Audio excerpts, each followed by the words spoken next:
Hey boys, regular LH pouring in. Can't believe it's only 5 p.m.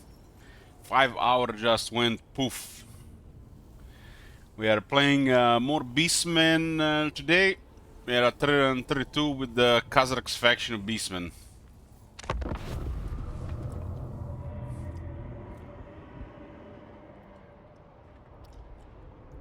I got inspired last night to create a campaign for to test the battle AI on normal. Because if it's really better, we gotta have to make a spice campaign at the same time. So there's gonna be a goal. There's actually a goal already for a legendary campaign difficulty, normal battle difficulty, while still having the buffs, max buffs on the battle stats. So we will, in this campaign, see different behavior on the battle AI, apparently, while also apparently auto-resolve would be in our favor as well, compared to the standard very hard battle difficulty. Most of the time I think auto-resolve is fine, but we might have just gotten used to it. So we would experience different auto-resolve, balance of power, and different behavior of the battle AI, while still having the AI buffed with a very hard stats. For this, I will pick a faction myself. We'll also have rules attached to it, which says no disbanding units. So we're not allowed to disband units. Every time we destroy a faction, we gotta disband 10 units. Only time we can disband units. And declare war on the strongest faction. So only when we destroy a faction we have a convenience of disbanding units. But doing at the same time when we destroy a faction, we gotta declare war on the strongest faction. Also, on every 10th turn, 10, 20, 30, 40, 50, 60, 17, we're going to have to empty our treasury at the start of the turn to the weakest faction in diplomacy. So, spicy. I'm not even sure who to play there, but I don't expect this goal to be met for some time. So, we'll see. I'll sleep on it, who to pick, and ultimately decide when we're about to start a campaign. When that goal is complete, we start readily immediately, and we will play alongside anything we do at that time. Like currently Beastman, or next Hiking, or with a Mazdamundi. So it's gonna be a campaign that plays with another campaign together. Alright, let's go. Coffee's still hot. Hey, guys. Efrak. So we're fighting the undead here and some wood elves. Well, we did smack Orion. We haven't went to another battle. We got Bloodground over Paramon, Bloodground over Kornon, and Bloodground over the Black Pit. Hearthstones, but these areas have their Bloodgrounds. Interesting to see Be'lakor here. It's very hard for Warriors of Chaos to do AI to do anything on Ulton. Ulton is a little bad for them, for the Chaos AI in my opinion. Warriors of Chaos AI.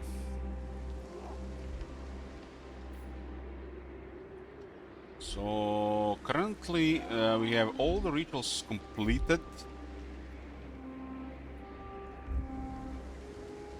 And locked. This is a solid Bloodground here, really solid.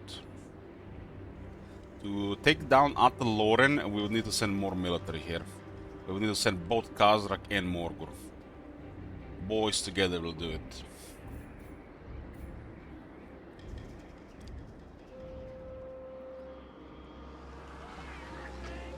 Okay, we had a battle here. Army still needs some replenishment, still replenishing from battle with Orion. Since we had the battle with Orion. Make it good, kid. I think we're gonna attack Grom.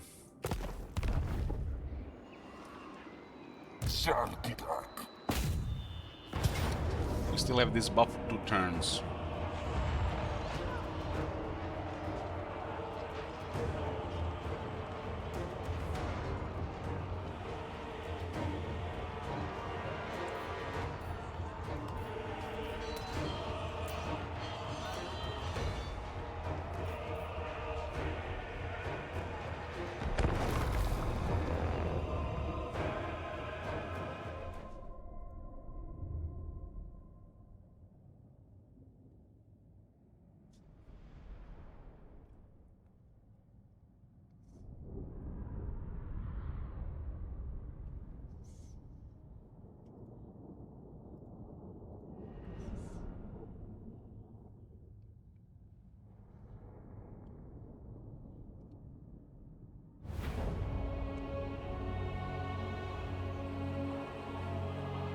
Empire Fort.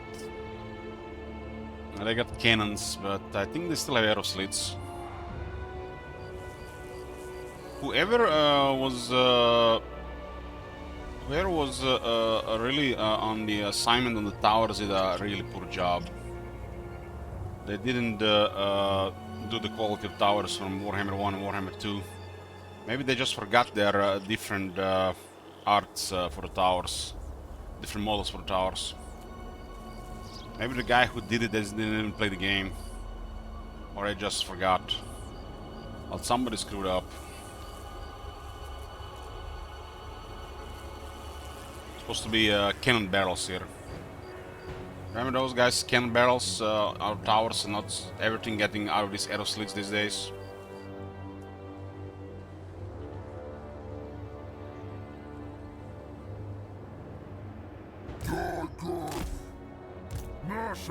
Hey, bitch.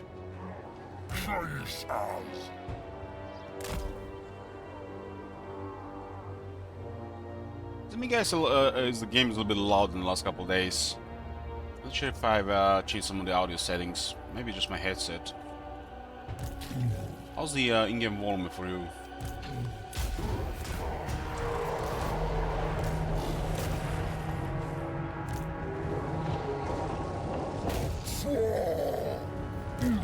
Sounds great.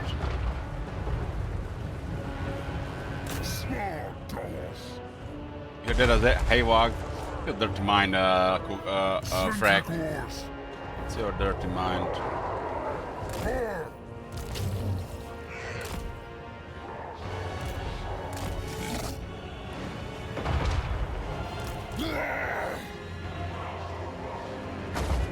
Gotta put a wizard in this army. Invest in some more rare shamans.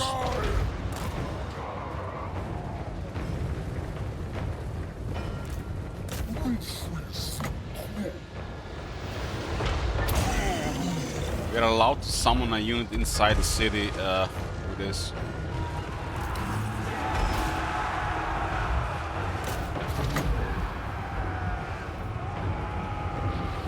This one is perfect for Touch by the Moon.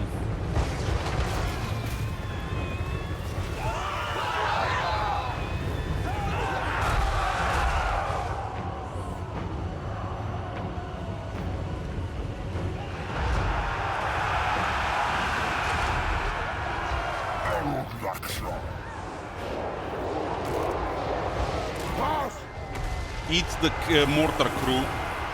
Delicacy for the Chaos Warhounds.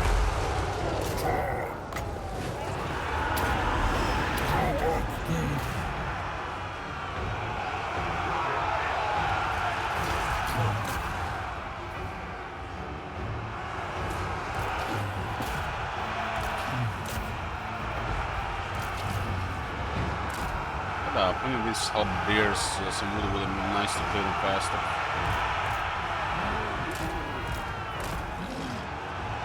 Hey, hounds, one crossbows, yeah.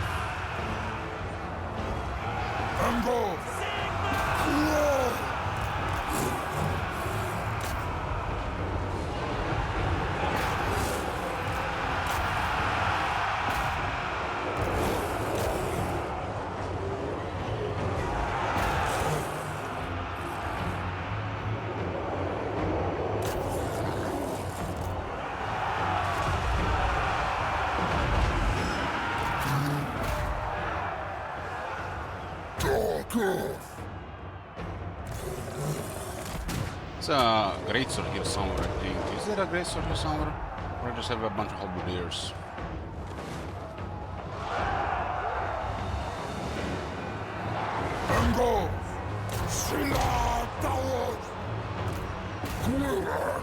Some pretty good angles for some shooters here.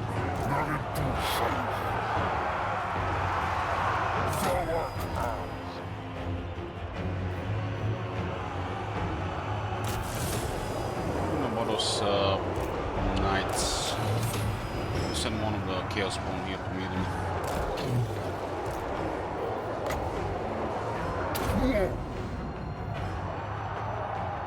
Yeah, product, make with this.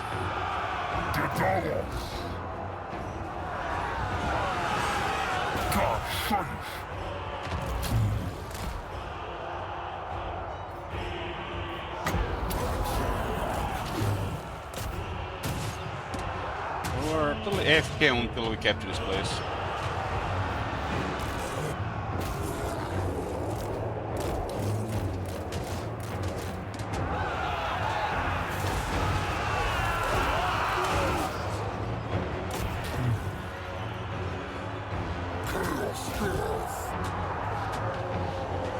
I still don't have the armor technology. 30 turns later.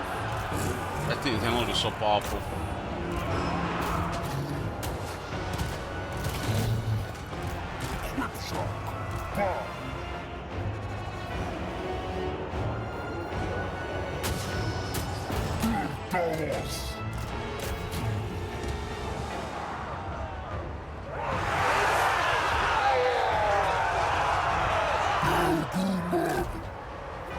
Since we can transfer Asgard chariots to Khazrak on more when Khazrak entered it at Lorne.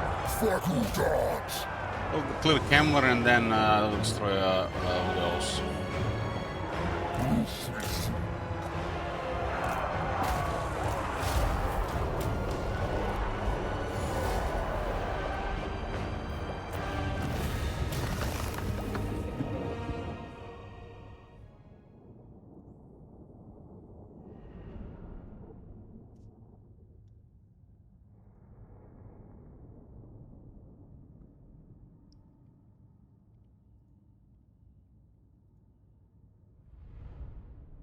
For some reason, Reichland has been ignoring us lately. Might be busy with a lot of stuff around him. We are constantly poking around Reichland.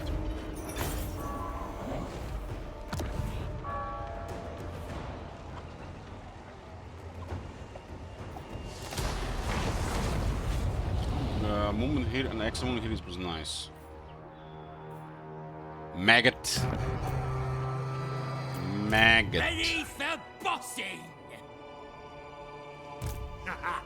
Watch Grom triumph!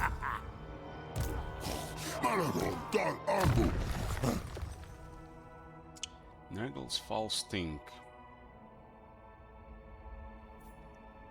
2 defense.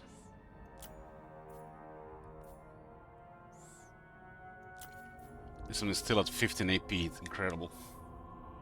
Incredible. Such a poor amount.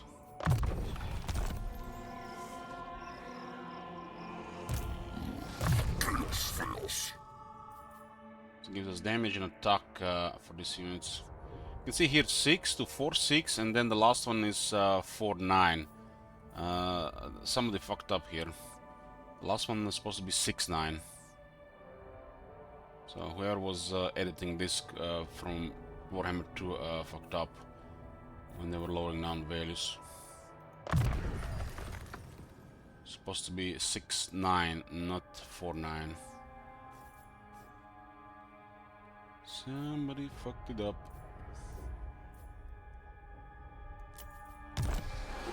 I mean, 2 attack for Chaos Spawn, like, no matter, right?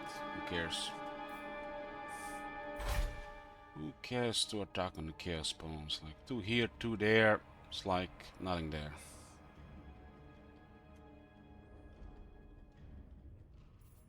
We got 36 base.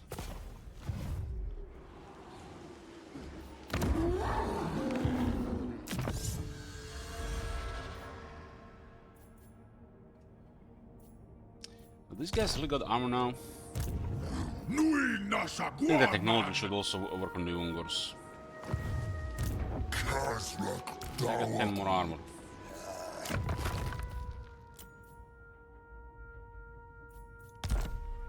I'm gonna move through Camler towards Ataloran.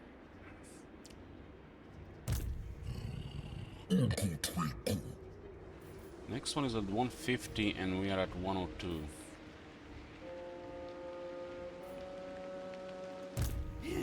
War boss, innit?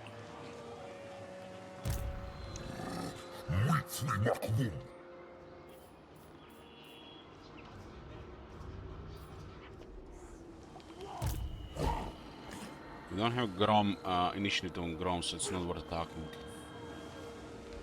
We'll attack him right now, I mean. Shame, we could have hit this and possibly this. Morgul attacks from south to Montfort, and we get moved for south. You know, usually get. And then we hit Mega 2. Grom is here, and if one of these gets discovered, they're dead. We can't attack him this turn because they already moved. So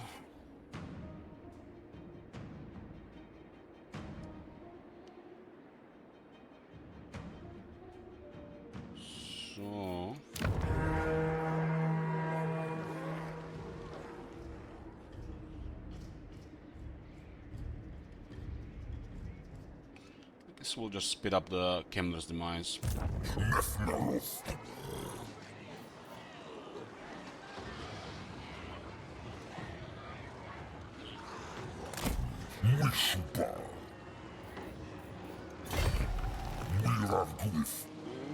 Get tier 5 here as well.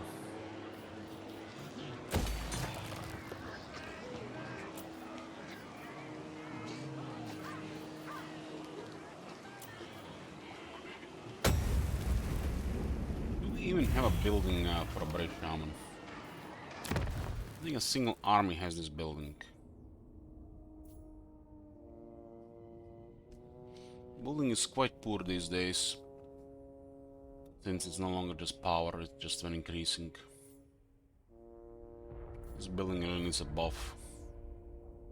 At tier 5 is sad. Sad. Really sad. It's like, what the hell is there even a tier 3 and tier 5 on this building? I don't get it. Like, one of these is all the... you get 2, and this gives you 4. Tier 5 is like doesn't even exist. And you have to pay 10,000 for it. It's crazy.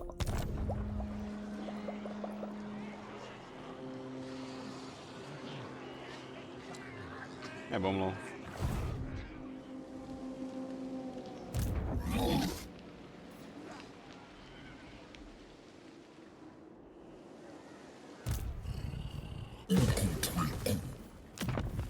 One, two, three, 4, 5, 6, 7, 8, 9, 10.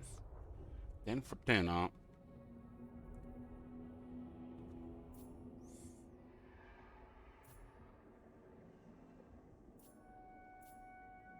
This one is amazing. This one is amazing. It's like, why they not add something else on this guy, on this one here?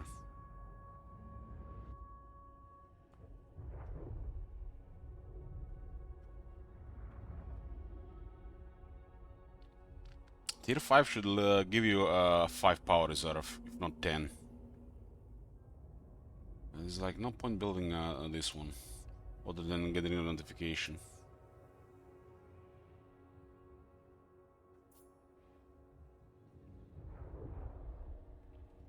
One day they will realize this Winds of Magic power reserve change when increasing. It's so boring. It's trivial bonus as well. We don't want it. Do something else with it.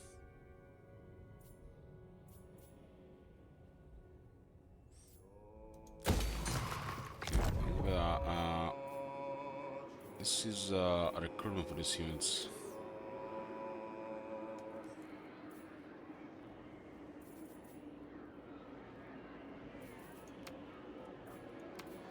We actually get 2400 for this one, huh?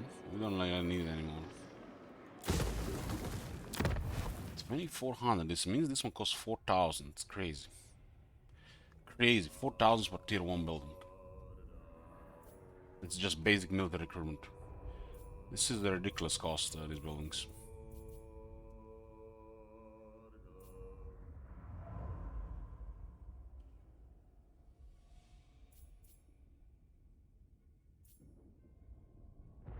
We can get some trades going here.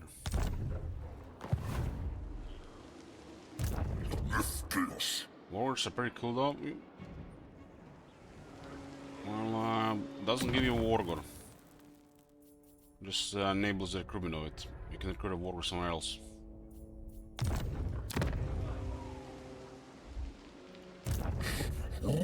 That's 4,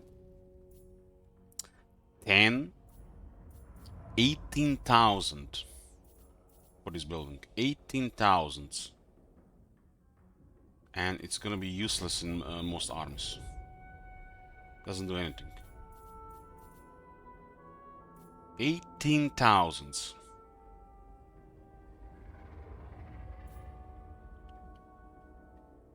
And this army that serves no purpose.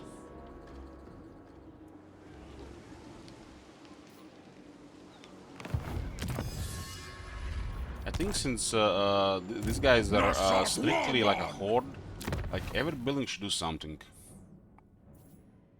Like this should be something on every building on the max tier. Not this boring ass recruitment What the shit. hell? Let's get this thing going, Smile. Thanks, sandwich cake. 1% complete. There's no reason that all this basic military recruitment for especially horde that don't do nothing on max tier. If you build this one here, this one here, this one here, everyone should do something on the highest one. They do nothing and they're super expensive. Just recruitment is boring. When are they gonna realize this? And not every army is going to use even half of these units. So give us a reason to build this shit. You know, stuff like this is cool. It doesn't have to be more bonus like this. It could be something that affects the army, or this unit specifically in the army.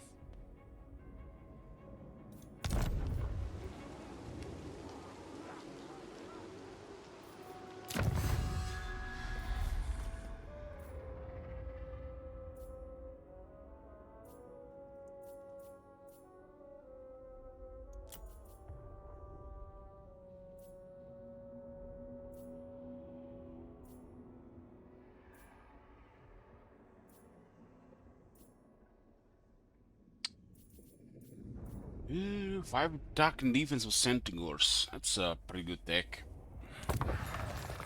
Not really much exciting stuff left. There's actually some decent stuff here. Let's get Emperor Beasts. This one proper techs for this shit, proper stuff for this shit, unlike the Emperor Counts, still forgotten, they're top right.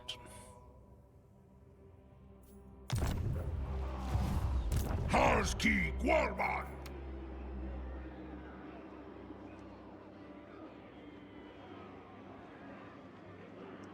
Pillar of Slanesh.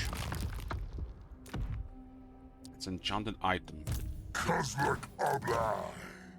Enchanted item grants a nice buff.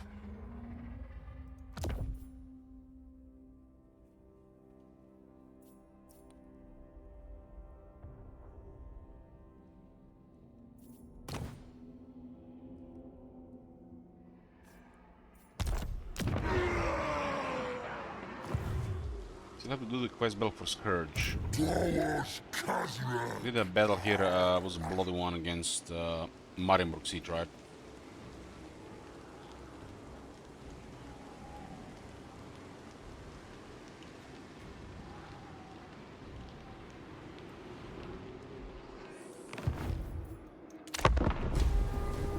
Official Kemmler and Pope Cataloran.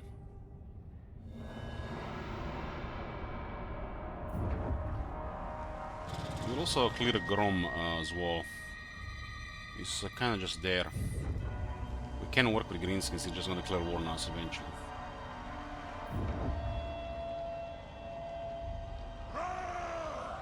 The main faction to work with are Skaven and Warriors of Chaos.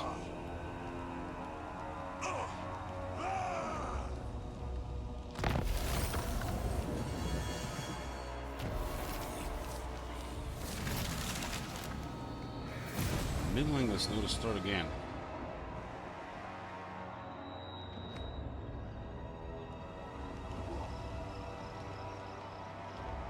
Dinner time afterward, right?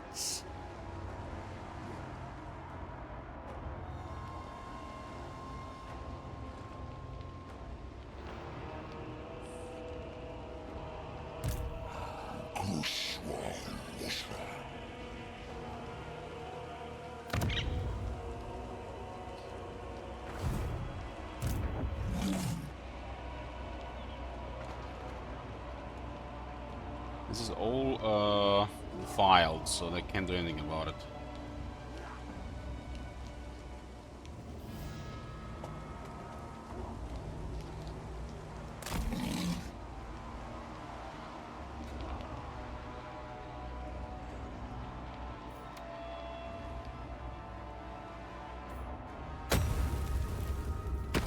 Went 200 for the level 5. We're gonna have to wait. Level 4 is solid right now.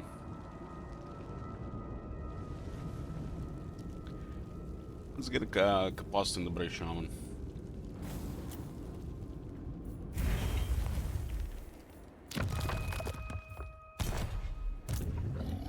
Chaos fails. Grumble out Grom everything. has a weird enemy, is not doing anything really here, and we can invite him to war against Camler or do what else. Weird behavior there.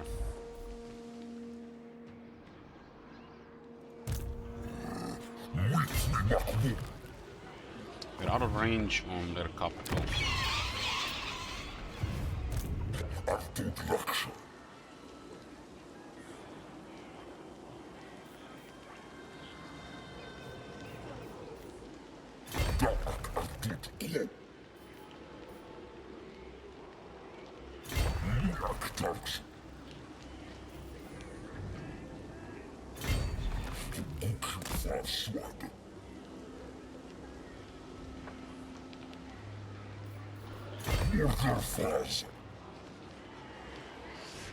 Might take attrition service replenishment.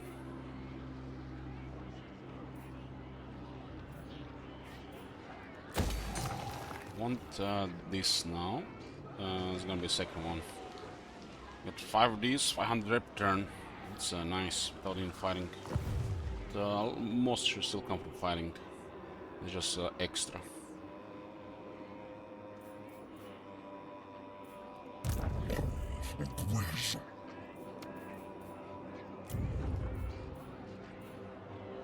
Boost cravings. It's useless on the Brave Shamans.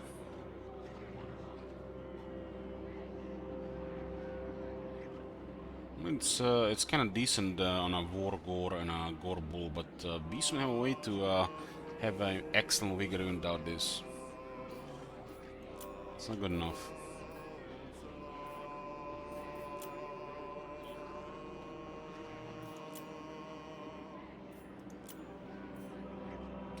This is Morgur's army, and Morgur lost 2 attack as a bad copy pasta. So discipline 1, literally any wizard with discipline would be nice for tomorrow to get it to attack back. But it's 850 to roll. I'll take any lore, just give me discipline.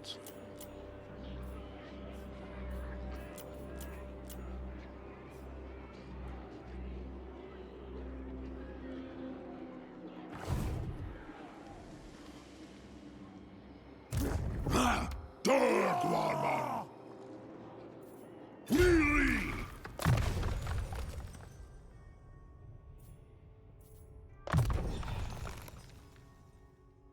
This guy gets a chariot on 8 and then on 12. That's so bizarre, it's the same shit. Why they do stuff like this? It's It's like they almost didn't know where to place this. Let's make this one 16, so this one actually have some purpose. Maybe 6, and this one is 2 ranks higher. This one is just better version of this one. I mean, they even have the same speed. If this one was faster, I guess like, it could be a reason, maybe. Here, Agu! There's no reason for the Tuskor to even exist for mounts.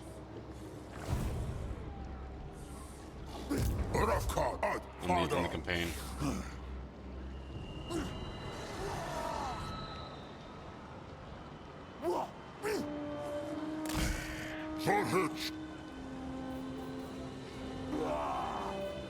Algor has a special beast bat.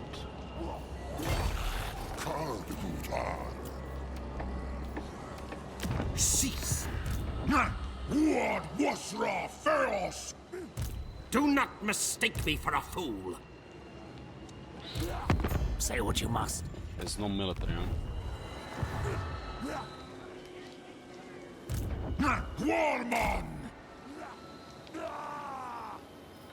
Da Womri!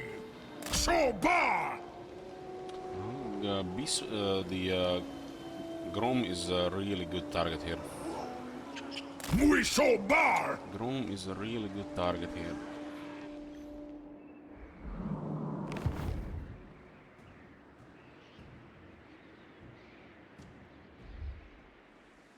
But we gotta open a blood ground first.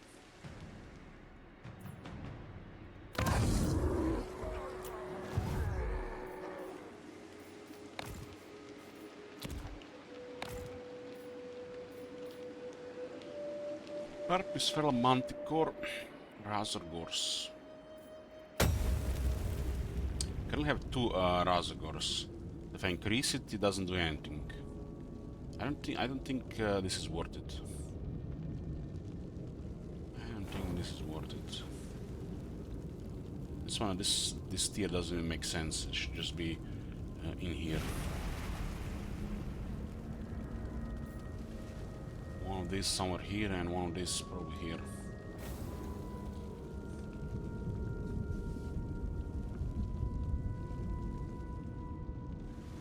This has to be unlocked twice. We do have 2 Razgor cherries I want to have in Khazrak's army. So this is a waste of dread, unless we want more for some reason. There's no point getting a chariot when we can get a Minotaur. Minotaur is more expensive. That's like 3 times better. It doesn't have a weakness against large like the chariots have.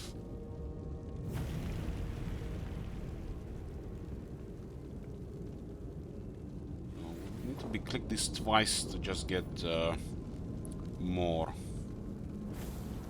It's not bad to put in weaker armies, just get a little bit extra. But we have regiments renowned for that as well. You don't need a regiment renowned for emergencies with this faction. We use them just to buffer weaker armies. Or for fun.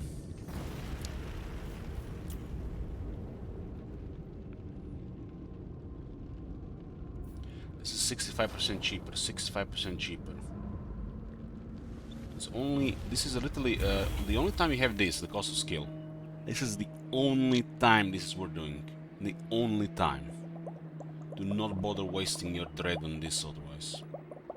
Do not. The only time the unit unlocks are good. And tells you how weak is this minus 15% as a faction effect on Khazrak. The first bonus could be a little bit bad, like 25% maybe.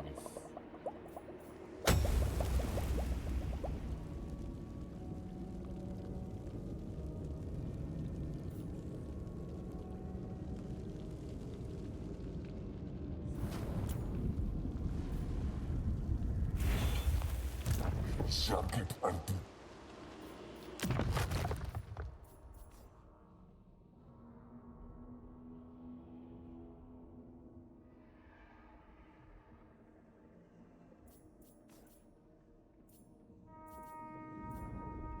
Dawaksho, dance me Arifus.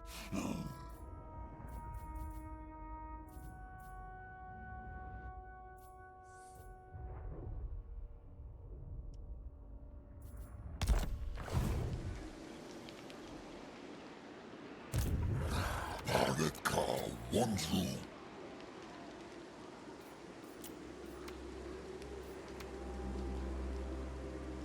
You're so close to Morgul. Clear Camler, maybe attack Grom towards the Lauren.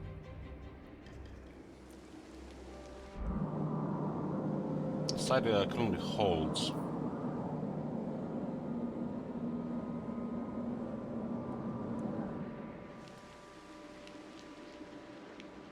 We had minus 100 version with 100 version with high elves.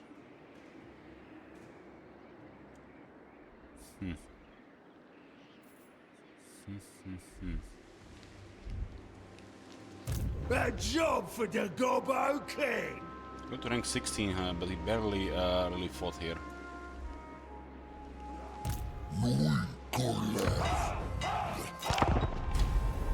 gonna put some blood grounds over Bretonia. Some nice looking ones. Not sure what to do with Grom. I wanna fight him, but might not need to destroy him immediately. No, there's not gonna be nobody to fight there.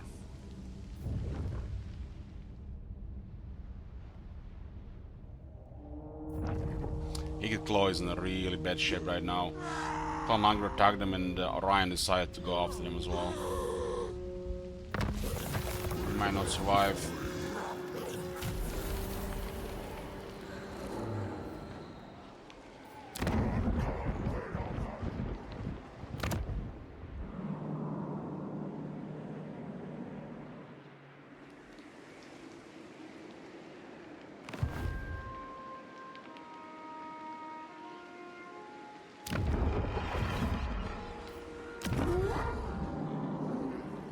Currently the Blackstone Post and 4 Bergbreasts have no blood grounds.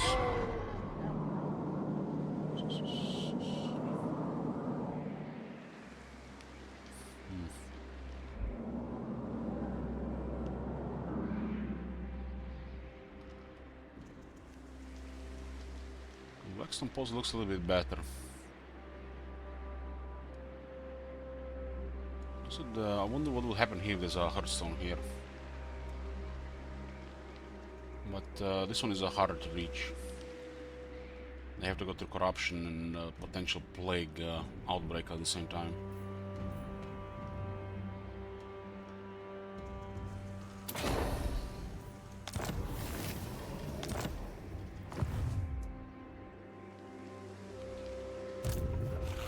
Real sight.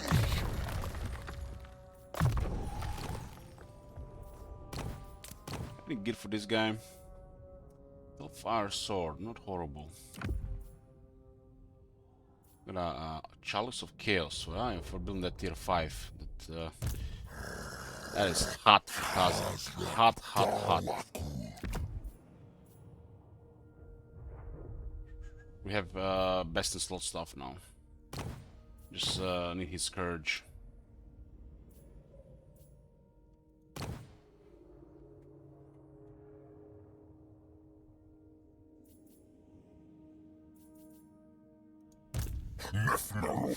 Slash corruption Morgul. That sounds perverted. Maragor. He's a little fast already.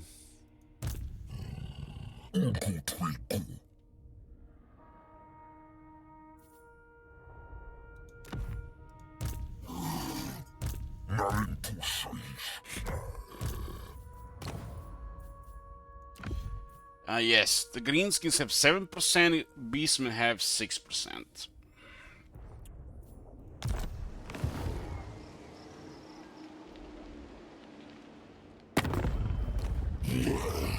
Old Sob.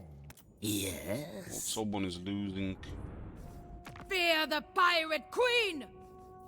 Salt and blood, fool. Salt and blood.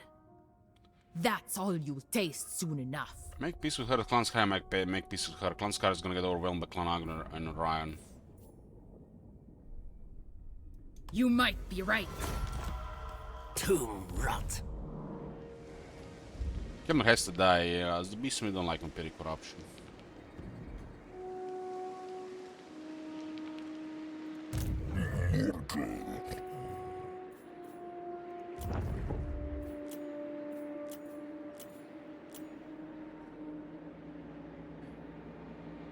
We don't have money to roll traits. Rather another clear.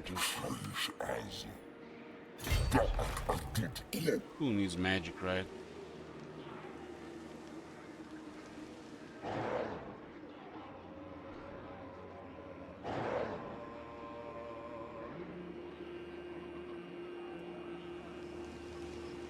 Click, click, click, click. Oh, look at this. All the hordes have come together. Gathering the boys to visit the Oak of Ages.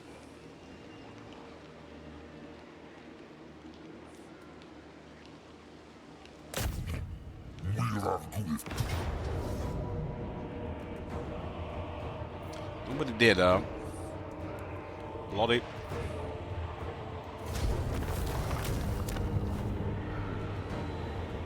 It's a nice 7k here, huh?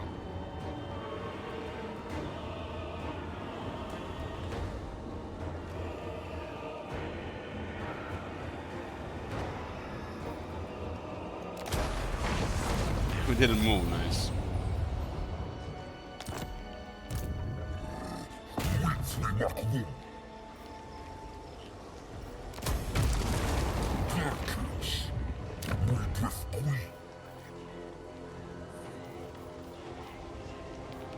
There is no point to get a Hearthstone there instead of just raising it and then getting Hearthstone.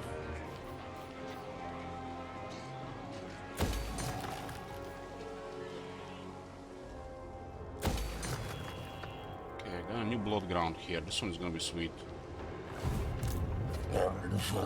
This one's gonna be sweet.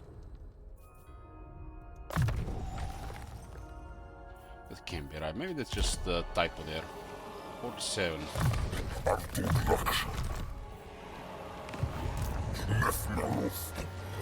Just bad code past, I guess, from before. You gonna stand? Those guys call of war, they're gonna have a scary military moving through.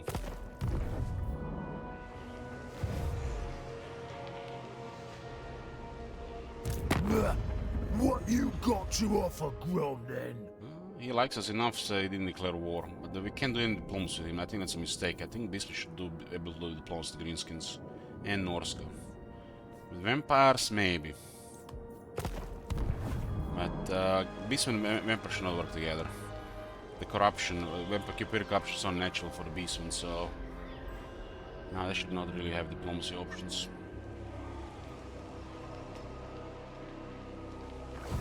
As Lexai. Hey, mods. Kozlek Aktar Gzuf. Okay, okay. Let's get Scourge. Scourge.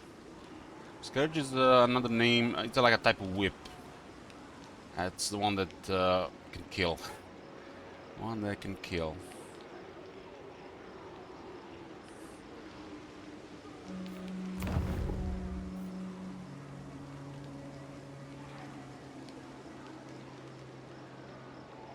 It says here, Scourge is a little whip, thirsty for blood and wrapped in the bitter curses of many generations of brave shamans. Has two campaign effects, which are not horrible. And damage and attack is present, which is must for a weapon. It has a nice overkill ability, I would say. It's kind of like a... I don't want to say it, but you know, a stronger version of something.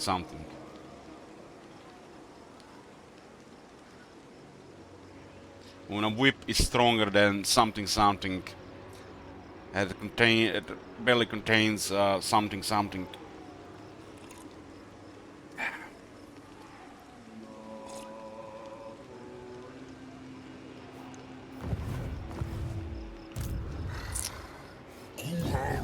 This one is against the Empire.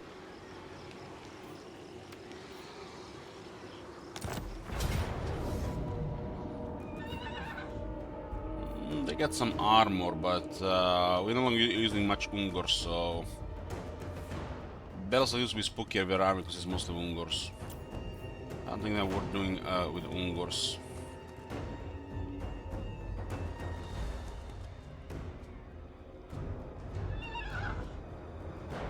We have anti-infantry harpists now, that's spooky.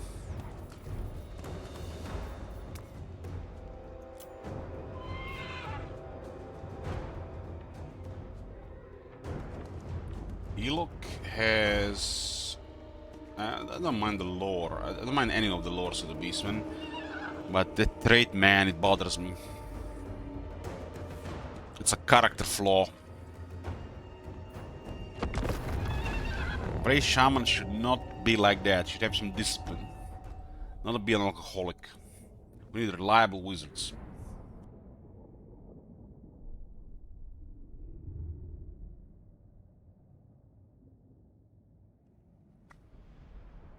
I had Magic guys there. I had a blast. Played like 5 or 6 games of Commander. 1-2. Today was also a big Commander win, but didn't go. Had 20 yesterday.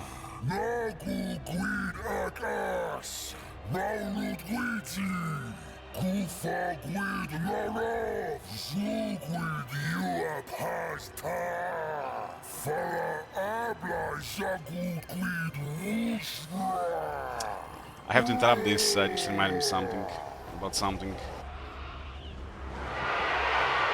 You know, guys, I'm a big Fallout fan. And you guys enjoy Fallout as well, most of you. Look at this. There's Universes Beyond Fallout product coming.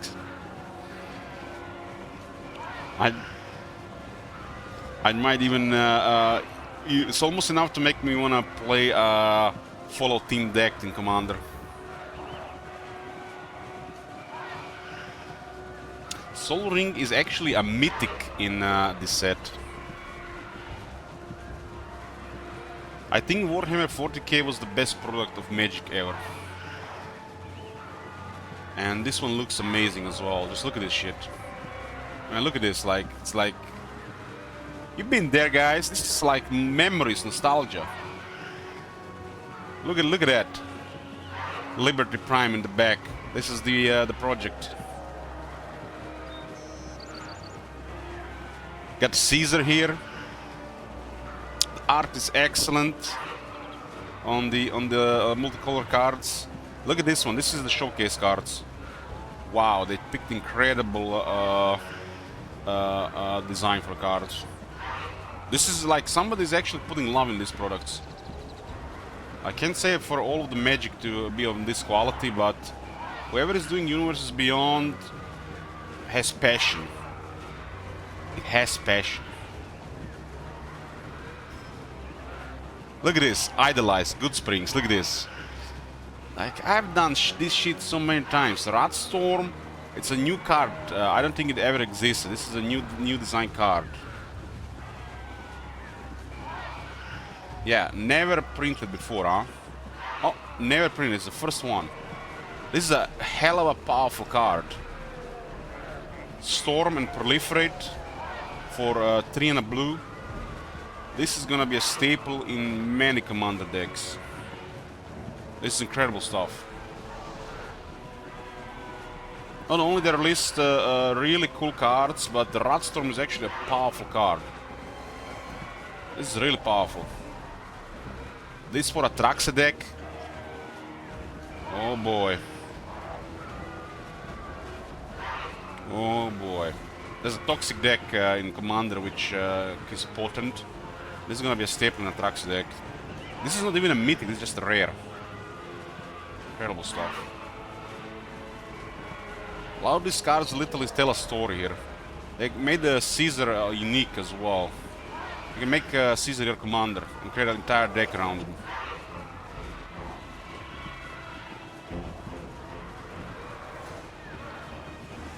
Mr. House as well. Mr. House pretty much as well. The Caesar and House had the same colors. So you can have Caesar and House in the same deck. Further the theme of the fall flavor. I'm so glad. I didn't really expect they would put Fallout New Vegas. You know, there really is a lot here. It's like Madison is Fallout 3. This is Fallout New Vegas. This is more like a Fallout 4 thing. So incredible stuff. I'm really happy they did a lot with Fallout New Vegas. I feared for a second they would do just classic Fallout stuff.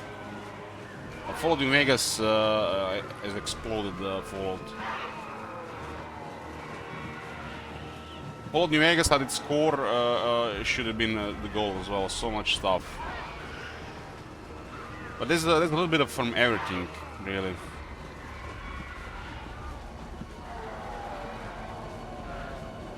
This kind of reminds me of the ghoul attack, the super duper Martin Fallout 4. These pictures literally trigger memories, nostalgia, and they tell a story in their own, how you actually encountered this the first time. Gary clone. Just amazing job. Intelligence bobblehead. How many of you started Fallout 3, discovered Megaton, and then just beeline for the Rivet City? Get that 9 to 10.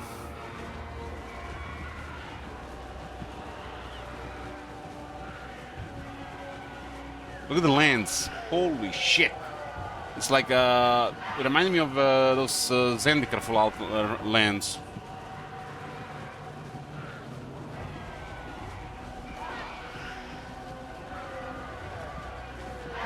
Lucky 38 is the art for the command tower. Wow. This is just incredible flavor and design.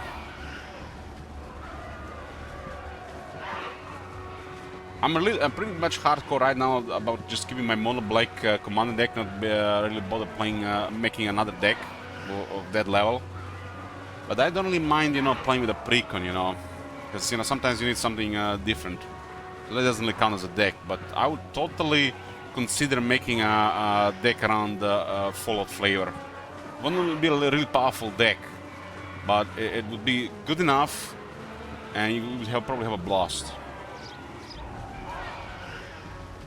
All this art and design just makes me want to make a Fallout flavor deck.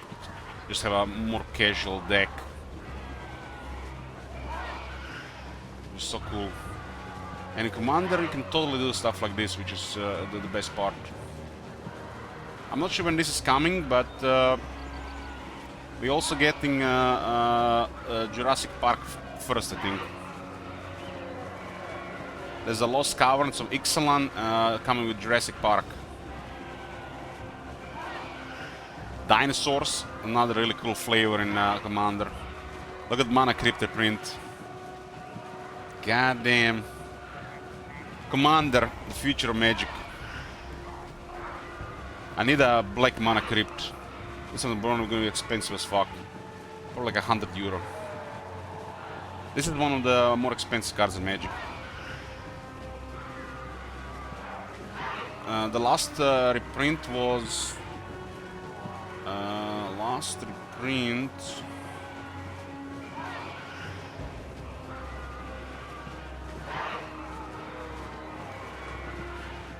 €120.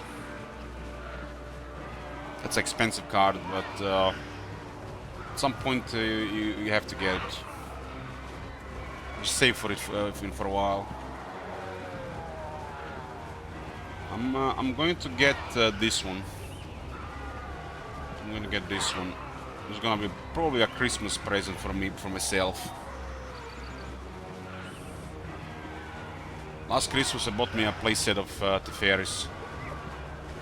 It costed 106 euros. They actually worth more now. Still a powerful card. Still a, you know, a playable card.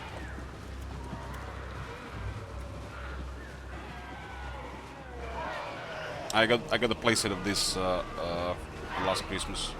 Somebody was selling it at a good price, and I got it.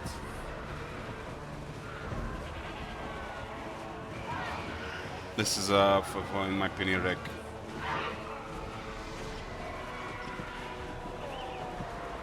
Yes, status, yes.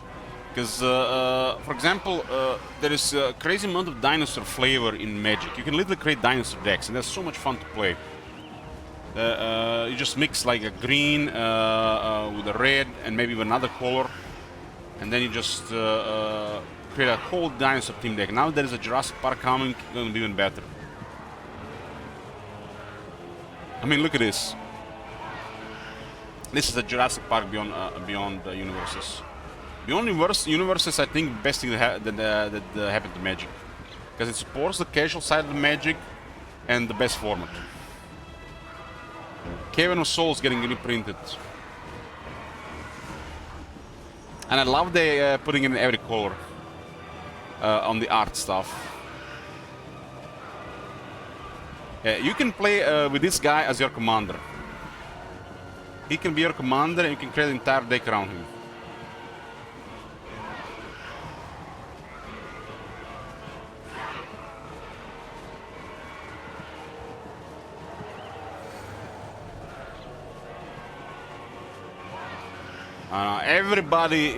Everybody that I know from the commander scene has been loving this.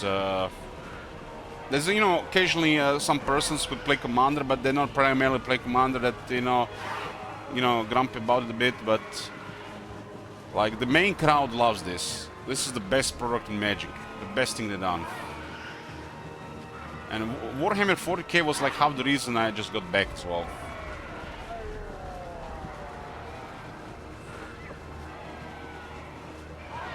I mean, you can literally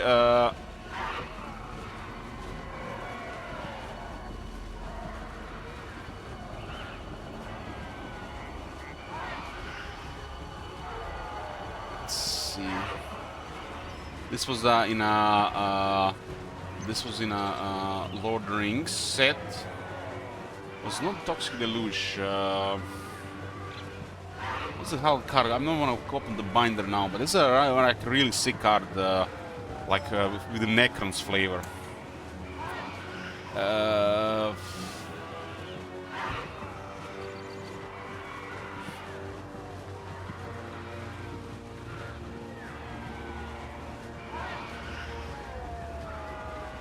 This one is, you know, for the Necron flavor, but it's more of a for a general type of deck, not just Necrons.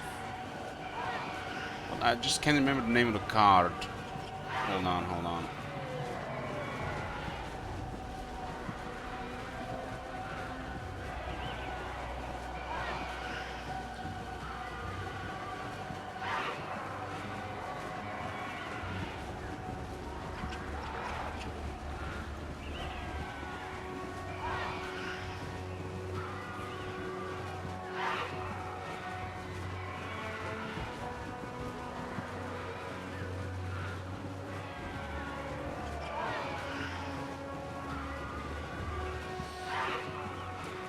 I don't think it's a very expensive card. We can start here with a color. I want to show you this card. Like, you can just play it as a Warhammer flavor. Oh, yeah, this is the one. Yeah. I mean, look at this card. This is like so much full of flavor, and you can actually fit it in other decks. Living Dead.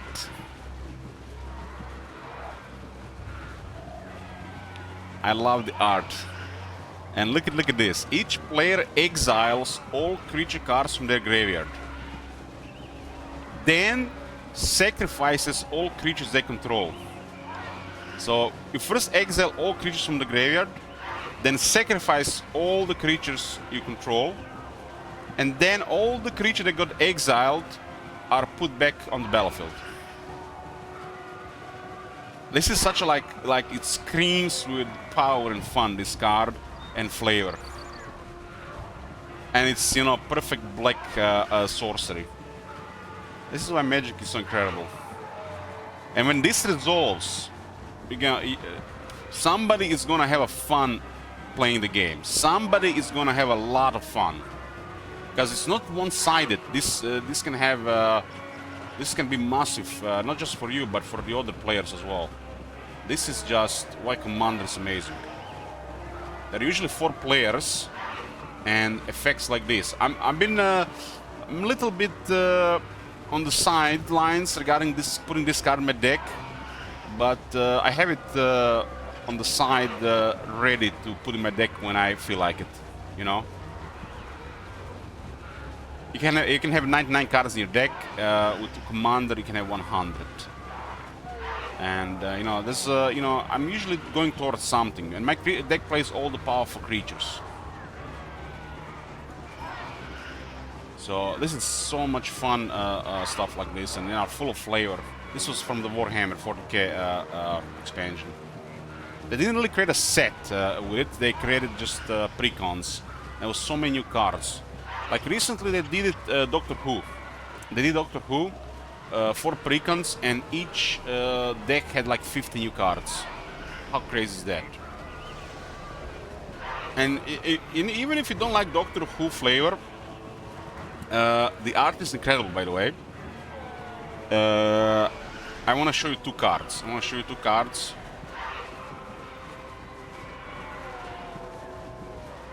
Like Farewell. Look at like the Farewell reprint. This is not a new card, but the art. Somebody just gonna get it because they love Doctor Who. Or you have original cards as well. And original, I want to show you one that I'm planning to get. It's difficult to remember the name. The name is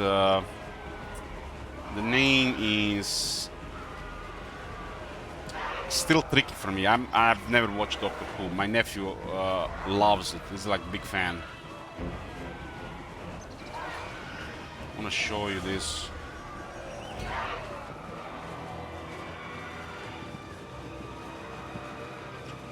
Looks like the site crashed. Can scroll.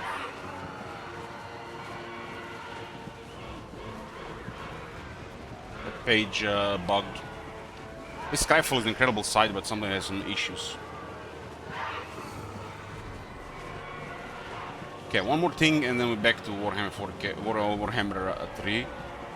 Let me just find this. You can see there's a lot of different art on the same cards, but I want to show you like one more example, like that Living Dead. Because like, even if you don't want to create a flavor deck with the entirety of Doctor Who, you can still use some of the cards, and they can fit a lot of decks.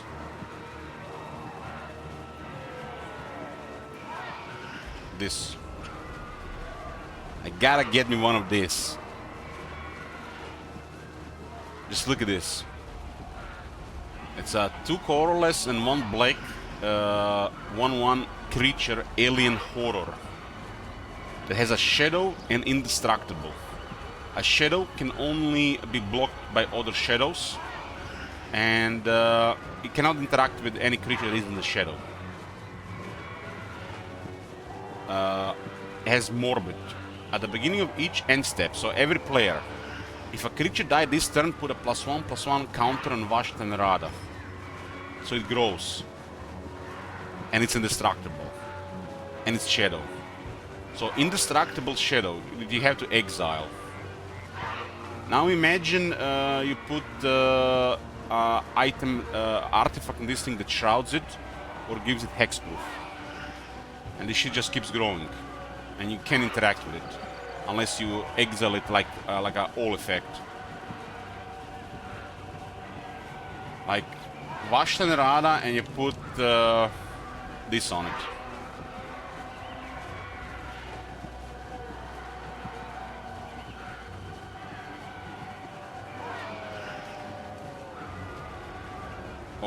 Or this. Everybody runs these copies in decks. Thieves' Boots and Griefs. I mean, nearly every deck. And then you put it on this guy. This shit can get out of control. Especially if somebody is playing like Tribal, and you have ways to have destroy entire boards.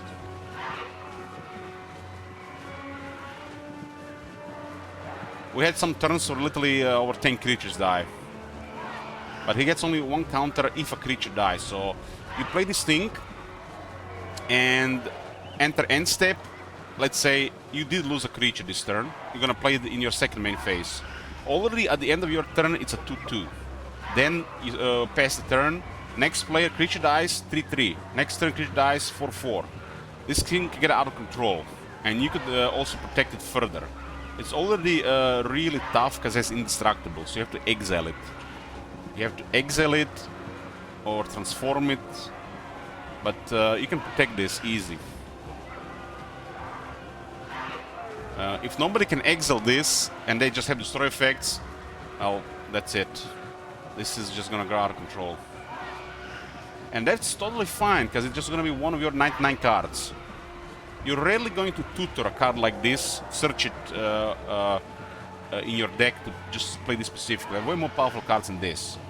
But occasionally this thing will enter a board and it will cause chaos. It will spook people. And I need to get this one. I want to get an extended art foil, preferably. So I'll be a little bit patient about it, see who gets it eventually. Until then I can probably just get a regular version. It's a pretty cheap card as well. Regular version I think is just like 3 euros. Yeah. Pretty cheap card as well. Like my last 2 games that I won, literally totally destroyed with 3 card stuff, like Bola Citadel and 2 other cards with it. It's not even very expensive stuff, it's like just a couple bucks. The expensive gets when you start to you know, get the different arts, foil treatment and stuff like that. And you know, occasional stuff like, you know, Mana Crypt, stuff like that, Jewel Lotus. But you only get this thing once and that's it. You have them. You don't have to buy a new one every 6 months, you know. You can save it over like 3-5 months. You don't have to buy it. Like I said last time, you don't have to buy everything at once.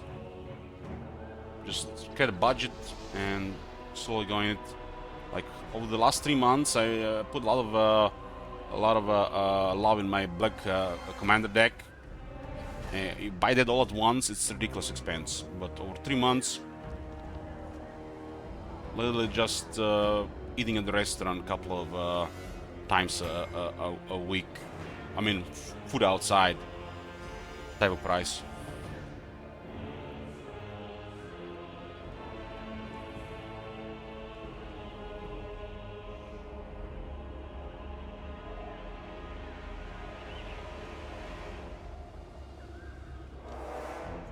Okay, enough mumbo jumbo here.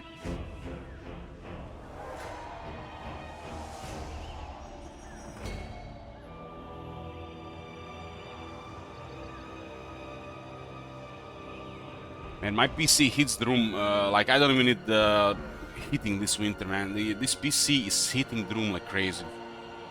I play Warhammer for an hour. Warhammer runs for an hour. It's a little like the heating is on. This CPU, this graphic card, it's all air cooled as well. So it's pretty hot air. It's like after a couple of hours, it's like ATC coming out of the case.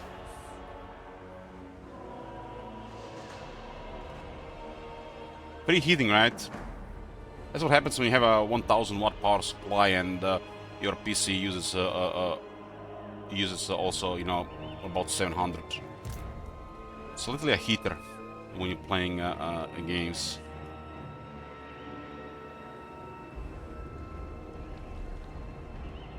Todbringer.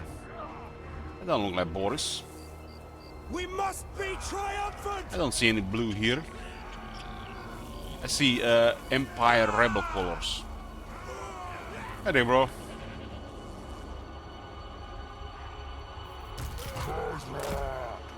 Look at those juicy 2 great swords. That's perfect for a chariot.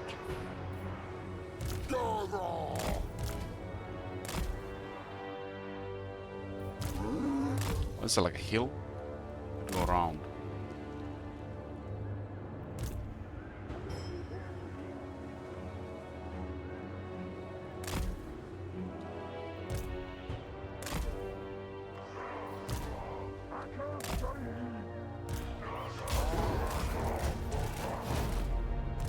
Fast! Forward! How many dead in that contact?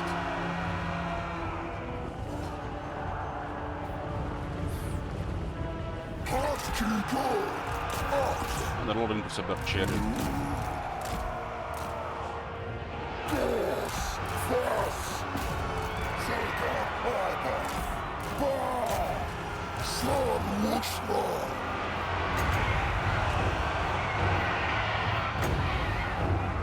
Darker sleep! Fast! Door slow! Horse! Warherd!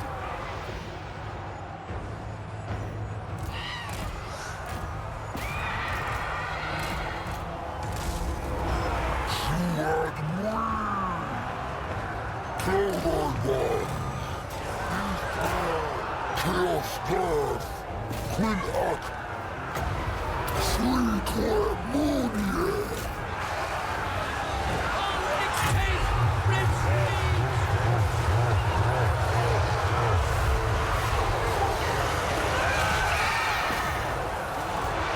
Black Sword! Akash! Akash Hack!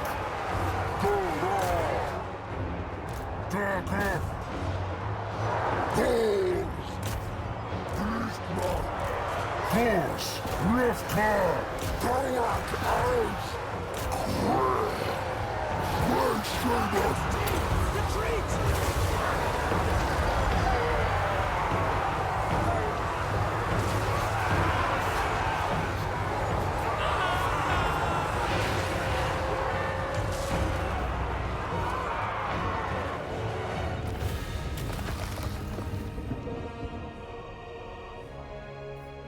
It's Scourge. This one is much easier than that first battle. You can literally stomp them here.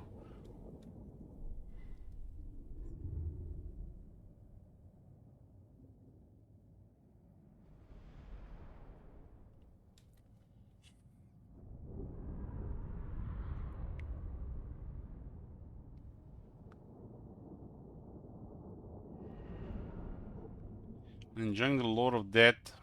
Yeah, I'm loving it.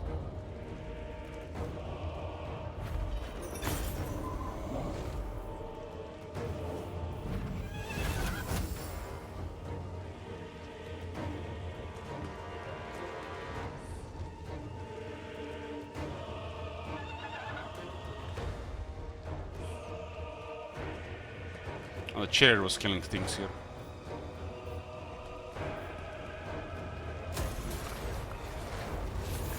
God damn it, dear bro.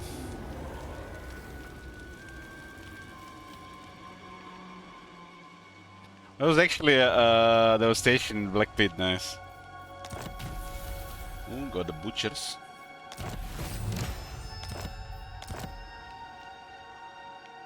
The Emperor went around, I guess they ignored the garrison here.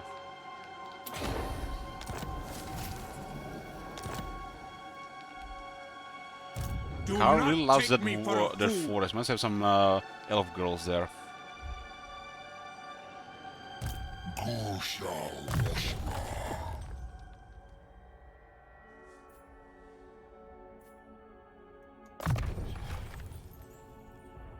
So his weapon gives this courage, so we lose poison. Shit. Come on, CA, let us pick a fucking contact effect. Why can't we just click here and pick contact effect when I use?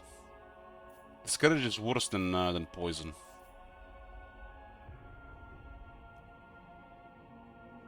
I want poison, I want discouraged. Well.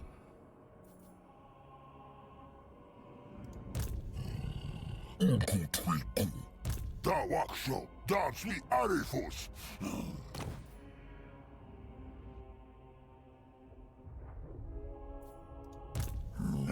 as me.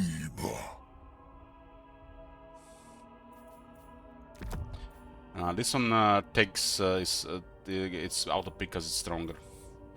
That sign does to be stronger.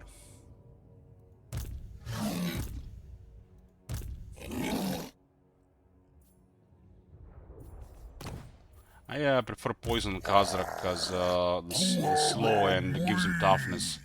This is just I'm gonna brutalize them anyway, so I don't want them to flee. Target car, one through. Maragor! Well, the technology is not there, I guess.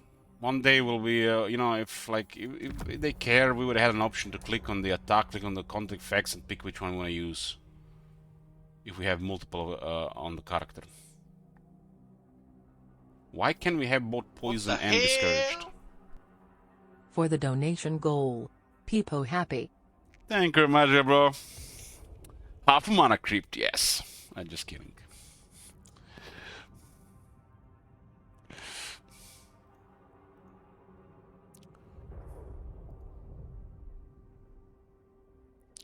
For quality of life improvements like that, they actually play the game.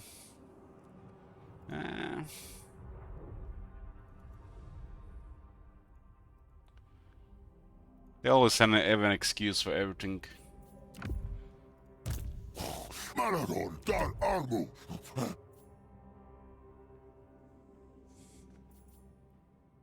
This is quite a poor gift of chaos. Should be like double this. Double 10 defense and 10 missile resistance. Some gift of chaos. Esport balance, more like it chaos.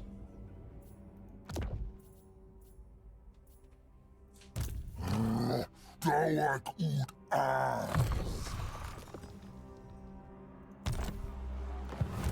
Nui Gorlev.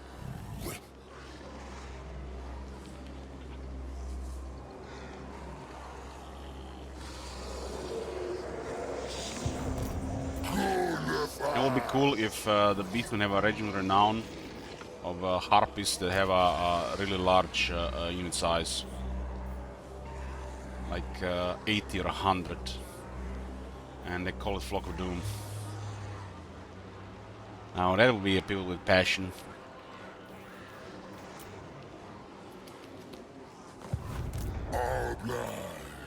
They definitely need more regiments now, the beastmen. They should have added already a couple of them with the Warhammer 3 updates, because they're still part of Chaos. Then all the factions have access to their regiments now, but we didn't get any. We'll love to see a Flock of Doom Harpy regiment renown, where it's like 80 or 100 Harpies. And they don't have to have anything else, just 80 or 100 with fear, and that's it. Regiment renown done.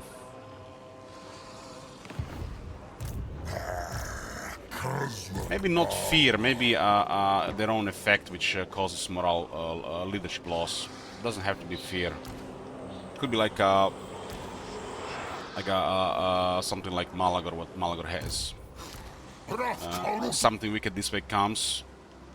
A hex in the area around them that gives like a -8 leadership. It's kind of like fear, but it will work together with fear. And then you have a Flock of Doom. That'll be a nice regiment renown, flavorful as well. Another, you know, this new stuff they've been adding.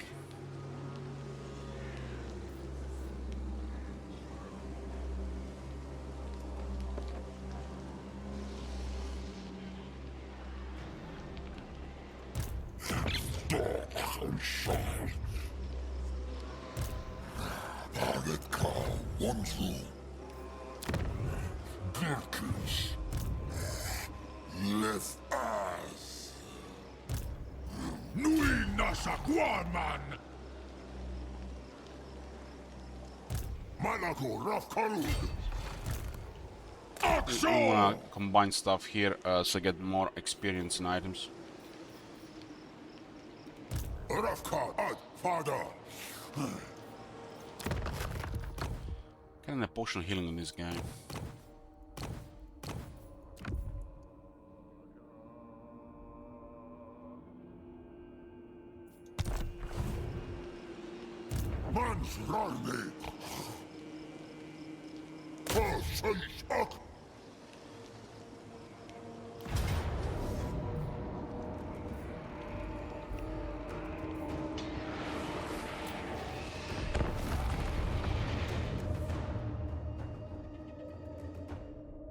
That's a tiny emote.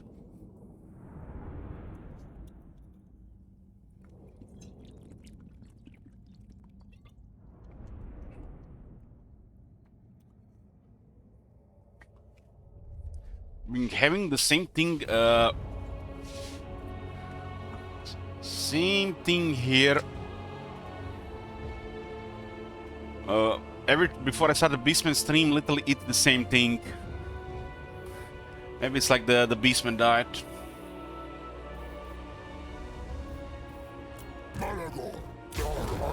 Hold on. We're gonna get murdered there. Wait for friends.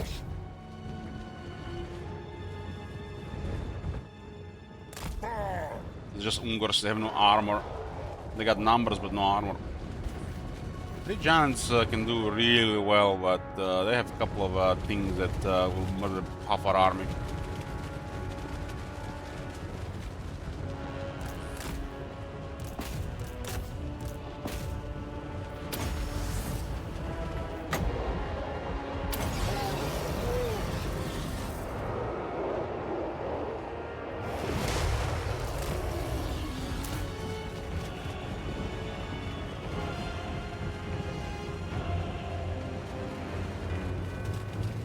Again, as the Graveyard have a different icon.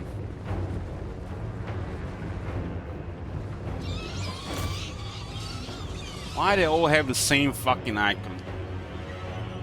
Zombies, Skeleton Warriors, Graveyard. Everyone the same fucking icon. Holy shit, you seen that hit from the Sigurd? It's like casting a spell.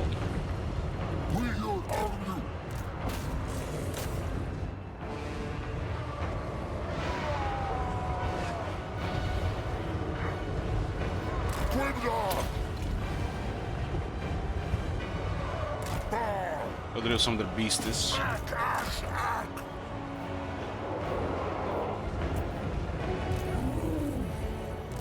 Tiger likes to harass different targets.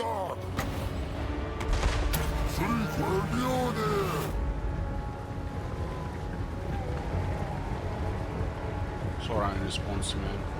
Like, just broken.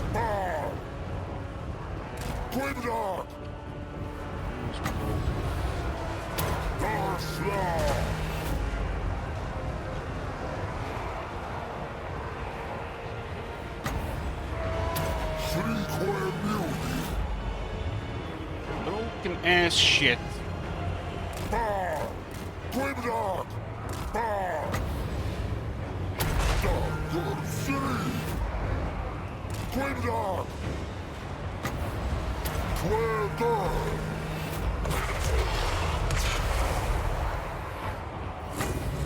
And now he gets stuck in the units because of broken stupid shit.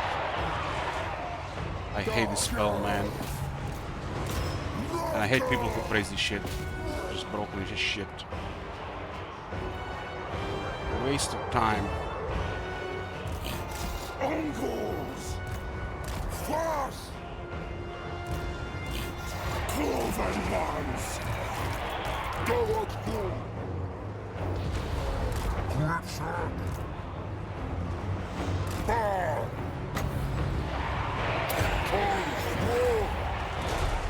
Uncles! Agasta! Quillak! Nasho Wusra! Gorsayus! Subai! Shayishag! Quibdog! Darslaw! Bar! Quibdog! Angle!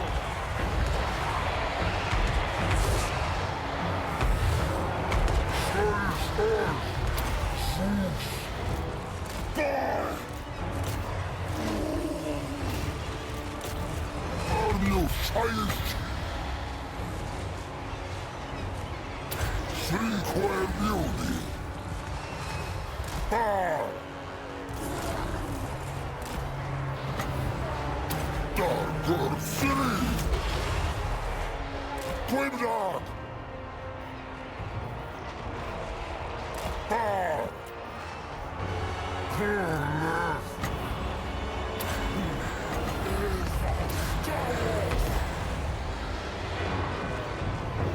Palador! Twisra Kill! Warherd! Taxi!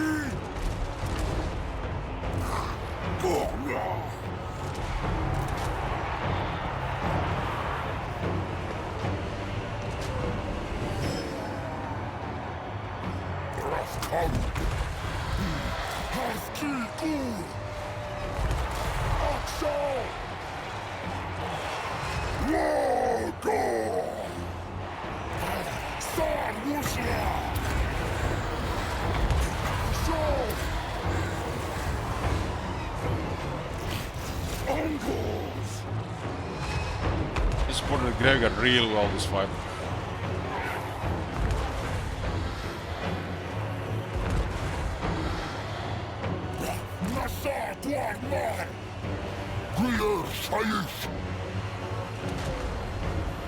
Yeah, let's start some completing 100% Bone Totem someday. Play that game.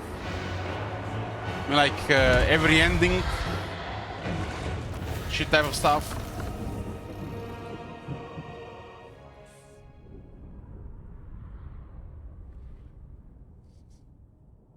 I don't really care about stuff like this, Ivanovsky, but a replay probably will happen.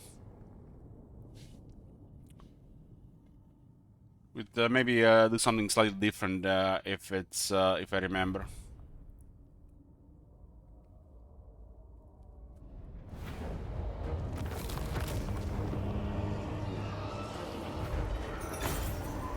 Will I 100% Red Dead Redemption 2 Dart? 100% seems like I don't even own some of the additional content they were selling, so I can already done 100%.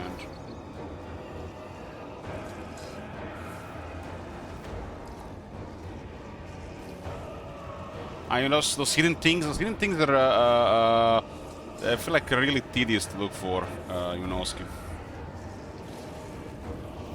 Can't be bothered to check every area like that for those.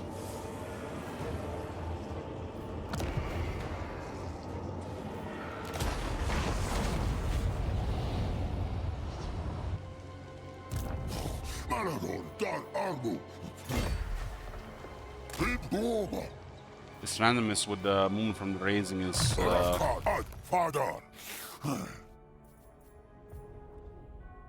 just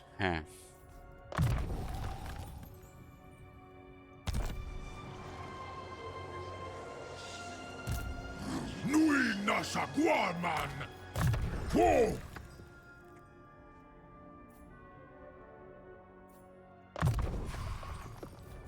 This thing is called dual wield, doesn't even give anti-infantry.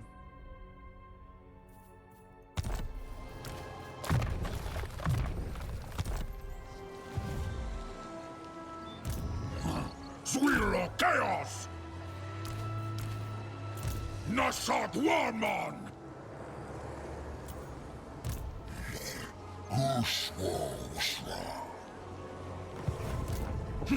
Kawir Akso, I refuse! This saves so much movement if Signature Mole attacks here. Warman! Castle alive, yeah. Yeah, who kept him around? I switched into Bretonia. Is around.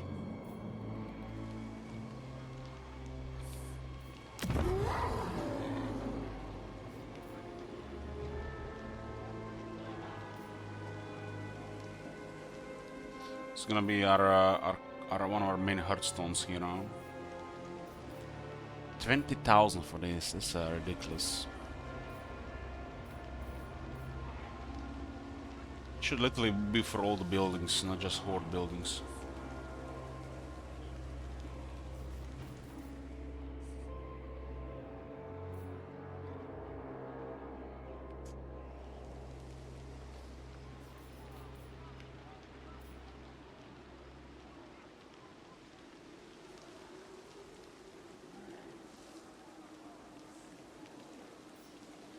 Excellent garrison on this one. This below ground is so massive.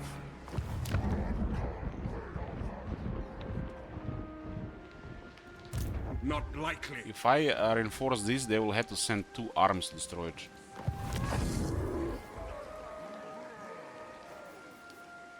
And we get a fun battlefield there.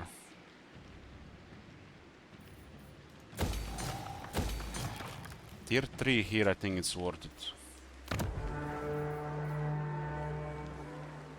The line of sight one does give additional dread. 20% extra per building, and there's a technology here for 20%.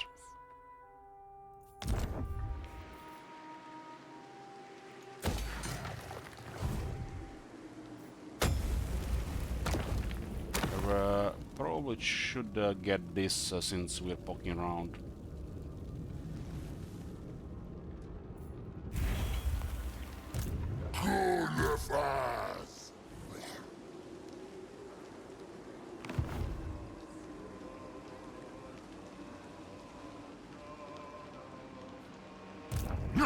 What was wrong?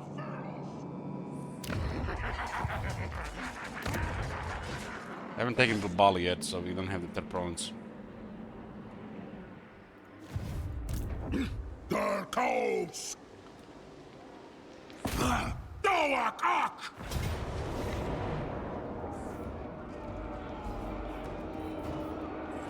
Shalish al-Mufa! Jack Dagger. That one was pretty cool in the past, because it was actually providing power. Now it just gives power recharge.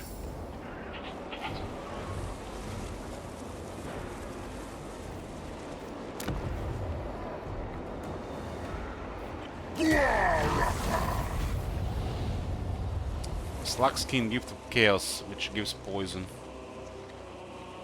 to a unit.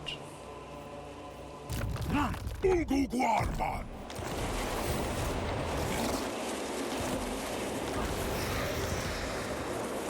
That's a cool banner. That's a cool banner. And I wish more factions had banners like Beastman. Camler is gone. Was it worth it, old man? Oh, we're naturally enemies.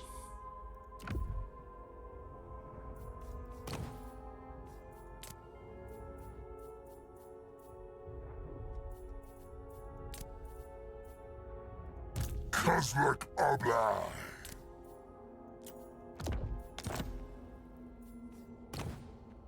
Wusra Fagudat!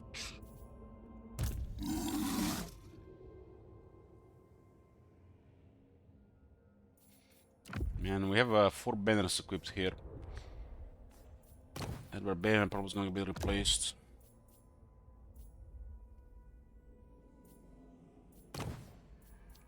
Kazrak is a fucking monster. This is the great infantry bully.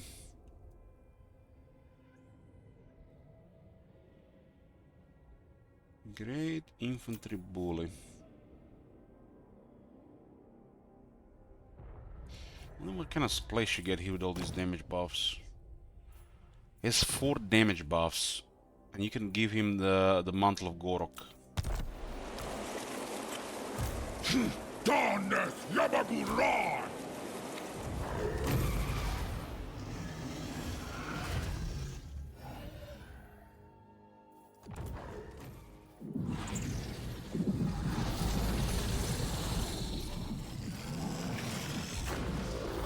He's one of the more insane buffs for damage. So Kazakh has 4 buffs, and you can still buff this on top. And you can buff this one on top as well. Ridiculous. So you also have a lot of shadows. You can also give him the Mind Razor at the same time.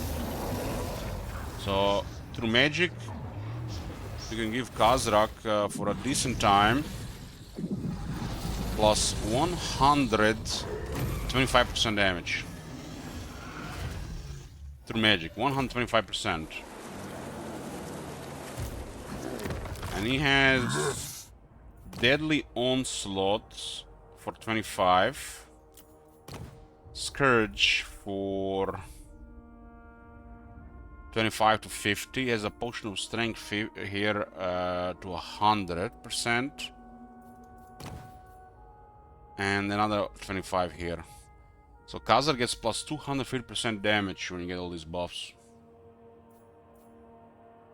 Literally just one-shots anything that's next to him with his splash attacks. Anything that's not a single entity will just get one shot.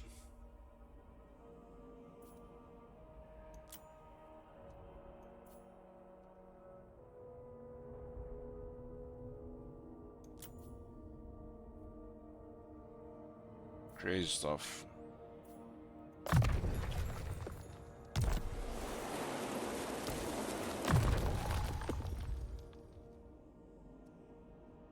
Literally just do a one attack and 7 miners will get killed. Or up to 7.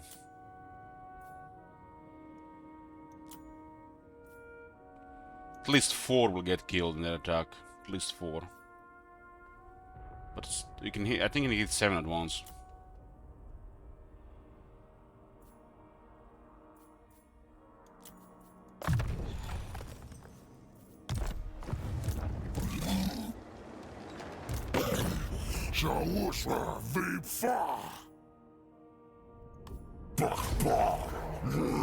Blunt's cry has betrayed us. Treacherous scum!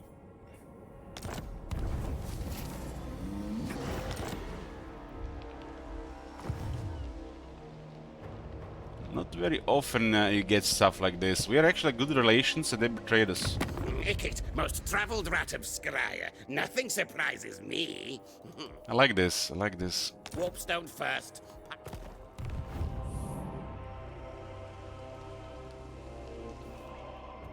They did not honor the alliance. We need more unpredictable shit like this from the Skaven.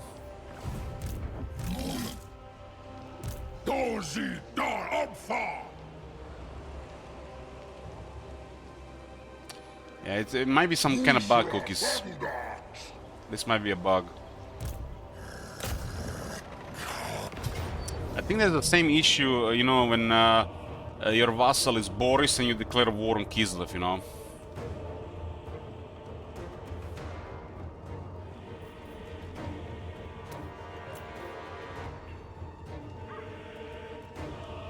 Spooky shit here. Spooky shit.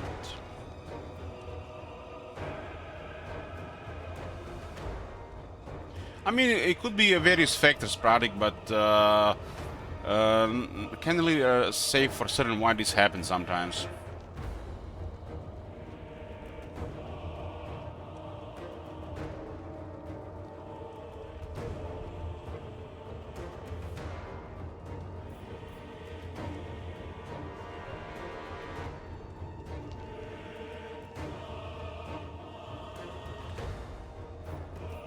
Ultra would be nice here if the Harpies don't get killed. Get bloody point. This is a massive damage taken no matter what, no matter really no and what we do.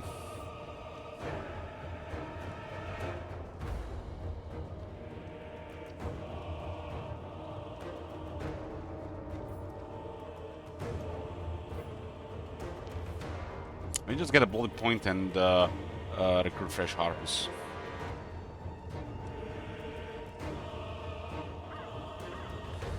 It's gonna be Pyrrhic anyways when we fight. We got 3 Cygars and 6 cows.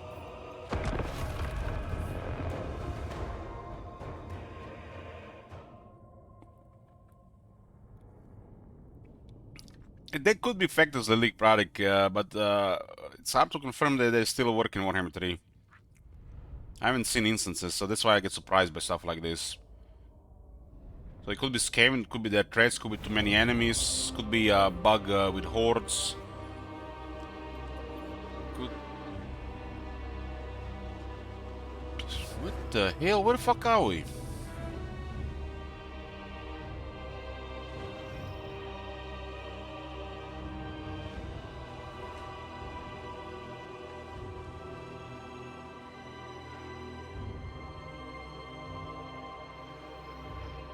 like sort of change of environment from going from here to here.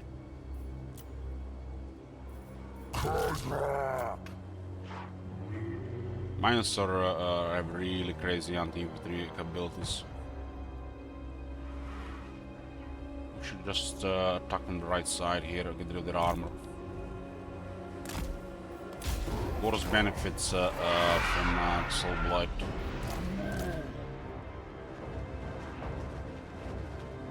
Fast! Fast!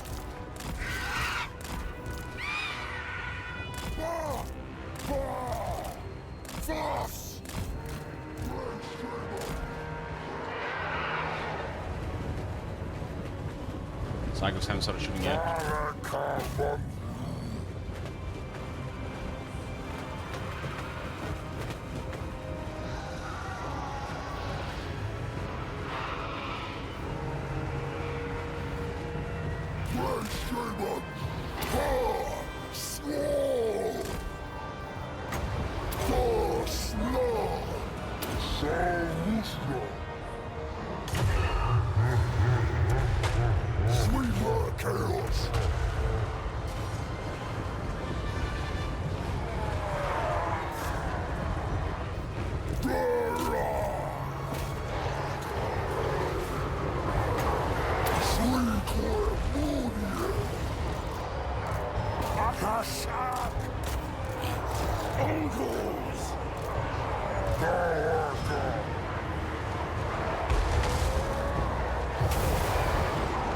My mind's really getting wrecked.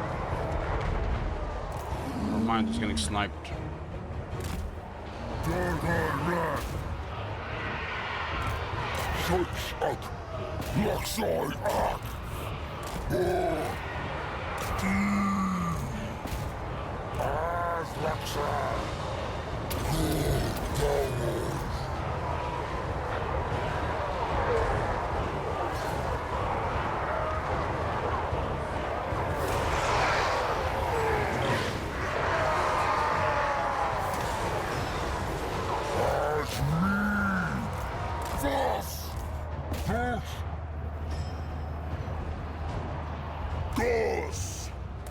Are you fucking kidding me, kid? Come on, I've been here for years. How many Beastman campaigns have I done? You never seen Kazakh in action? You've never been during one of these campaigns? Check the screenshots.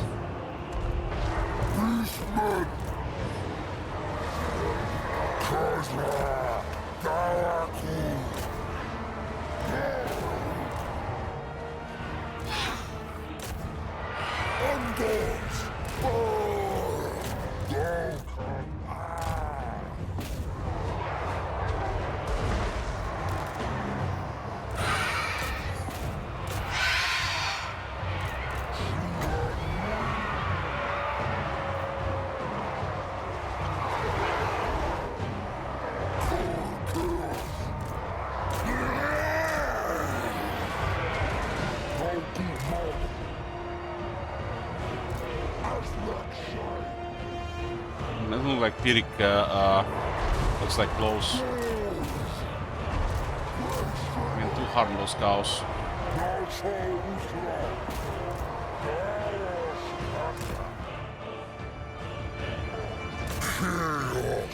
I don't want the Kazakh and Singlantis if they're all targets. Because the chariot. Not very effective in Singlantis.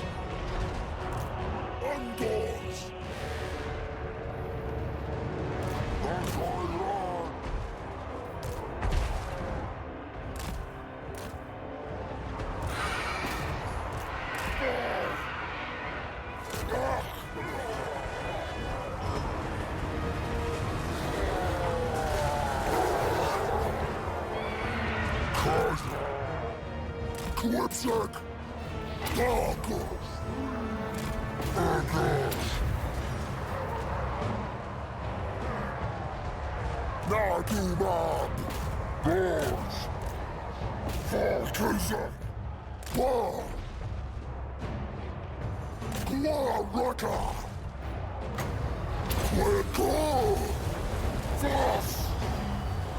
Great Shaman!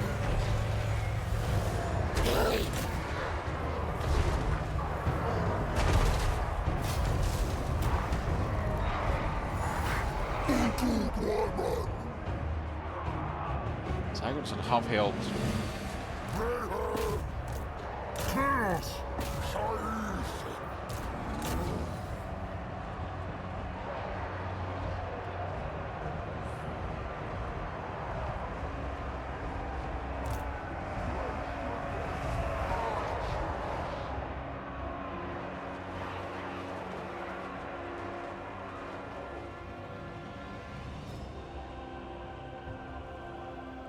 A single tree with snow.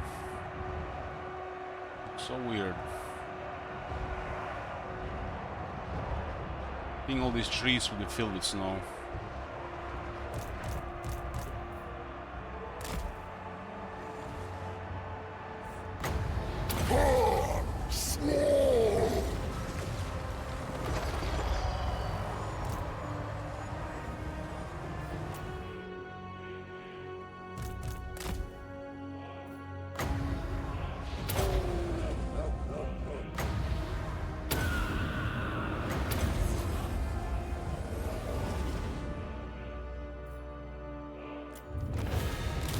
No Pyrrhic, no bloody.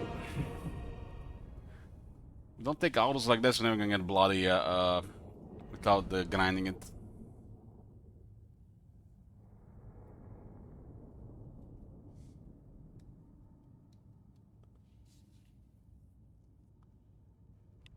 Expected more ghosts to be dead.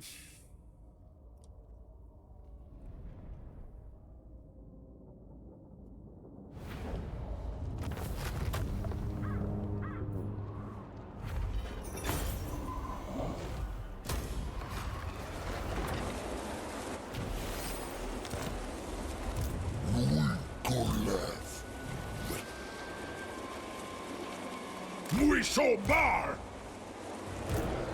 Nui nasaguaman! Rufka! Nui zuags! Danes yabagurar!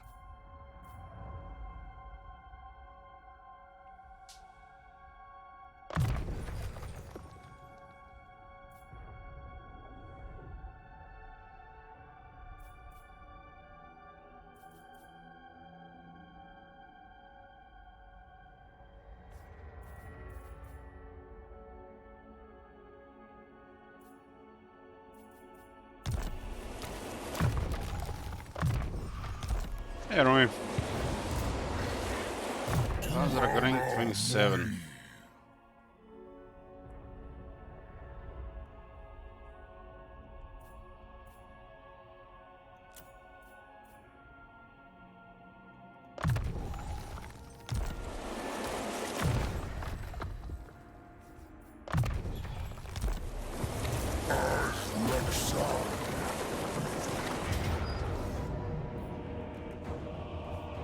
Damn, no, the Harvey doesn't get killed. There's still hope for them. There is still hope for this company.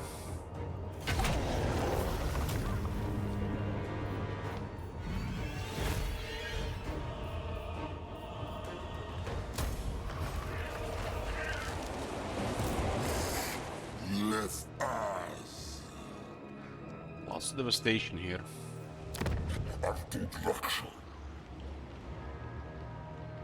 Do we attack Grom here? Grom is gonna cause chaos in the Empire, so is that actually good for us? You better have brought Grom something We can have to diplomacy eat. with him, but it will be useful here.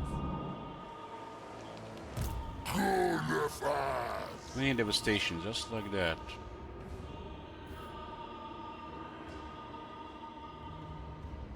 $126. This was put us exactly here, huh? We do not get additional army.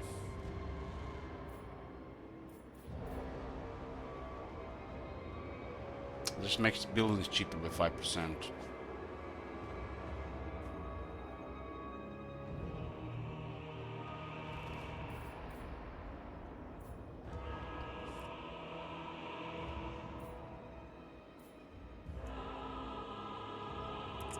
Get 9 Harrison shards because of a bug.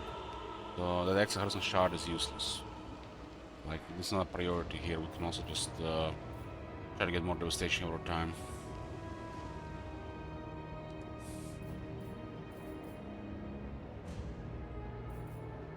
This is +2 armies. This is... Hold on, this is +2 3 armies, 3 armies. It's both of the 3 armies.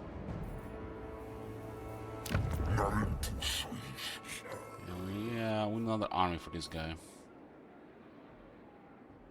think I'm gonna get Taurox unlocked before we unlock a tier 5.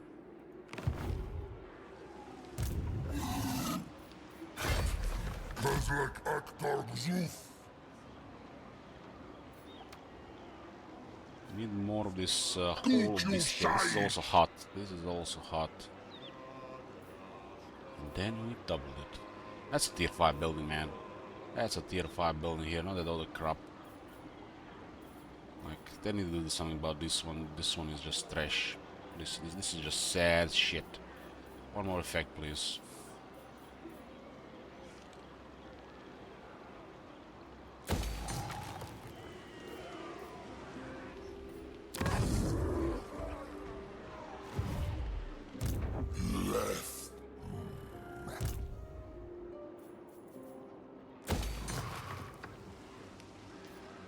The ritual gonna set 5% down. We get more marks here.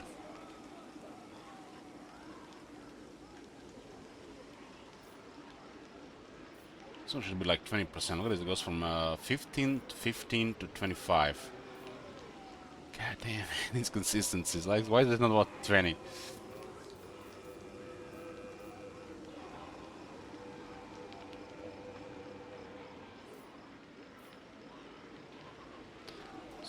The Marks of Ruination mechanic gives us additional 4 armies. That puts us to 5 armies.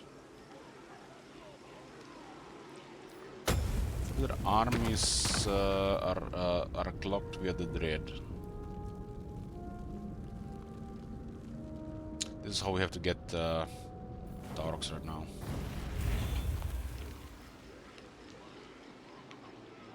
We're not that far from it. 5 armies, 500 per turn.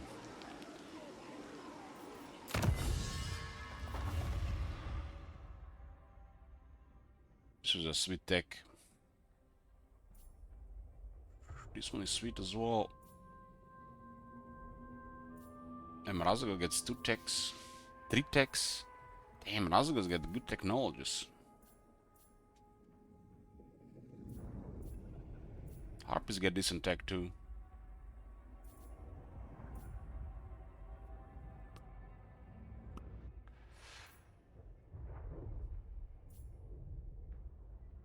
Five defense and 5 anti-infantry for these units.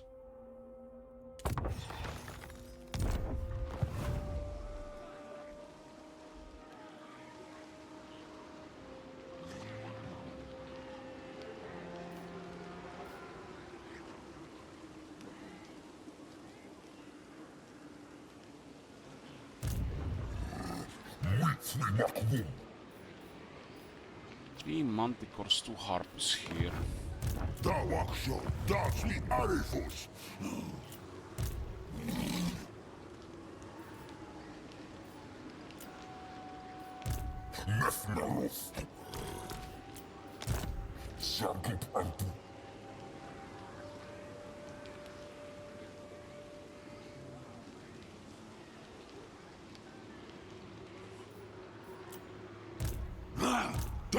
Warman.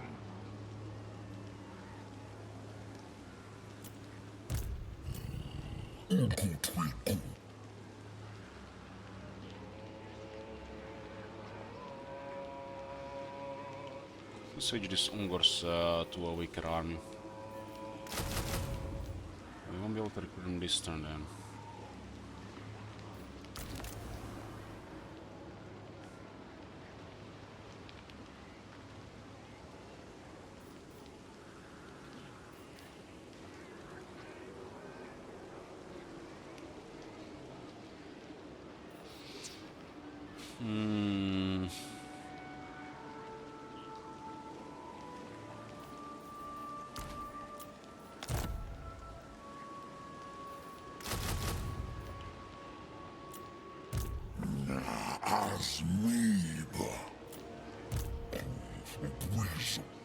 So close to transfer stuff here.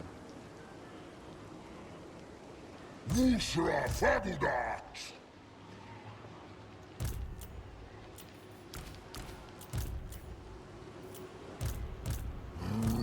Dawak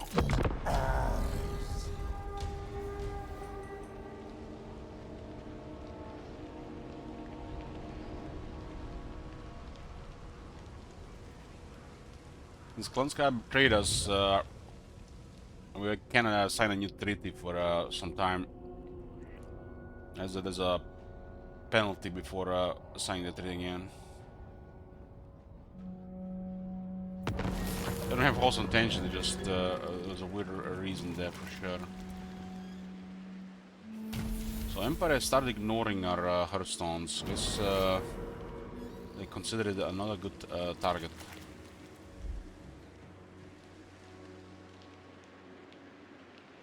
We got Plague of the Crow.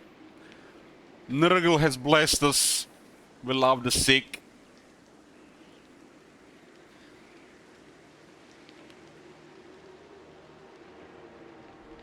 More replenishment, more leadership. Immune to plague attrition.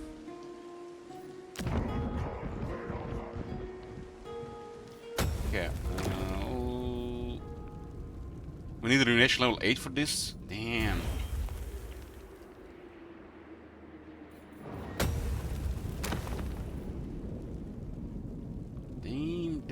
Damn. So unless we disband Swedish Super Mall, we can't get Taurox right now.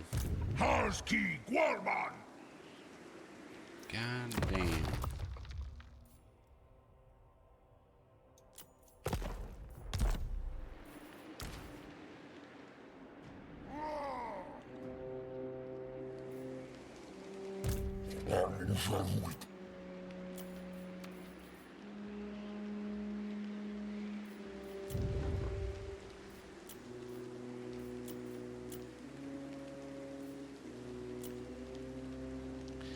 The most ideal thing here. Most ideal thing here.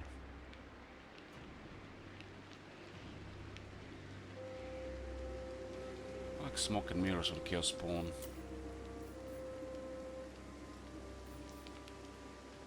Can't cycle this shit.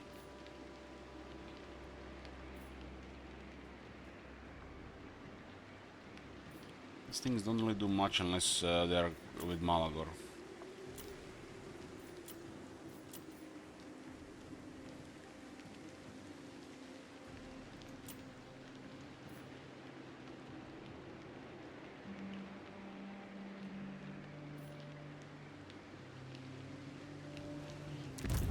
Oh my god! Have you seen that Eric's. shit? Holy shit! What the hell?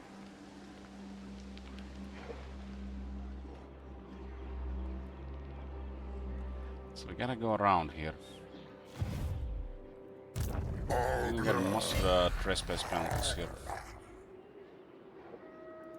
Dawes Kazran! Can't sign military X with Broken Axe. Kazran! Multith Bui!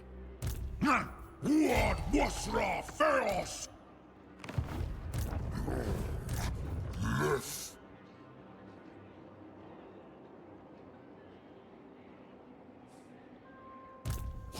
Malaron Dal Armu!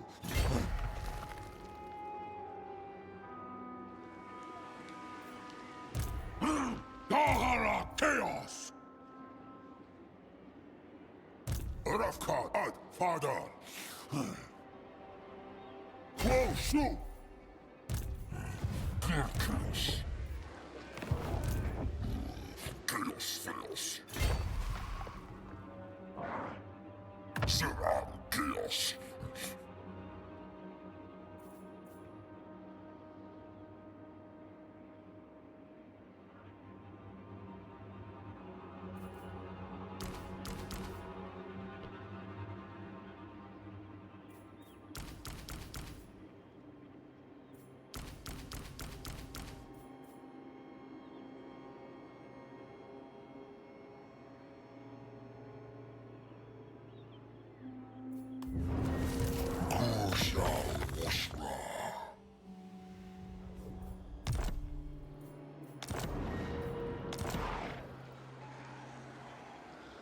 Let's all hug each other and get the plague.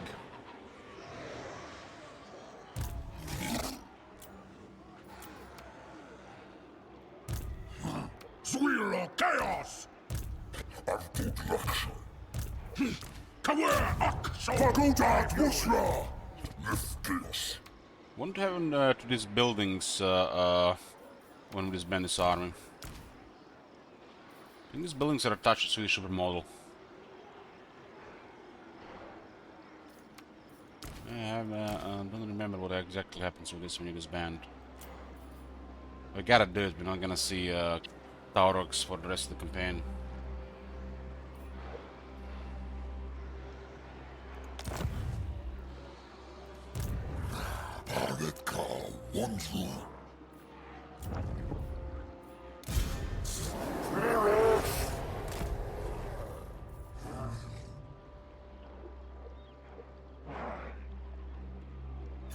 All stealth be damned! Bella calls to the brass bull, take only what you can carry while charging.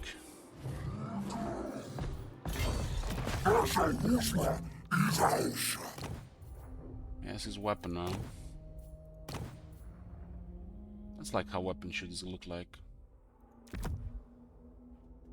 It's how like weapon should look like.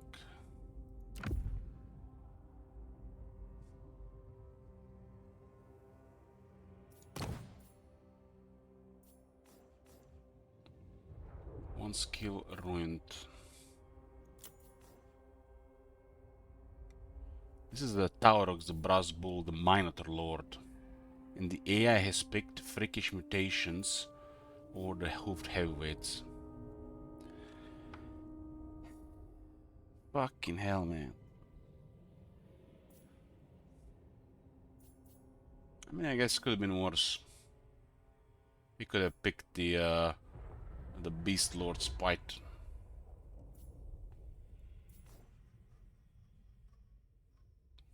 This at least buff the Jabra Slide and the Gorgon.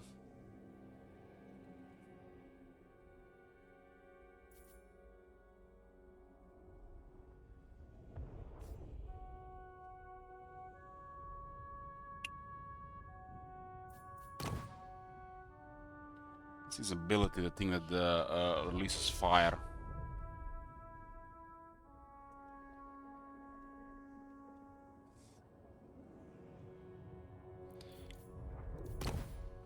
More bad loot here, huh? We need the banner.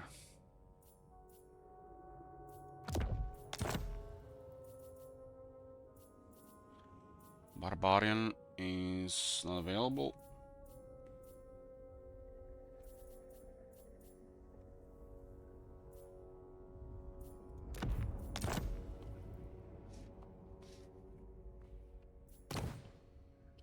Has a brutal base stats, brutal.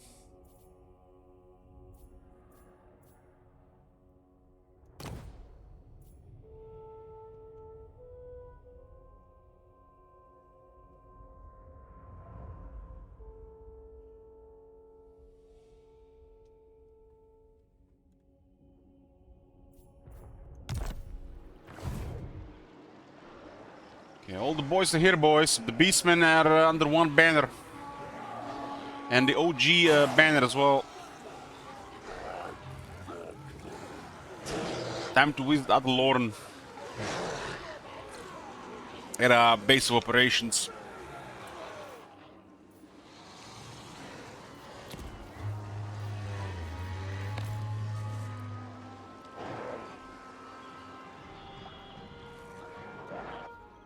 I will not obey. We only smacked the Ryan once. This battle here was brutal. He was brutal. How dare you? Ryan just bullies the Beastman infantry, especially the ones with low armor.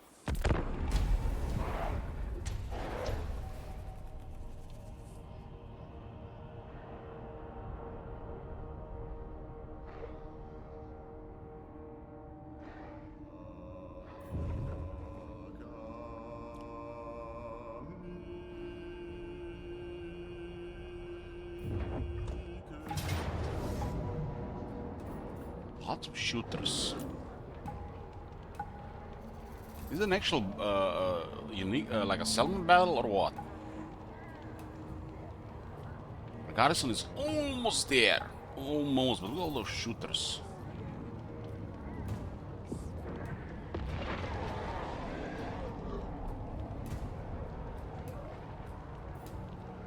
They had multiplayer archers, they got really good archers.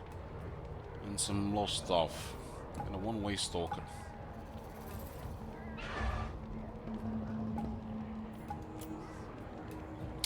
Let's do a short break before this battle, boys. We'll fight this one, see what happens. Situations like this is where technologies provide a lot. A couple of your units get like 10 phys resist, a little bit of tactical defense, maybe some armor.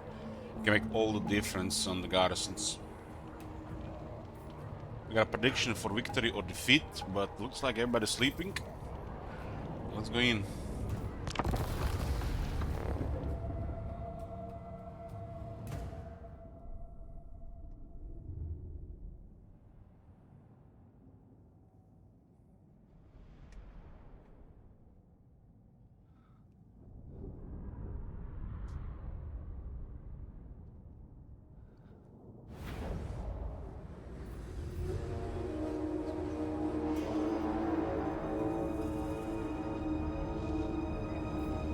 Simon!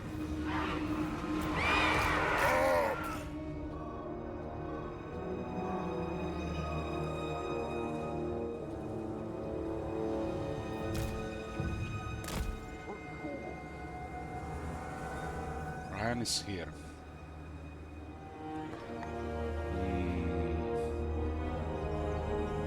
How many units do we see here? 1, 2, 3, 4, 8. 8. Cyclically easily overwhelmed. I don't know if there's any depth guard here. Depth guard, the different scouts.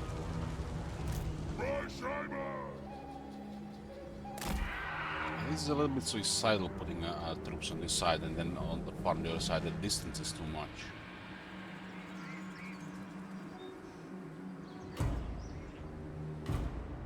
Ought to probably slow them down though.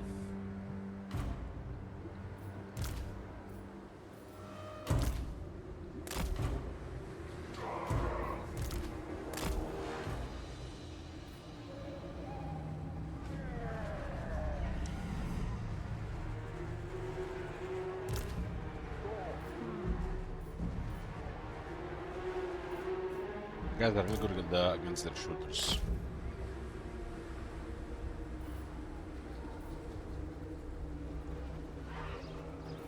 Chaos Curve!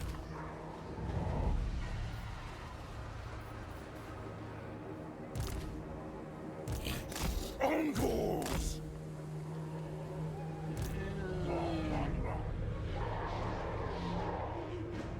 What this guy's gonna do here? Run into the archers, so they do have several spearmen. They brutally just died to any spearmen. I'm gonna try to crush this fast. On control! Or as fast as you can. Shrinking I have a couple of good units there to fight, so we have to send a lot. Dahara Chaos! The vigor is low due to building. There's a little bit edge. We have a lot of shooters.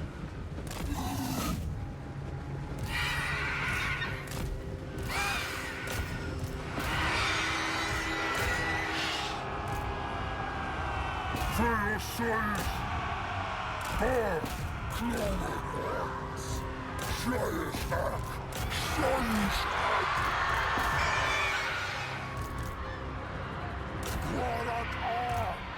Damn, the centigrade just got melted before the window closed. They have no armor on the shooters. Ulduguman! Frequent Lunia! Darburg!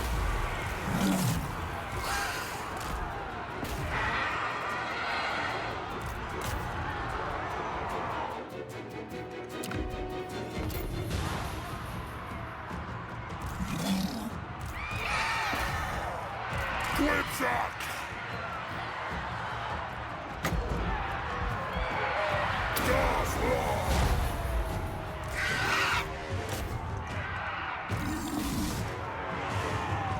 Husky Towers!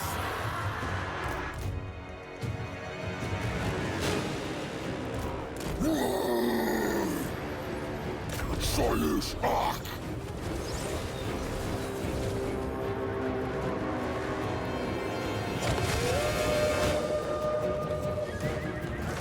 Undoors! Done! Can just get stand there and shot.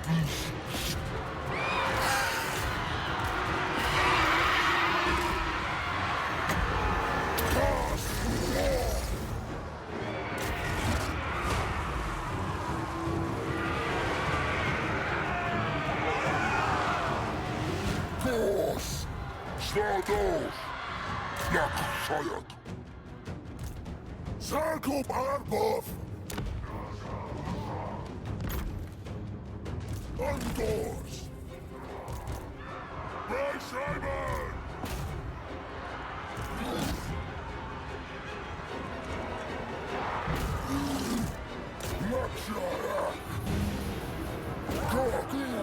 Fast, but we didn't really kill them fast enough. Sunshot!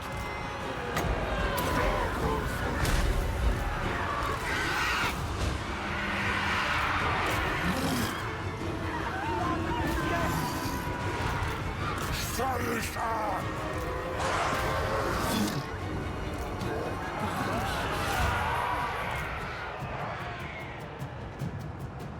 Agasak!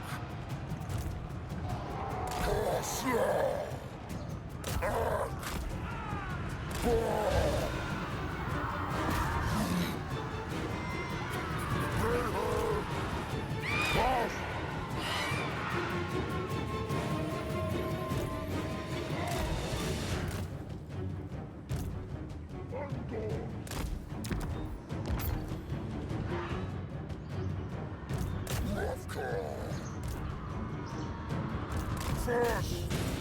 It's rice spears.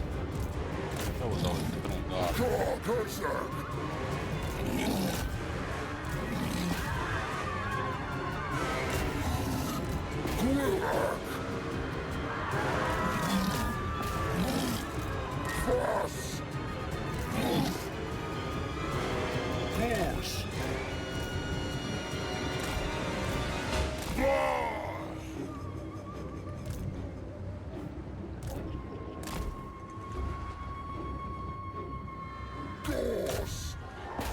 There's a lot of dead wood elves.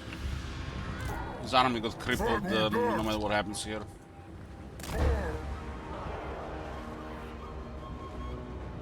Look like this might be worth fighting here. Who knows? This is a powerful buff. One that should not be ignored.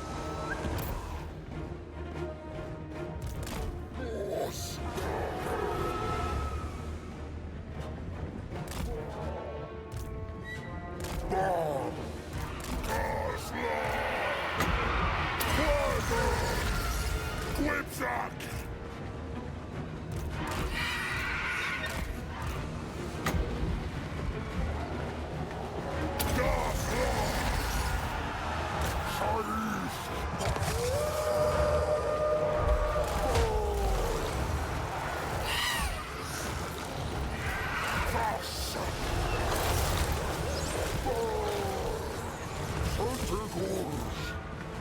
Like voodoo is really bad in bottleneck spells.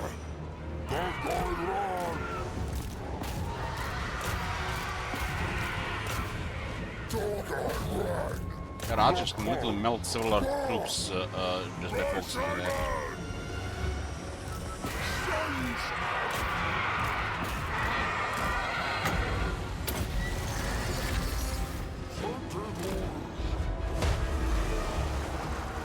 Shooters are just a bit too much for us here.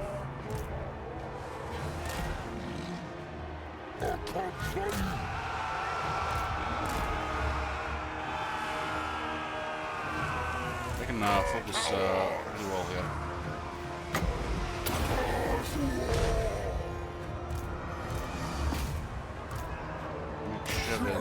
hitting us. I still have a heal unit the best over there.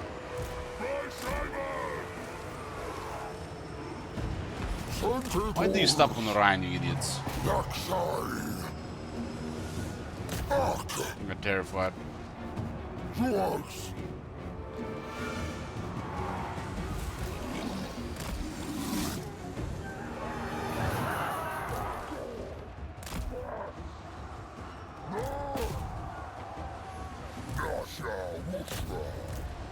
another shooter here as well. I really need those Sendigors to hit this one.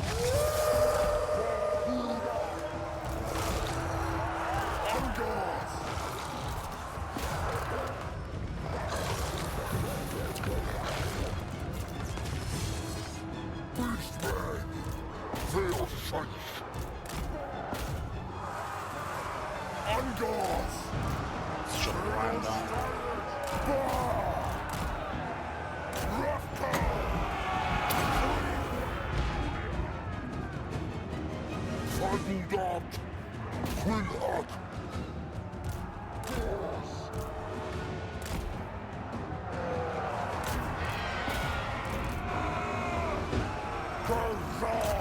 He's actually capturing that over and looking there.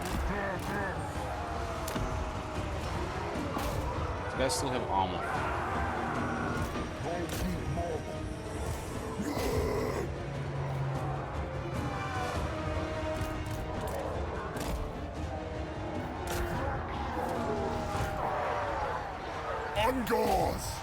You guys priorities here, like what the hell?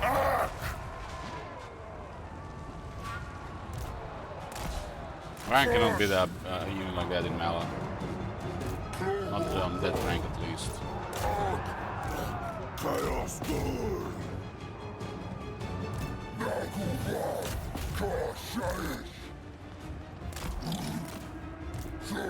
Warherd!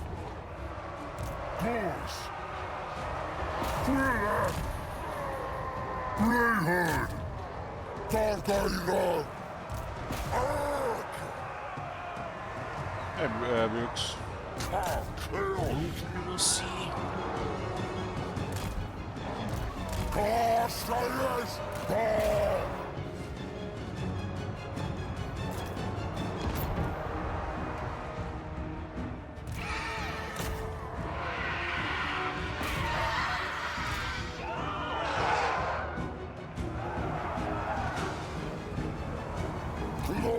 A really balanced army and it was split bad.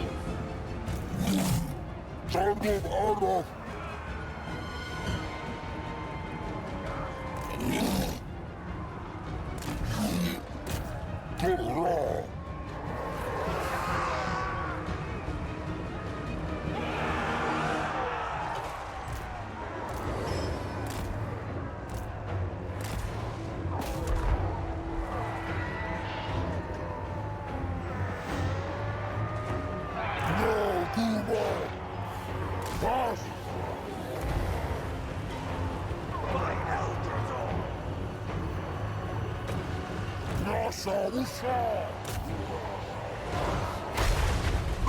picked the 10 defense one, damn. That's very good.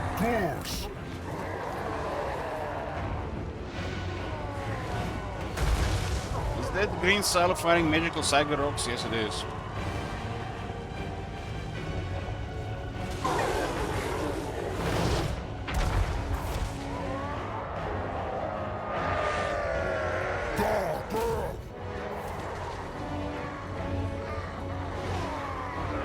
Glittering scales, possessed by the trickster god.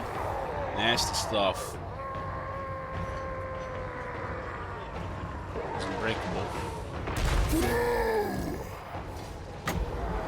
Dagger 3!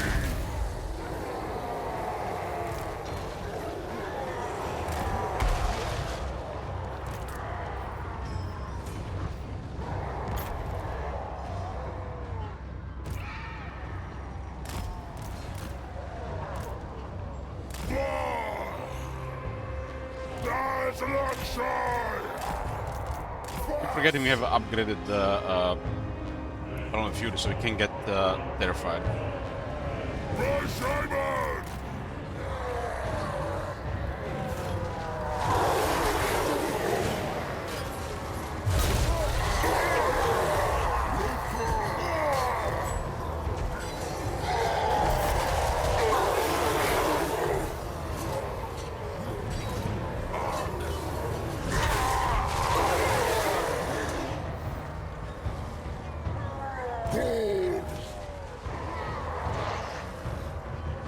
Wisra! Ungoth! Beastman! Askeeper!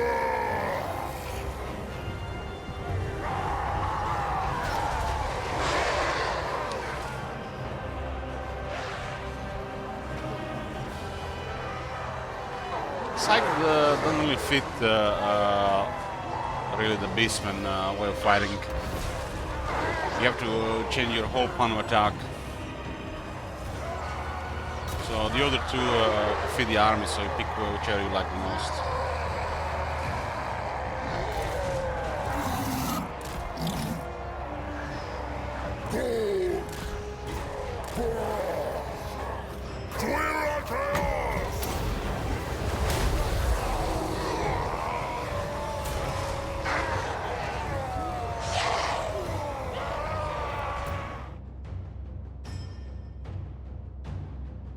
He's actually getting killed faster by the Warherd than I'm basically.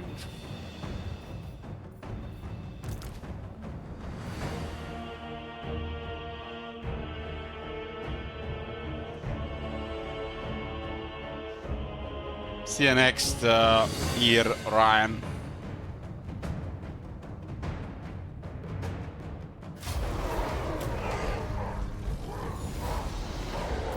It's a great victory here.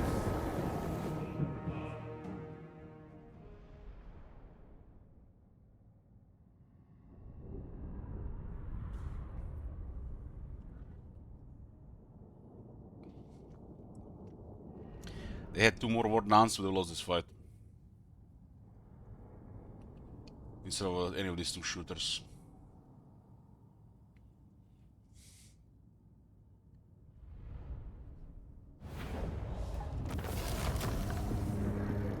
$175 dread and 4,200 favor. Could have been nothing in the settlement down, huh? Also got some dread. Look at this, another 1,400. It's a payday.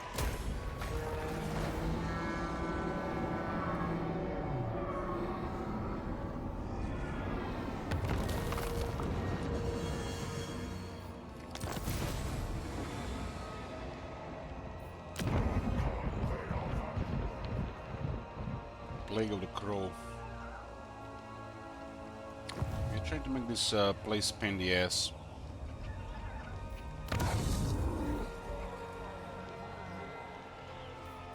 Well, Ryan paid for this, huh?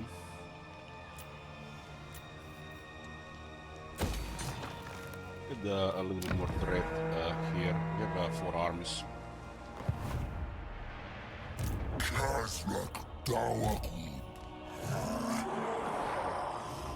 Oh, he retained his stuff.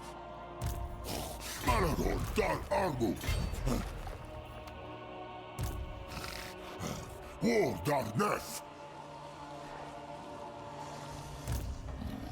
Chaos fails.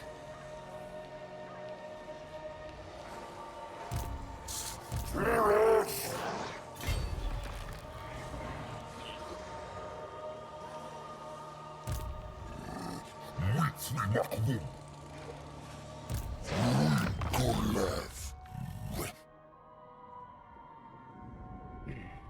One master is solid.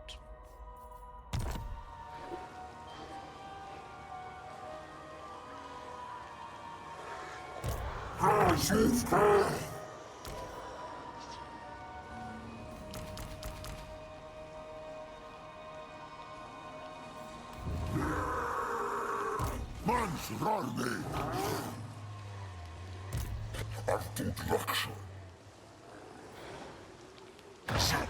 Chaos!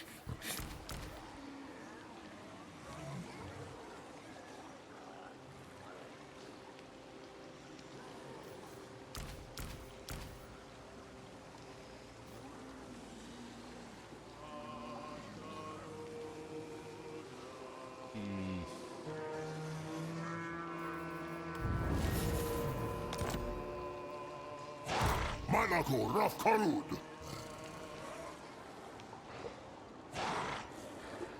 Big Gorma!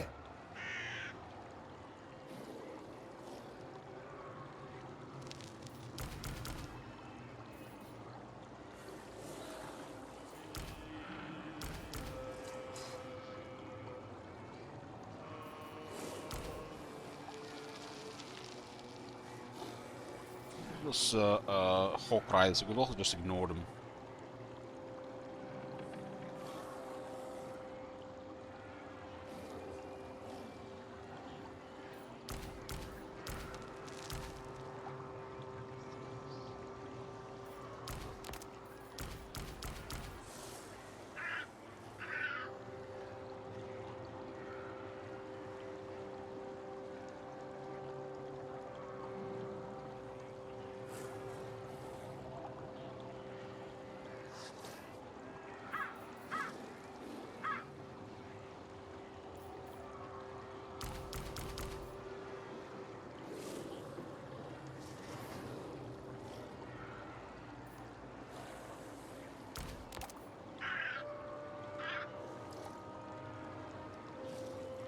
To best rage penalty. The little had nothing in the army until this turn. Now they're getting penalty.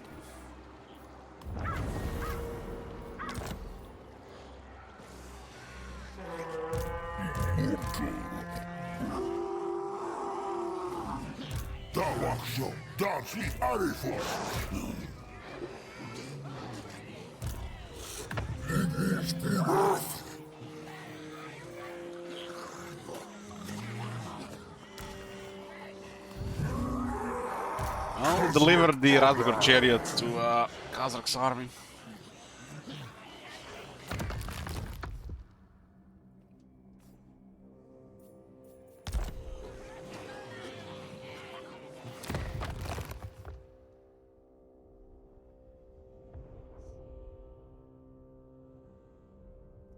This goes with the Centigor skill, huh?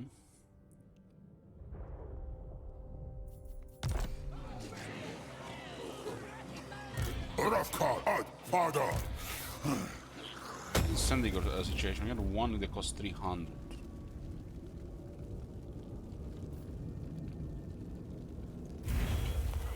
And Morgur has a weapon strength and defense for Centigors. That's actually a pretty sweet buff as well.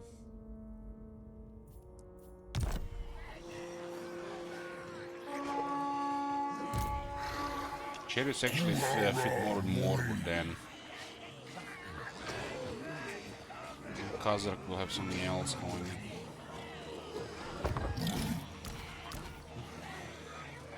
I have beasties here, flyers and bestigors. And Kazakh being the star. Like Kazakh around the Han Master. And the hordes of the Drakvald. This tells you literally what to use in this army. Gors, Bestigors, Chaos Warhounds, Resgo-herds, Harpies.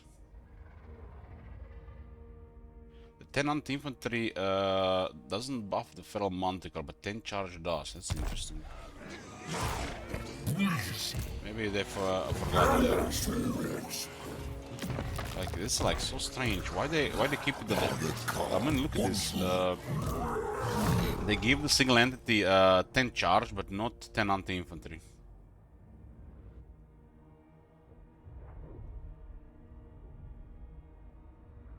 Why they didn't even put the feral manticore in this in the first place?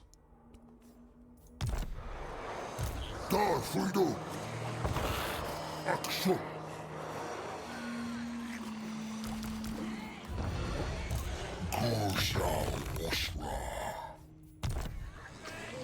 Really, no anti-infantry, just charge. Single entity charge. Fucking brain damage. Then anti-infantry would have been real nice on the manticore.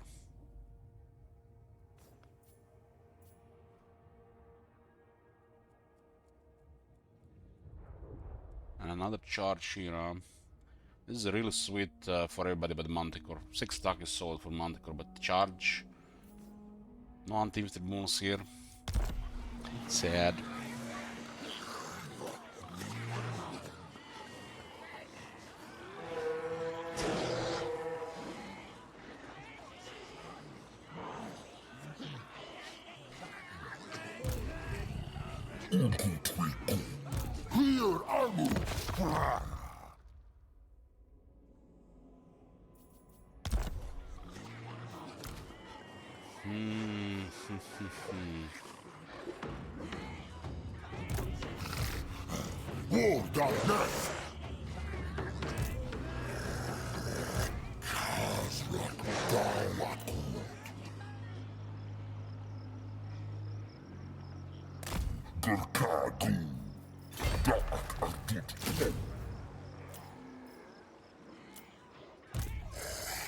Left eyes. Kazrak show.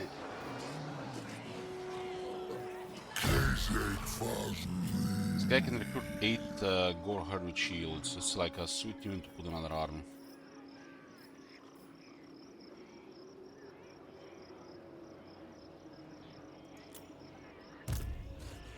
Ghost.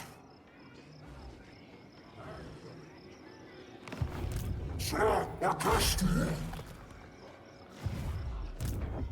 Delina. Fashion up.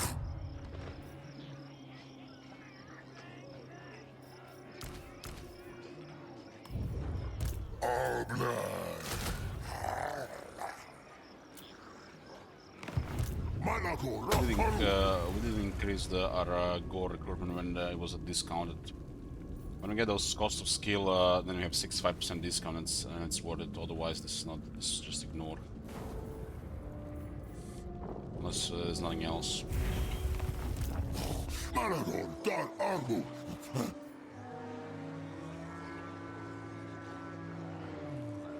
There are chaos now.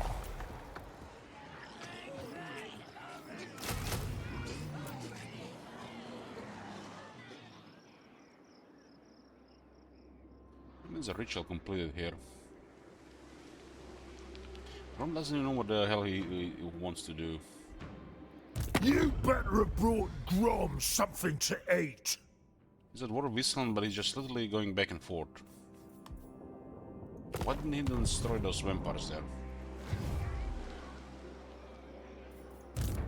Gauzi da Alpha. Sobar. Asmiba.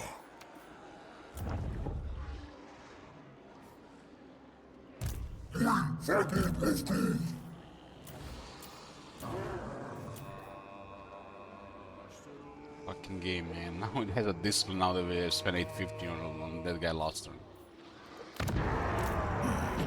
What was my fears?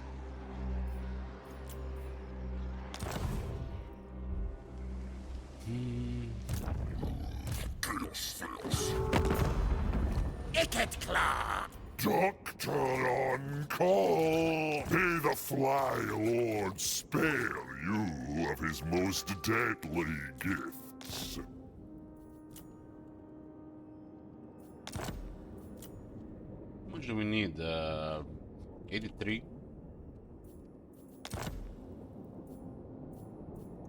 The fecundate! Looks like fast as the circling drain losing to the Empire. We are not ally with him, by the way. Think Warpstone first, pact deal later.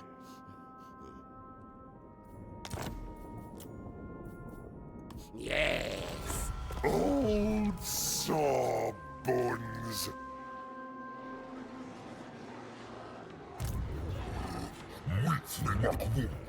Disciplined Brave Shaman of Lord of Shadows. I refuse. 907 dread. We need one more upgrade to tier 5 garrisons. That's beautiful.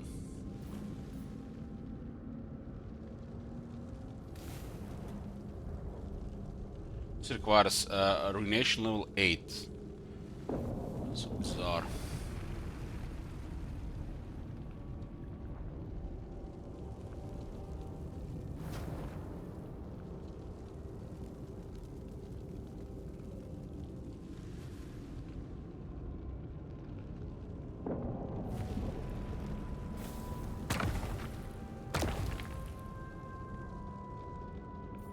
Still cheap. One more turn.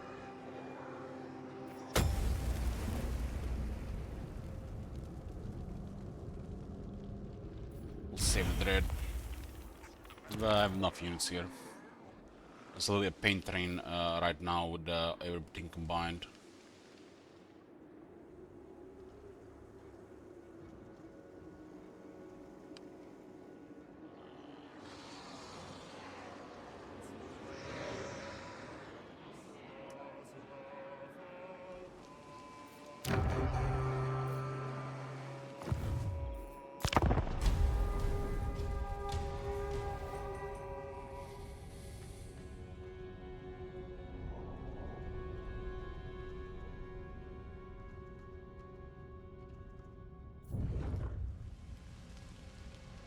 Cal could send 2 armies in the Black Pit. Marching through the corruption. Risking plague.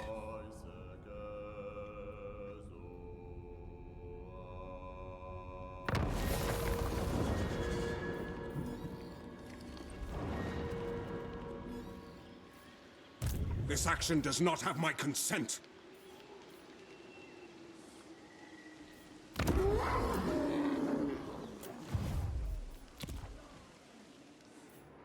Buildings are generating 220 per turn.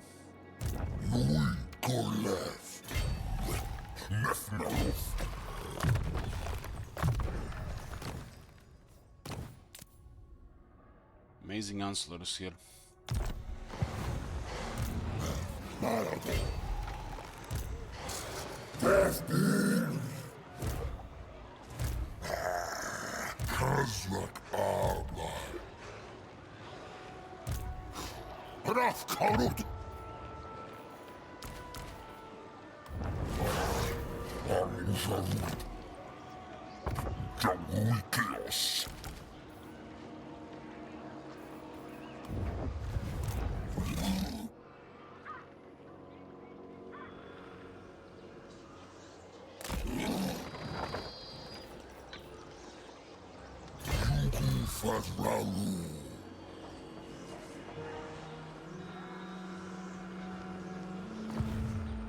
An impossible path. This is a region. This is a region or province?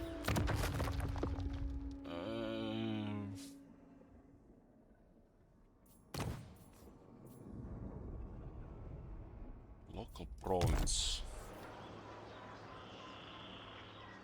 Oh, this is a region. I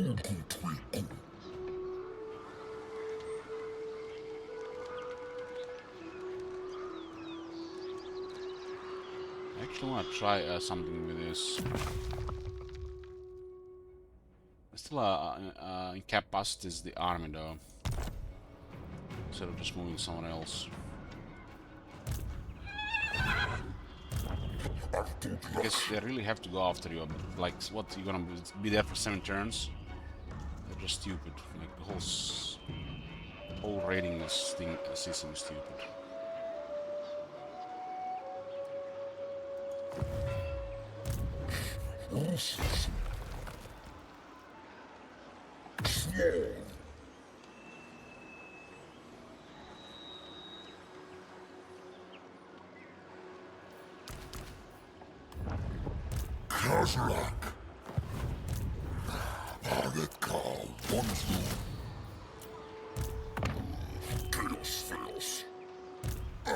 The capacity all of a sudden increased.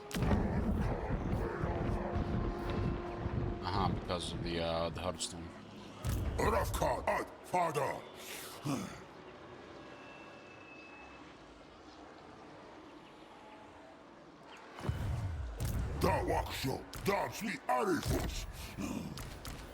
Can upgrade some gore skin. This can also be as a bait here as well.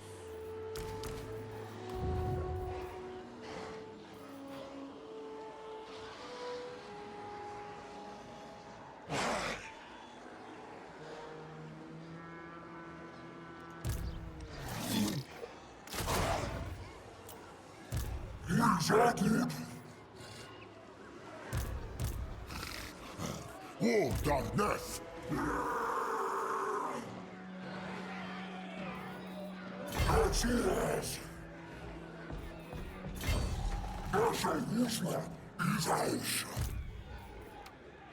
Taurus sounds angry. Why are you angry, Taurus? They're cowards. Who hurt you there? Is that the new grandma? Grandma hurt you there?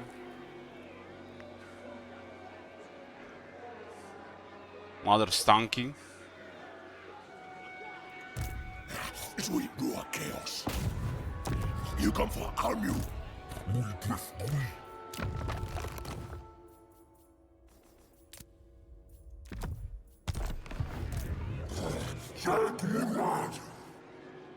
Mother Stanky, there's one revealed here.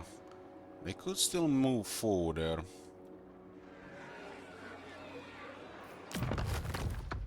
You got battle loot, one ruined battle skill. I mean, it's like just out of order. Like this 4 out of order. He's in rank 12. Still has crazy base.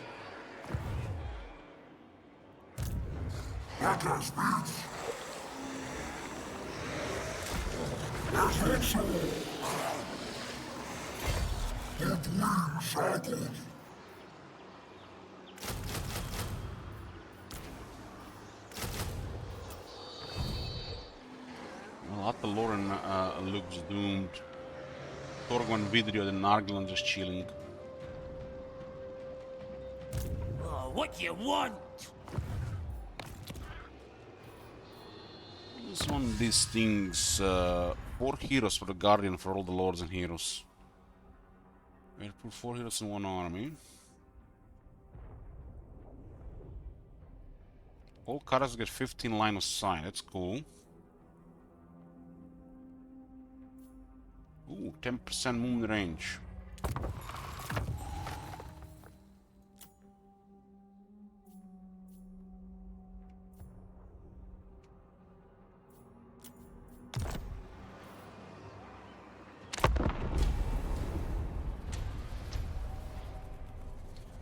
A massive war host of beastmen is coming, and they bring plague at the same time that helps them and hurts you.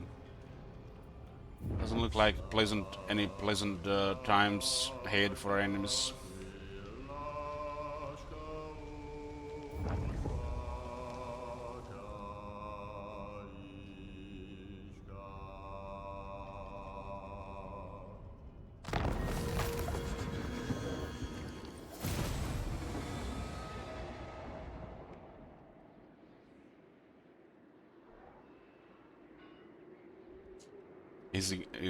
This shit is gonna still ignored. I have only one good ear, yes, but I still hear you.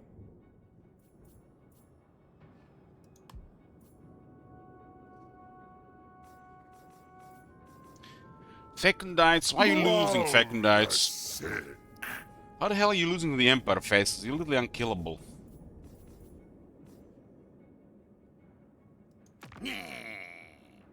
Look at these guys, man.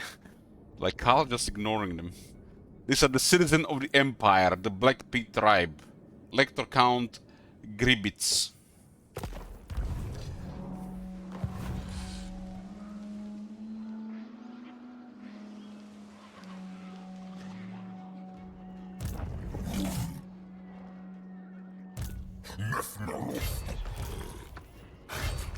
Kazlek Aktar Zuf. There's a Wusla in his house.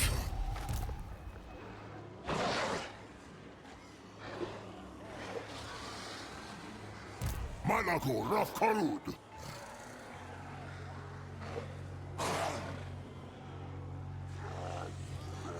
Towers Kazlek.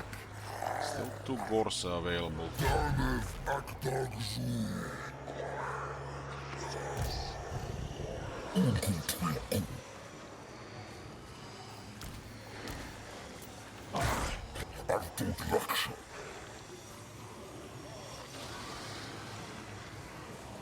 Malagon!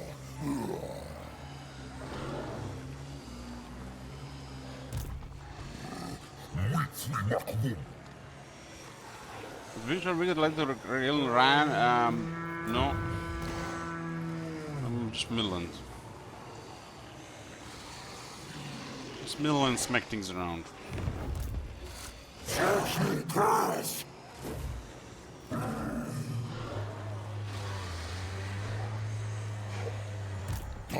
I'll move.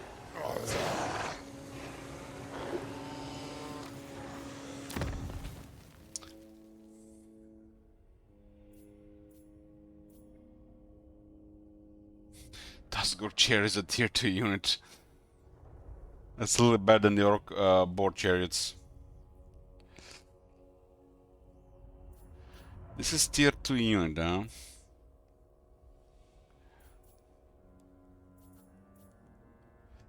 It's 14,000 to get a Sendiker building.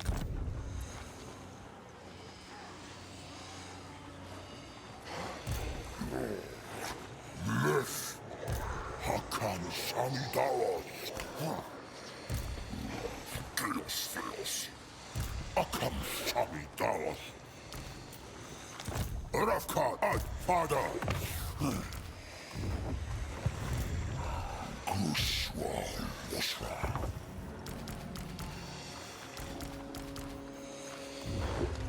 Kulefas.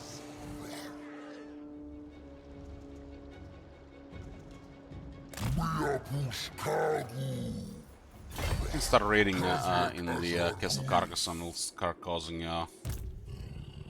them grief. Still want to see no, if this does anything. I don't think this does anything. If I remember right, it was doing better next to nothing. Maybe it does more in Warhammer 3.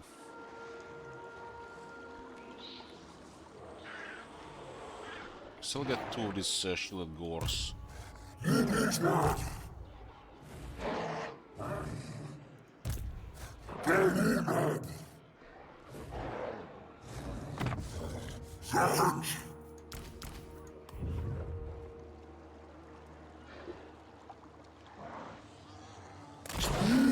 to the settlement. Yep.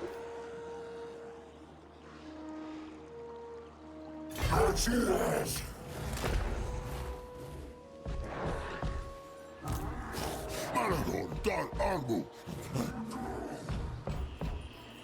Malagon, use. As her son.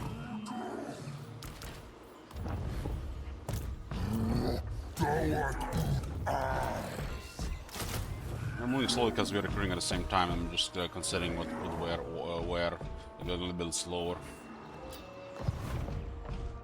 We're going into the forest.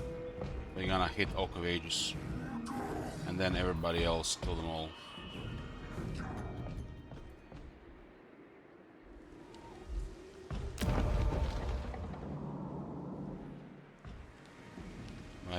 Fighting another Lord, and we're gonna have to fight Belagar as well, because we're at war with Belagar too. He might be already waiting for us at the edge of war. Oh, tier 5 Hearthstones. I think these two might be a tad too cheap because you can prioritize them. And then you have a massive restriction like this. Level 8.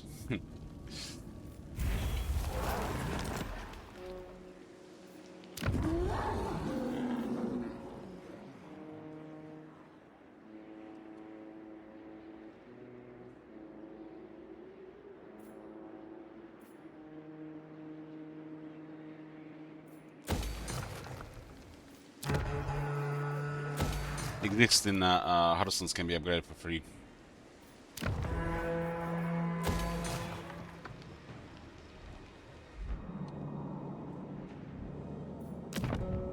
This is one must blow the ground, right? We can still do the ritual here for 28 marks. We get the next level ruination, but doesn't do anything. Really. Have 5% cheaper construction on the core buildings and even all the other buildings.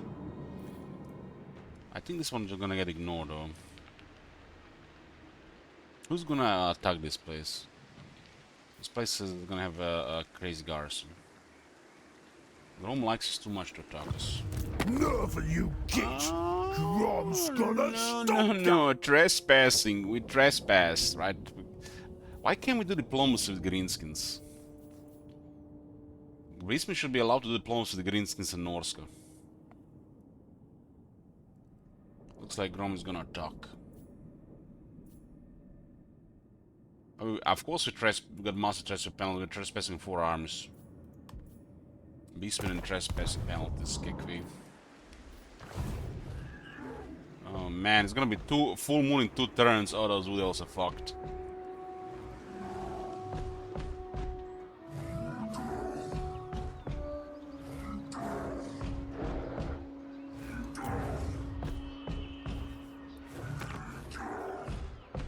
Super strike, I'm not gonna be there yet. Yeah, forget I rolled the information here.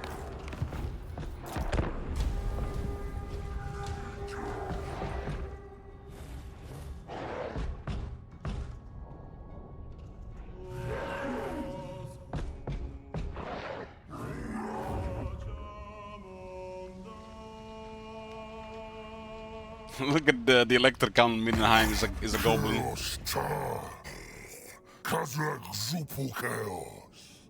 Chaos is good, Kezrak like chaos.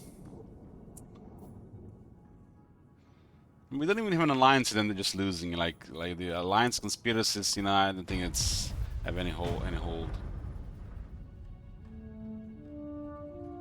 Artisan empowerment, I didn't now click it. 10% more movement. And we dropped a mission, and now we got another mission as a really good reward, but we don't have an assassin.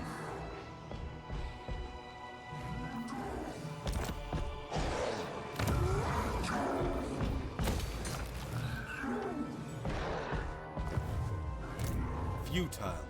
An affront to Orion.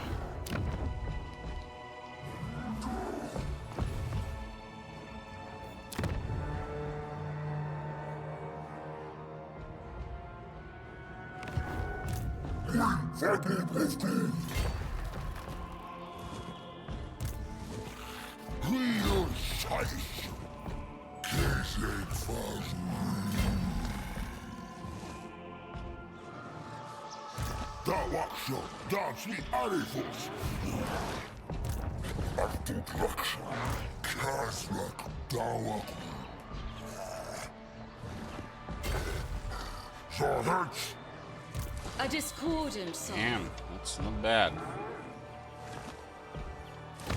How could I?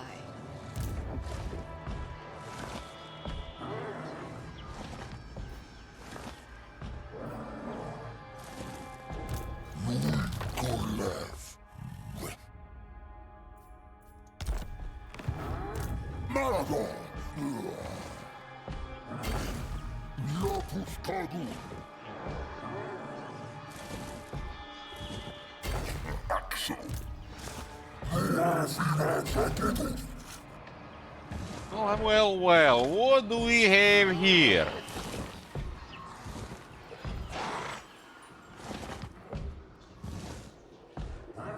This is how Wakatown must have been sweating when the beastmen were tearing his tree.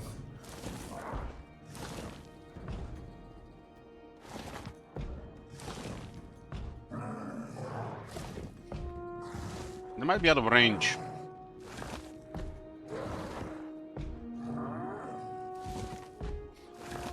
We strike Oak of Ages first to create a blood ground here, and then feed the carnage to the blood ground to get increased devastation. Instead of just killing everything and hitting the tree first.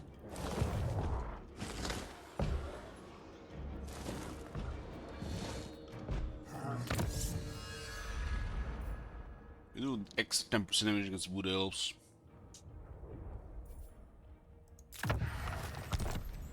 Will they garrison the oak or will they flee? These guys only have 1 armies these days.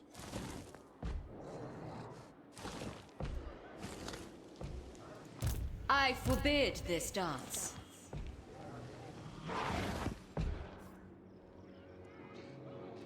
If they attack this, it looks like it's gonna be 2 armies. We can handle 2 greenskin armies, especially not Grom. If he declares war, he's gonna attack this immediately with 2 armies. 2 bobs, there, no chance. From ritual here before we lose devastation. We hit the ruination level 5. And we got cheaper construction on the horde buildings. For some reason it skips the next one to 25, instead of making it 20 here. This one is quite boring, you get nothing here. If the Hudson shards were not bugged, I guess it would be okay. But level 5 they say the ruination is shit. Just 5% cheaper horde buildings.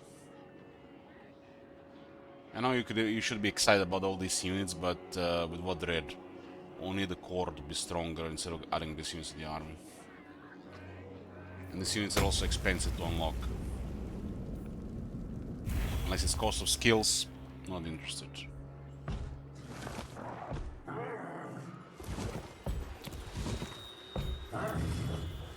That's a great reward by hitting an assassin.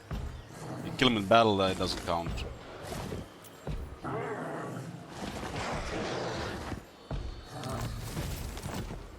Proud son of Athel Lauren.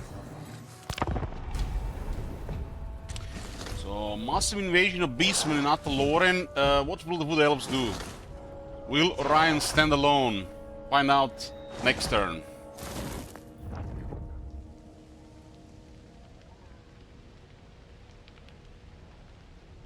Why those guys didn't just instantly declare war on us like several turns ago?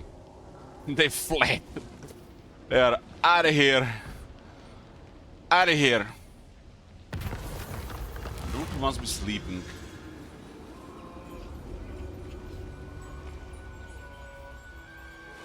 Uh-oh. Oh, we're about to burn the forest down. We got solar eclipse. And 15 attack to all armies. 30% damage for melee infantry.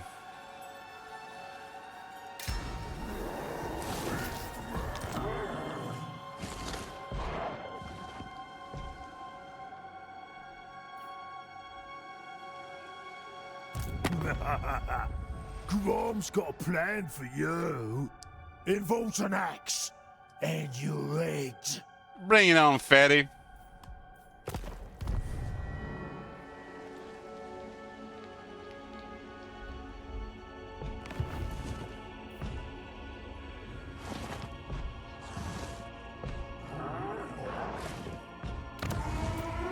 There's a slash corruption increasing here. CA, what is this? We've entered Athel Lauren. We've been had a hearthstone next to Athel Lauren for a while now. AFK, AFK, AFK.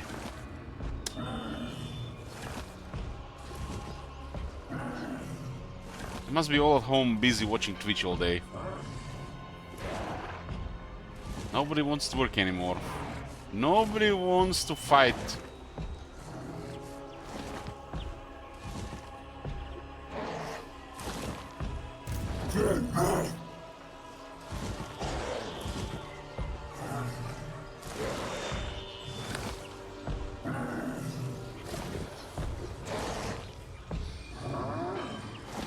Who's gonna hit here? How do we spread here? Let's see.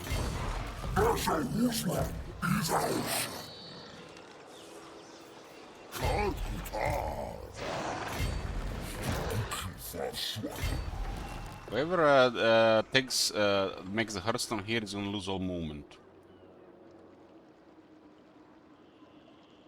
But if we split, we are in danger of getting ganked on by an army in a row, especially if they do it in the right order. Lady of the Azrael. This is still a spooky army for anybody but the Kazakh right now.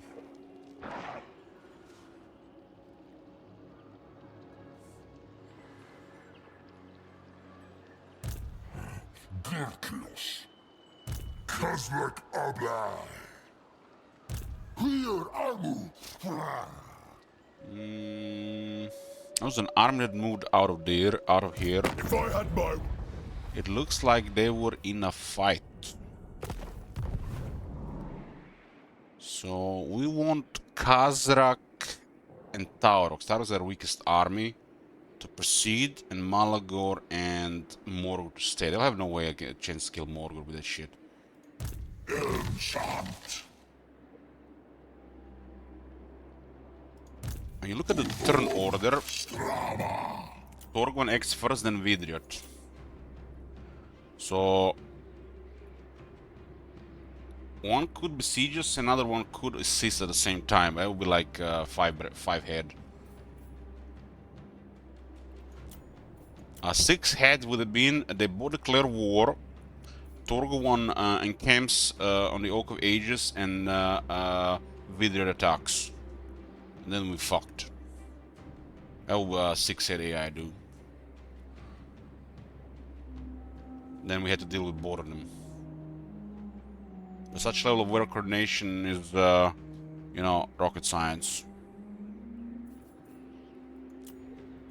But we still have. I'm still playing around against this because we've seen some surprises over the years, and usually we're with massive setbacks. This is why we split the right way.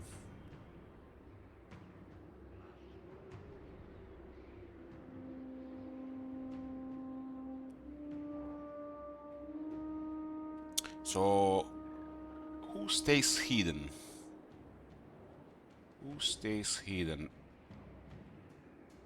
Malgor stays hidden to bait an attack. Morg leads the attack.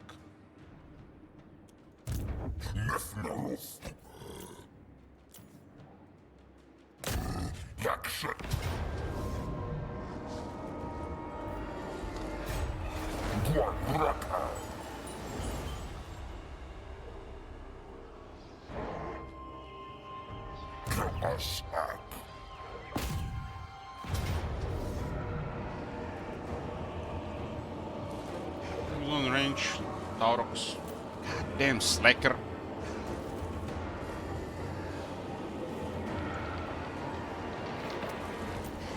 Decided Razgor to be a best fit for Morgor. To the Centigor specialization.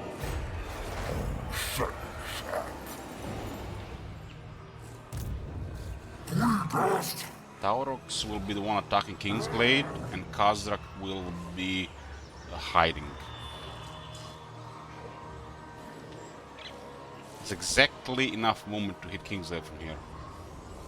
We can also just raid into it.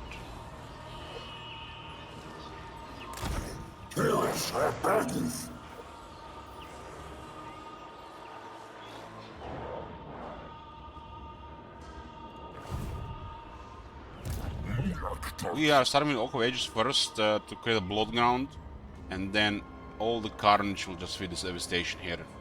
So just clearing everything first. So we create the blood ground and then kill everybody. Get a massive amount of devastation.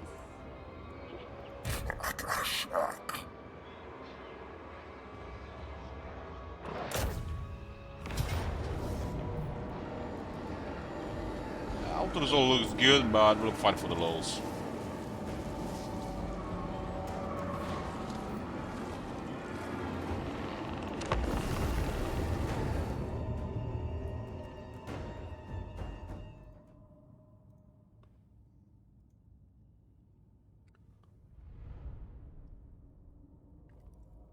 Hold on. Where's the tree battlefield?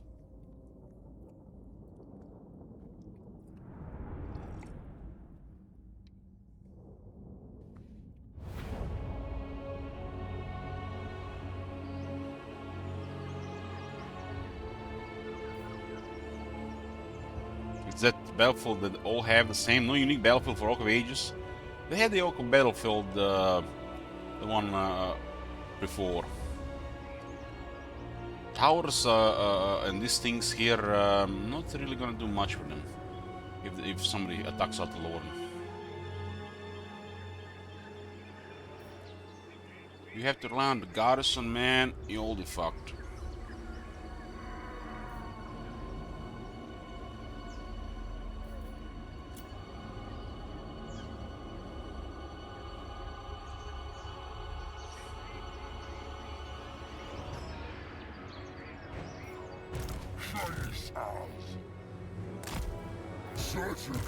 These are shielded Centigors, but they're still soft. They're fast hard hitters. They're really good at killing archers.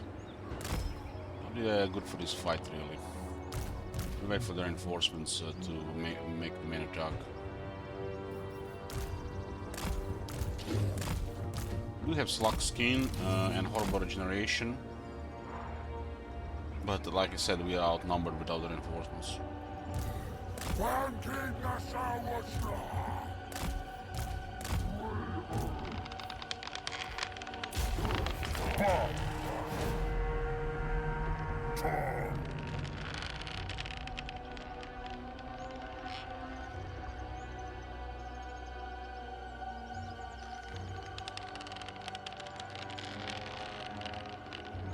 Whip shock. Bah.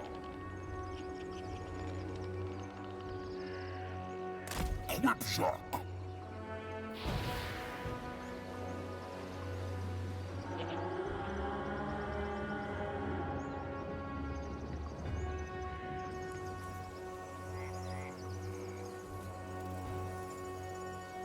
Why can't we shoot? He's coming!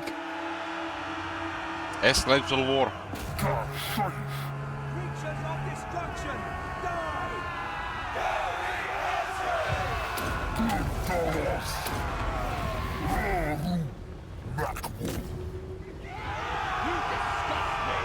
You disgust me.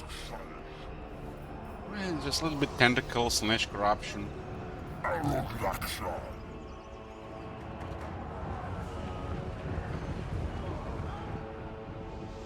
Where the hell this boy's coming? 20 seconds, 28 seconds.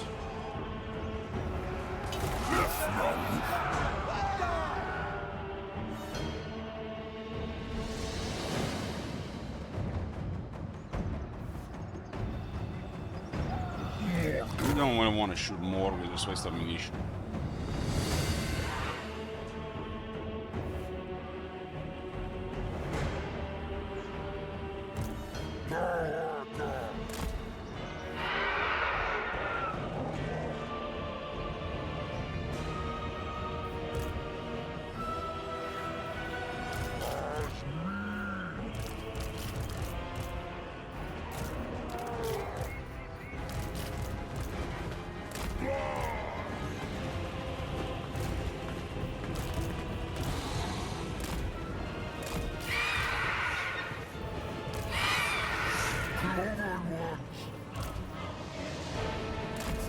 Send everything forward here. We'll adjust.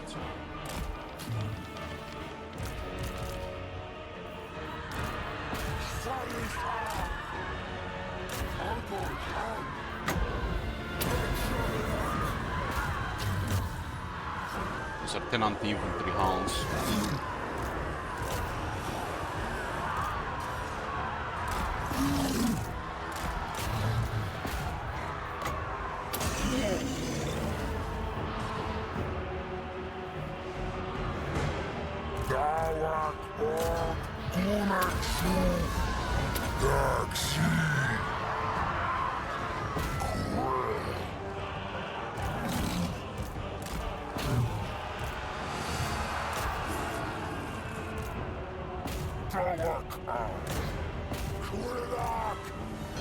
So the Guard are actually really good at chaos spawn.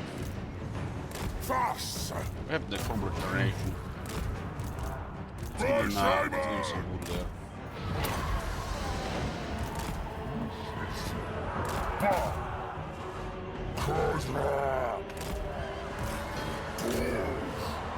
Dog beast! Akashak! Gun!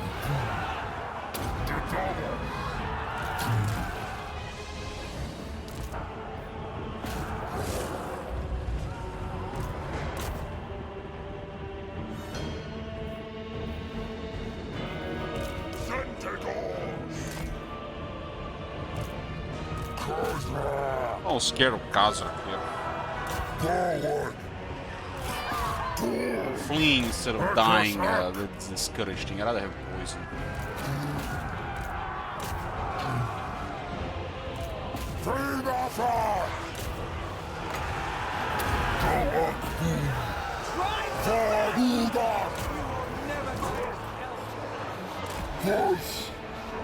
Beastman!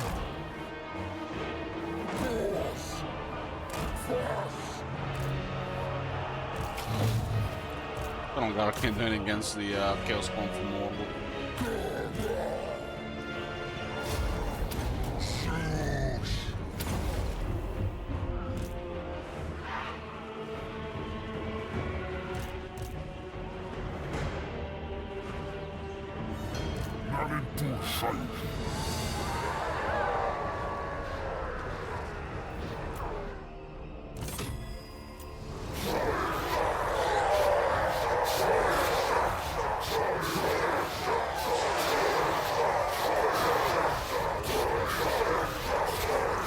Boys, they're all celebrating.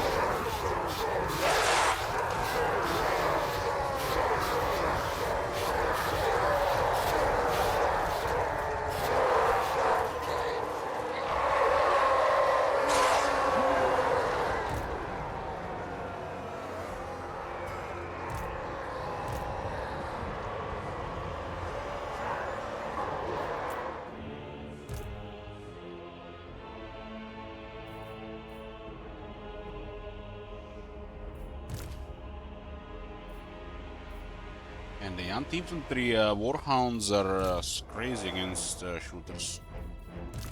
The archers.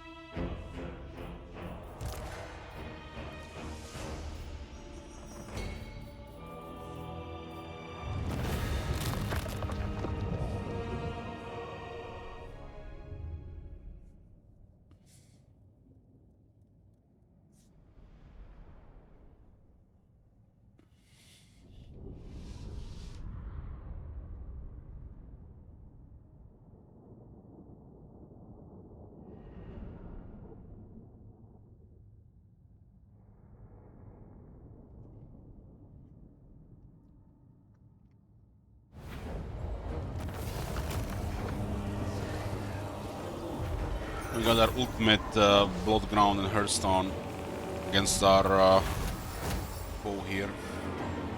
27 Dread.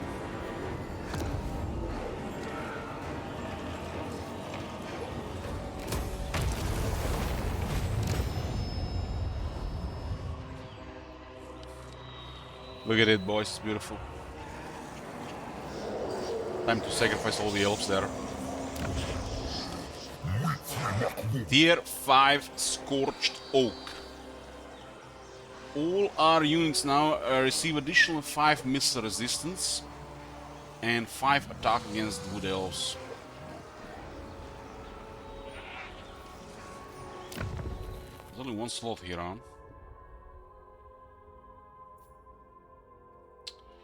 Only one slot. Well, it's only one slot has to be vision. Well, the plague probably better had the vision.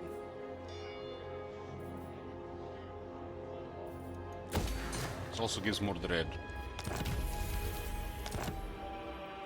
Bone of the First Beast. Damn, that's enchant item 10 defense. We need more of those. Also gives you quite a nice AoE buff.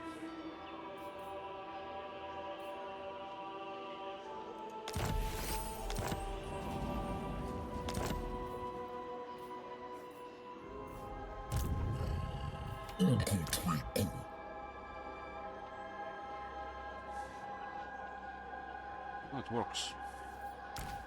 Only Primal Fury work for our for the Chaos Spawn. The Chaos Spawn is supposed to have Primal Fury, but it doesn't work. It's bugged. It says the entire army gets Primal Fury, but it doesn't work. It's a pretty sweet skill, but it doesn't work.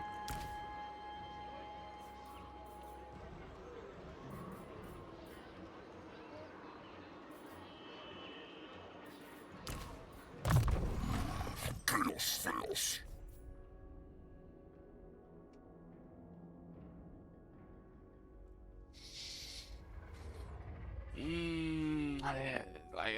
This is like physical pain to click this button. Can't do it. Can take trash. It will be interesting to see, but it would just probably go like from like 6 to 7 casualties.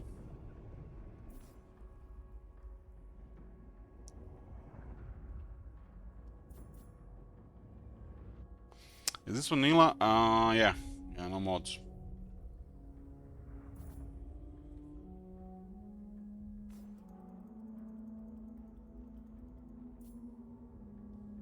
God damn, if they still had something else on it instead of just this crap.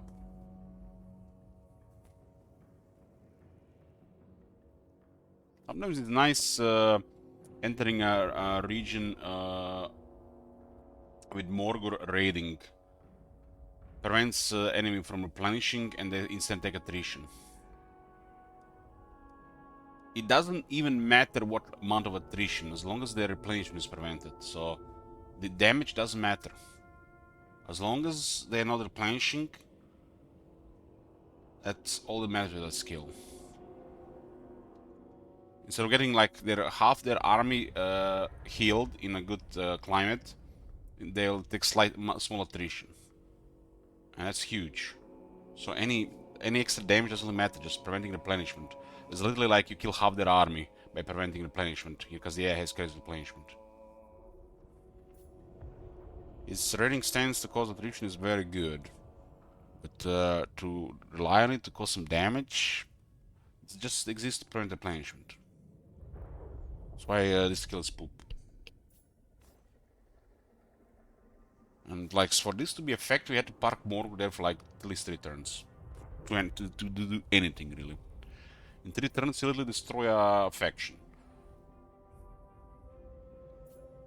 If you have an army, you know, that's can do it. If Morgor is kind of like just like following you around, still it might not do anything. This is local province, but his thing is in the region. I think he was a province as well. Damn.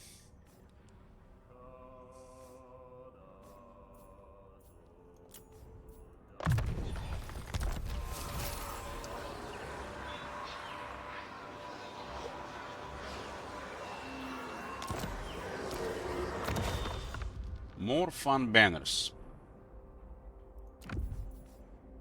Why can't we have stuff like this for all the factions? This is what how banners should be. Stuff like this. Why can't I have rare generic banners?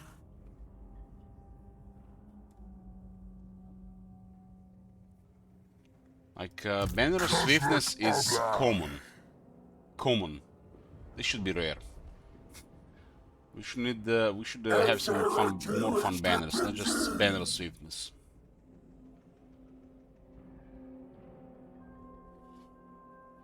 Especially now they can only just equip one of each. There's 6 slots limited here. Just give us some fun banners, generic.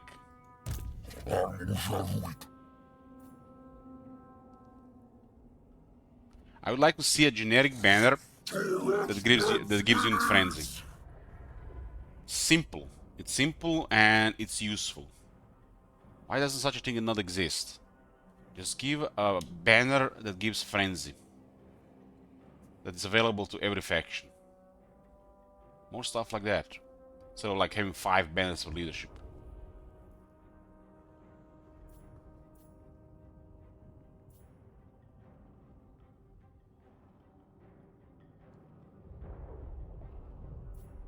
This is interesting. I'm wondering what unit would benefit the most from this.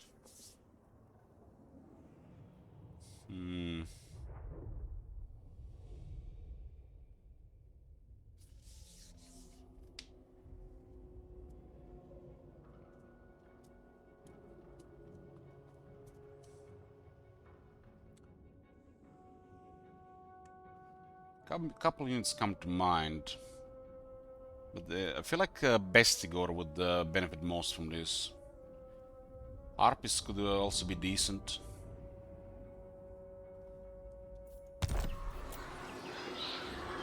This unit probably benefits the most from that one. Will be a nightmarish unit. Special battle skills.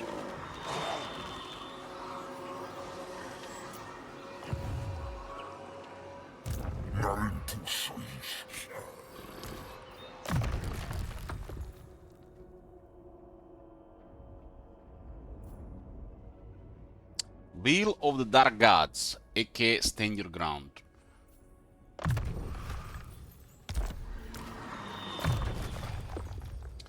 This is the shadow guy.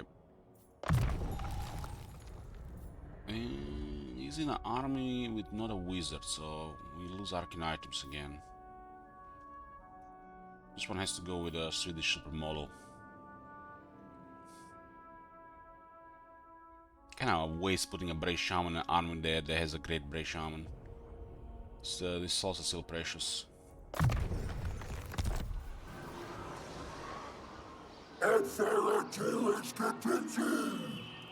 Yeah. So Morgur has entered the Oak.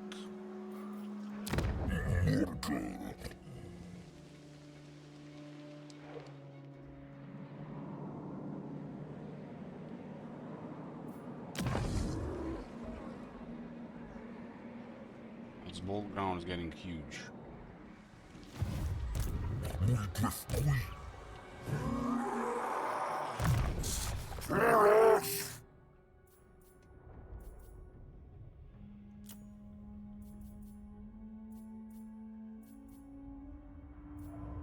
This one right is shit.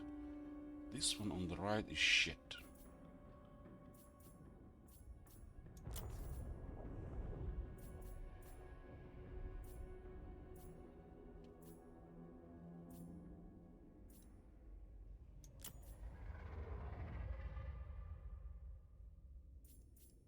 %5 ward save on these stats is crazy.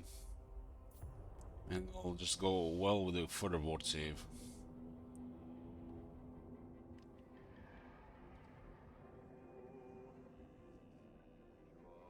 Like no reason to get battle skills here, especially with this setup right now.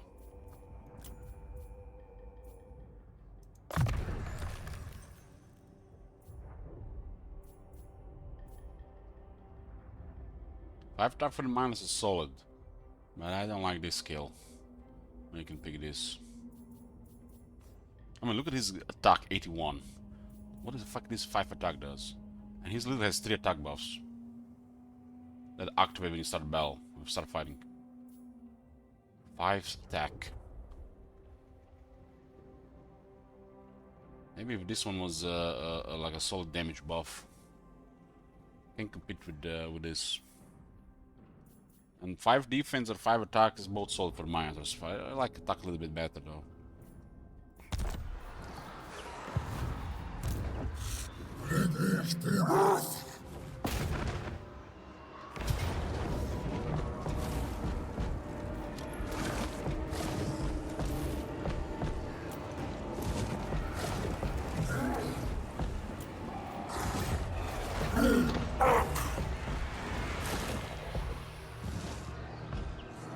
So Morgur and Malagor stay here just in case of these guys.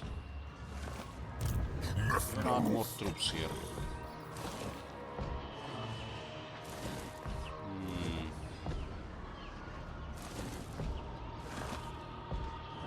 Turns recruitment the horde factions, feels bad.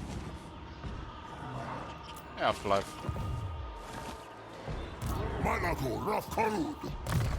These guys are all still pretty fresh. I have a better army now, so I'll take a few by blood.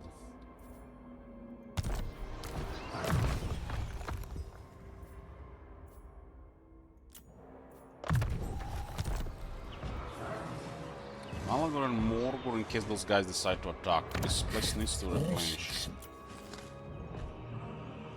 Tier 5, they could have at least put a special garrison here since there is only one building available. It's gonna be our worst Hearthstone.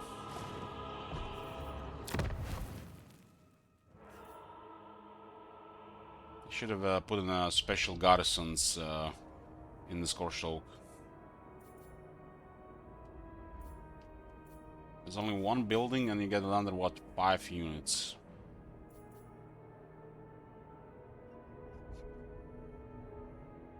Other places can build usually 2.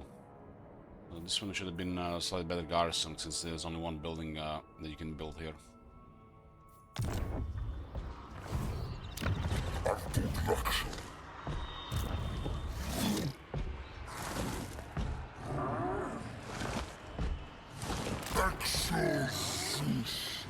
I forbid this dance.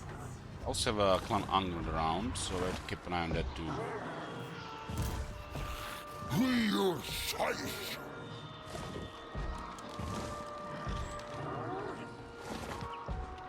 We are playing it safe in case these guys wake up. Dareth Aktorgu.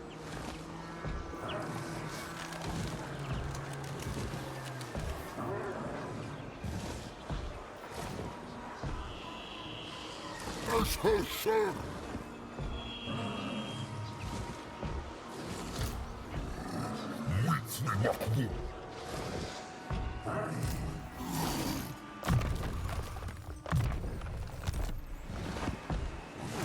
Where's the shaman thing?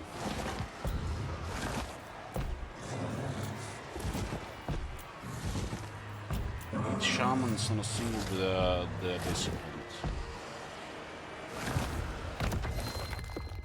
Wargor and a Gorbol. Does it can actually put a Wargor.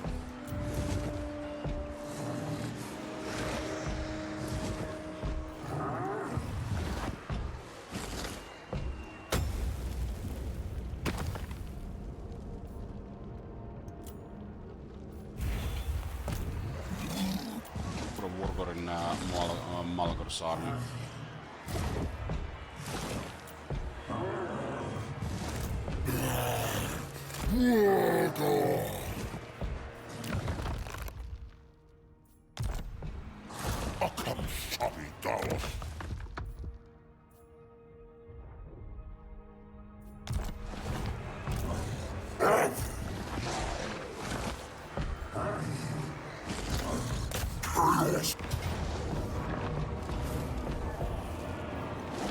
This one I can alter this whole.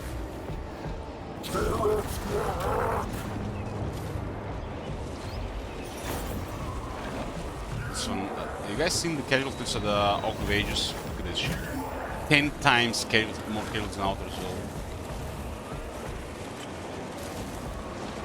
And this is Kazakh's army here as well.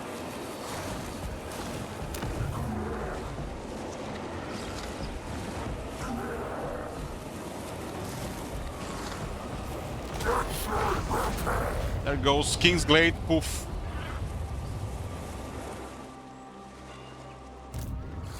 And all the way here, huh?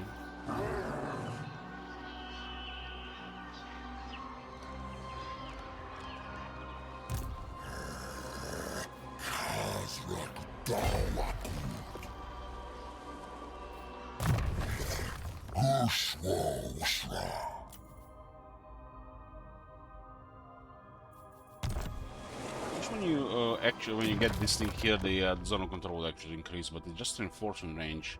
The zone of control has another thing you have to block things. So if you had like a reinforcement range increased, it should create another layer around the zone of control to tell you what the reinforcement range is. Because it's usually around the zone of control, but the zone of control does not increase with reinforcement range. There should be another shade of red showing the reinforcement range if it's increased. You know, like they have with the normal movement and march movement. The shades of green. Ready for bossing! You see how this is normal movement and this is march movement. So if the reinforcement range decreases, it should have displayed like this for actual reinforcement range, not just showing zone of control.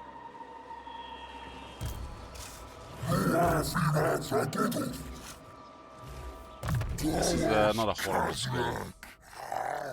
We're gonna be fighting factions that can use special movement. And the reinforcement range is occasionally useful. All in all, the Kazakh skills are pretty nice. Got them flavor and It's solid stuff. Nothing really weak.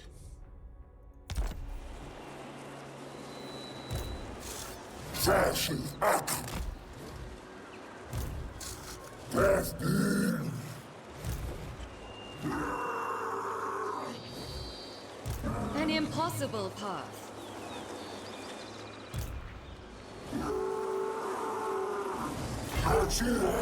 Put Aurochs here.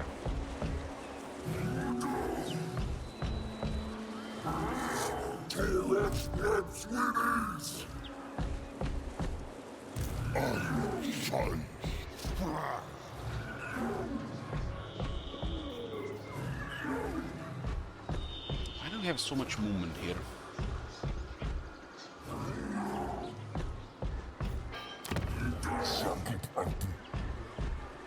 This movement is activated at the start. Do I upload my campaigns to YouTube? Yeah, I have over 200 campaigns to YouTube.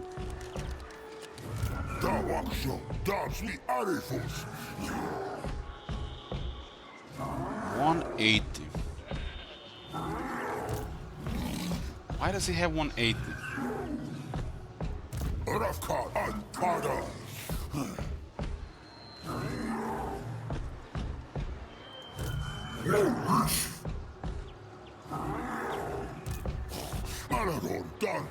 His movement updated to be even more. The hell? 190. What the fuck is going on here? Explanations.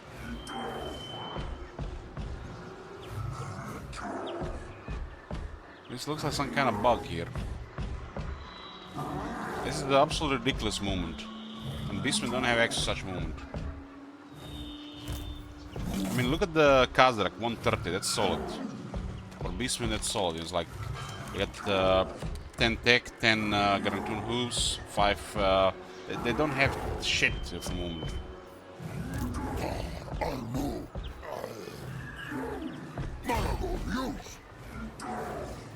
And why does he have 190 movement?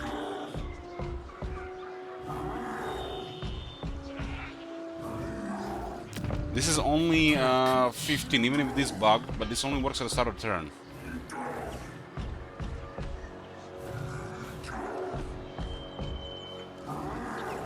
But it only Malagor.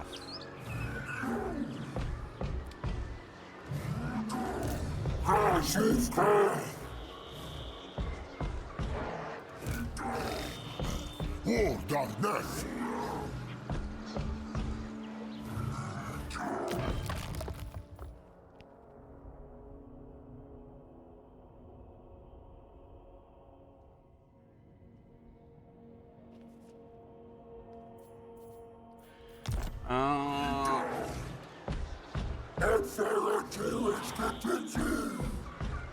If a campaign has one video, it might have been turn limited campaign, so chat just killed immediately.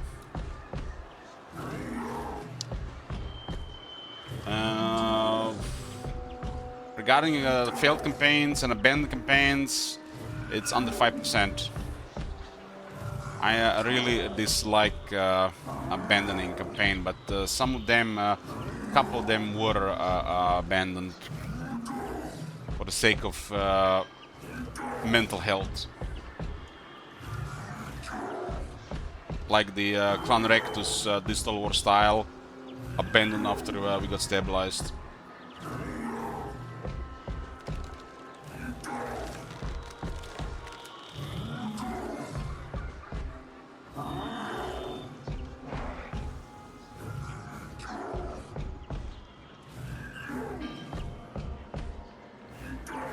I can't really explain why this happened. It looks like like something caused it. We just gained 60 movement.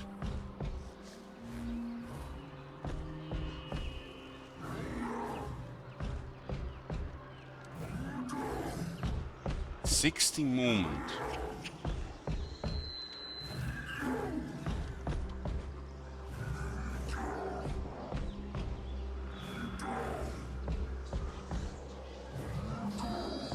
put him there, we attacked there, and he had more movement after.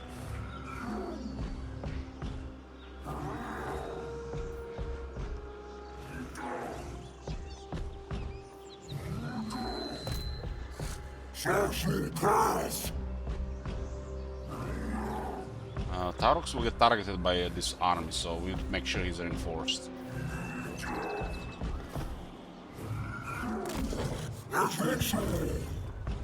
To confirm he's being reinforced, you need to click on enemy force. And Certainly not. and see, click on one of your things. I click on Tarox, it doesn't show that he's reinforced.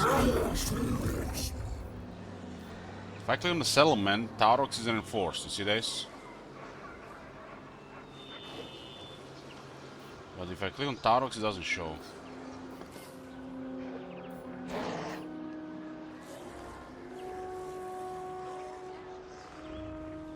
See any other army that has no movement, special movement? Absolutely not. I mean, do we trust it?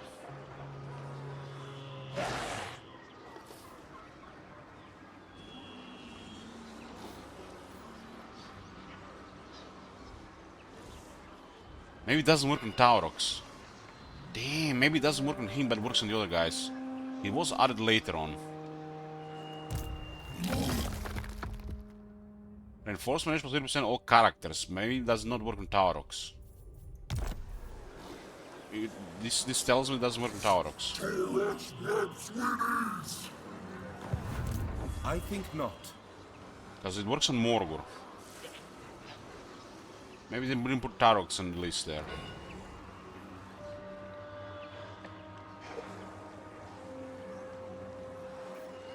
Well, look, we can actually confirm this.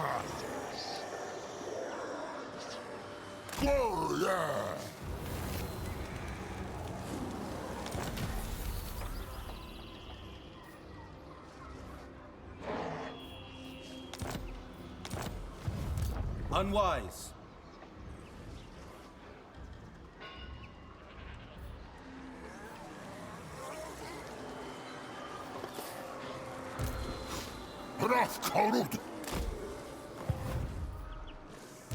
Futile.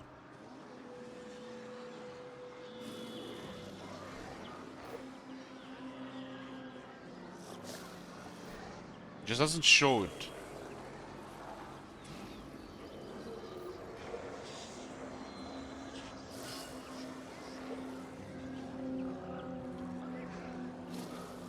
And it's probably issue with how the reinforcement range is calculated.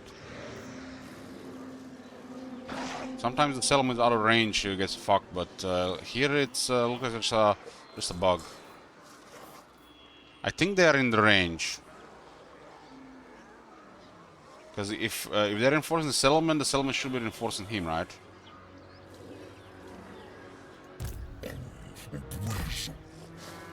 Not possible.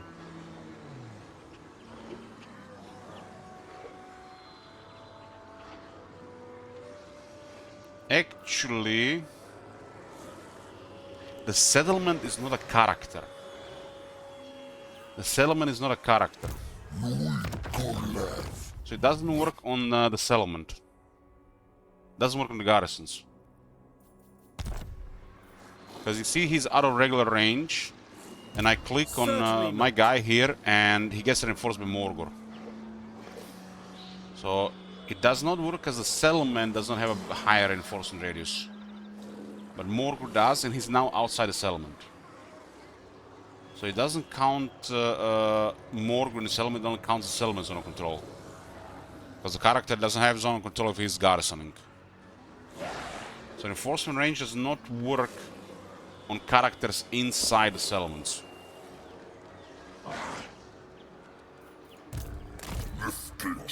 Unwise. Or maybe it was bug all along, because now it shows. Look at this. So it was might be display as well. So now it shows. Look at this. It's showing now.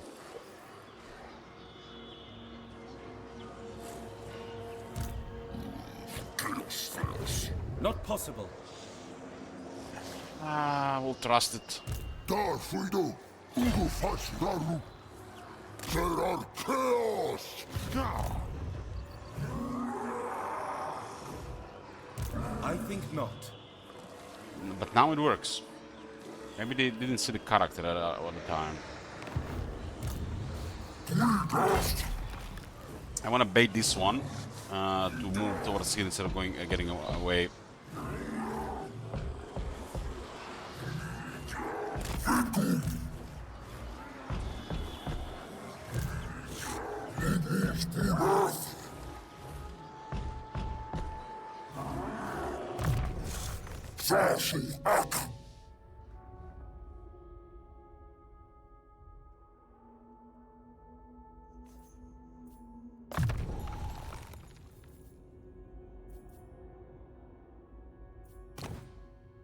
No talisman here.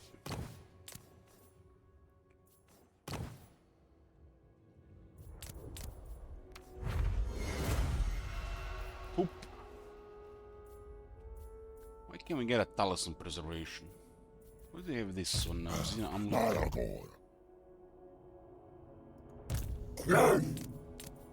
I'm good shit.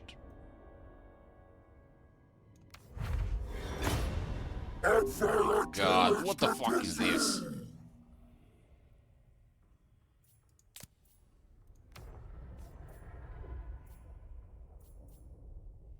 I need to play this game more, man. Da Waksho, dance me Arifus. I need to jam and play that. Malago Raf Karud. Wargor. I think that 6 defense on the Wargor, really. Anti-infantry and weapon strength. Malago. Artudraction. Aren size.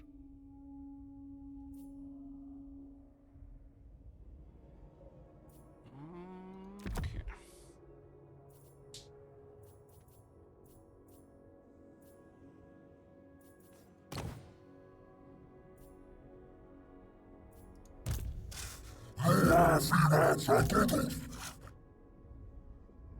But they accidentally... Aha, it will got removed because this one gets auto-equipped.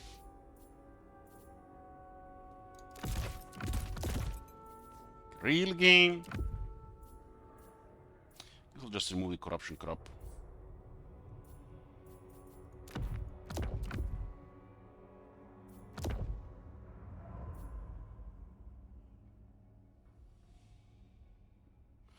I scored.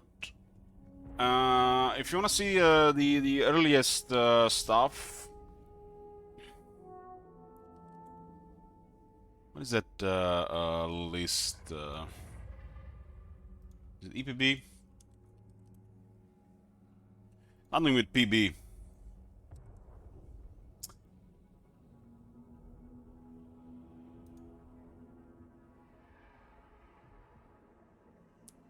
There is a list of Warhammer 3 campaigns.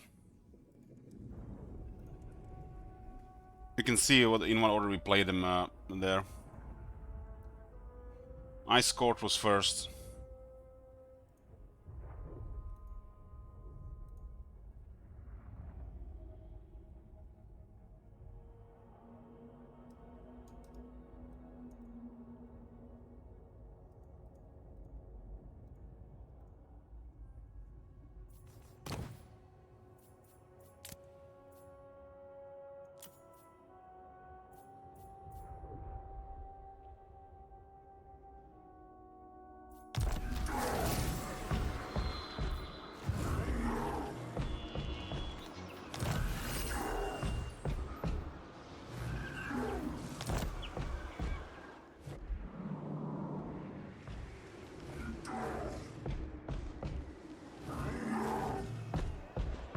Yeah, this is a nice entry into Ataloran here. Destroy Ryan and then the rest. But keep an eye on Clan Angrund.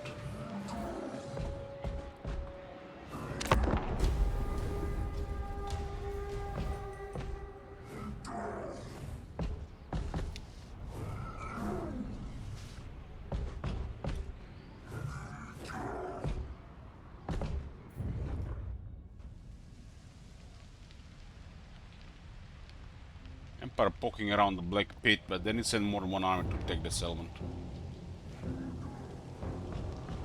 Oh, they ignored the Taurox. Does this mean Grom has no enemies right now? With 5 defense and 5 anti-infantry for the Razgors and Tazgors. You got Grom's way. Get out of it! Or We'll see if he actually goes after us. Your will?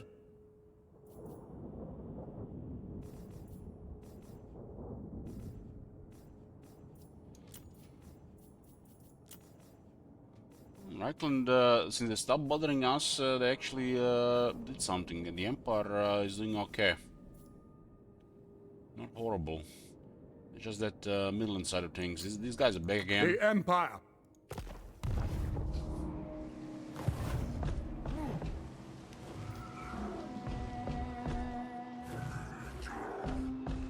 Proud son of Athelloren.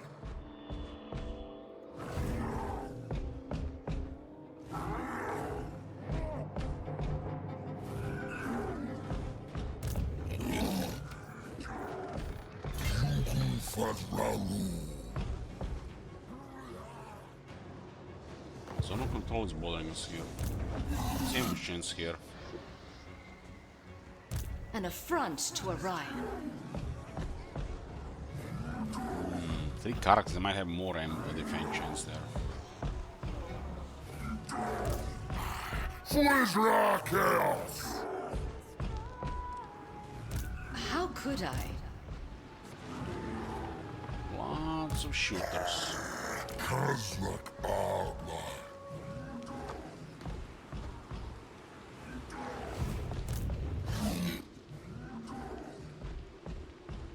This is a thick forest here. It's a very, very high chance to ambush them.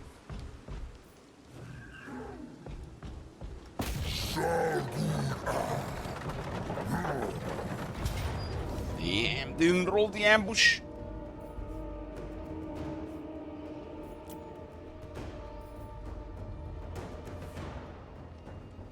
We lose too many units. We have no armor to fight like this.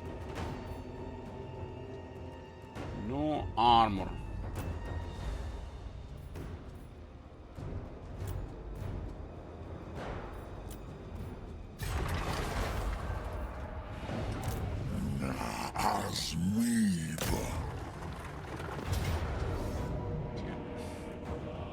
I'm gonna get a drink. We'll do this battle and get back. Oh man, my YouTube was muted. Timescale was muted. What the hell? Who did that? Who did that? Timescale was playing muted the entire time. Oh no. Sorry boys for the wait. We're just getting some food. And I'm back now. So this is the second attempt to ambush these guys, and it was successful. They are in a stance which helps them against the ambush. But as long as you have movement, you can keep trying to ambush them. Our army has a very high chance to ambush. Kazrak specializes in ambushes. I think over 70% chance to ambush, even with them special stance. Since this is a forest. So first time we failed to ambush, which they were getting enforced by Orion, so we retreated and then attacked again. The second time was successful, and Orion will not help them. I think we should get a little howdy for free for that one. You're right, right. My name is Howdy. My name is Jed Masterson, and I'm a caravan boss for the Happy Trails Caravan Company. Okay, let's If you're hearing see. this, Poison. I have a job offer for you. Happy Trails is organizing an They are massive expedition attack north here. into Utah Really off the massive. Long 15, and we need people. We're looking for caravan guards, prospectors, couriers. If you're used to humping it across the waste, straight toward trouble, we want you. If you got a pit boy, we Poison the flock of definitely doom. want you. On the other hand, if you're a greenhorn or a city slicker spinning tales about your skills, you can kindly go hang. If we like your gumption, we'll pay you square and treat you fair. Find me, Jed Masterson, at the Northern Passage if you're interested. Luck to you. I'm planning to do all the Fallout DLC starting on level 1. We already did the dead money.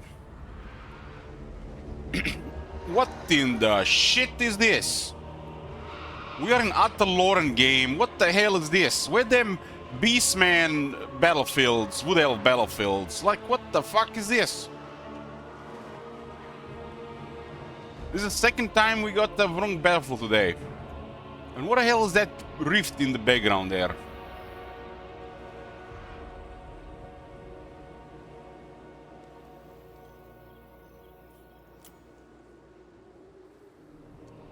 Auto resolve is probably better here. I didn't even check the odds because we killed the entire army.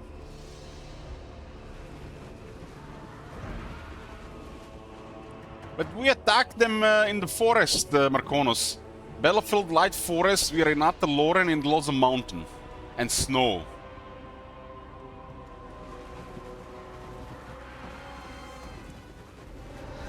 This Rice Spear is actually pretty decent against the large attackers, so you'll avoid that side.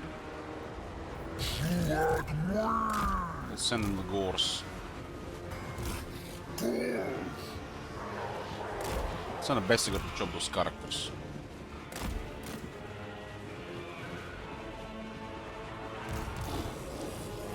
I don't want to poison this stuff. Look at the range here.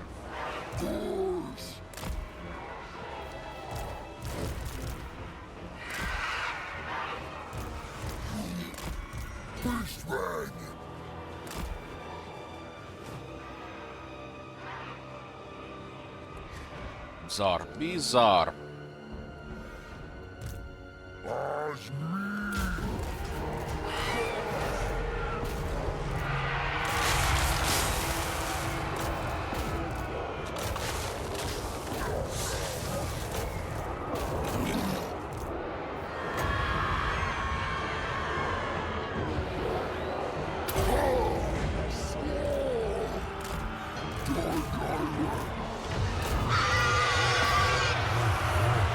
Oh, the sound I haven't heard before.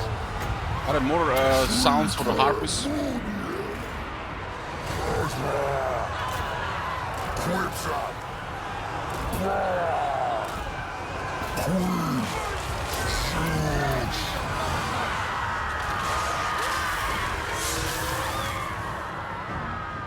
We got the really spook there. It's a quality unit as well. Scourge actually delivered there. Yeah, we also have a penalty still on them, right? Yeah, 2%.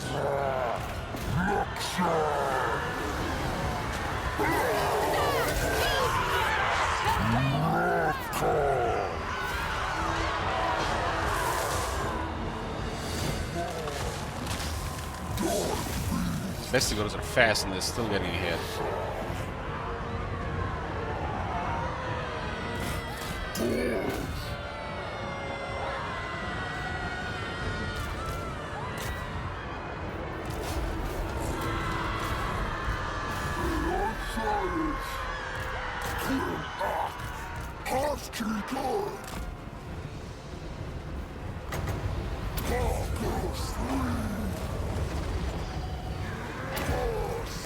At 49 speed, this car has 34.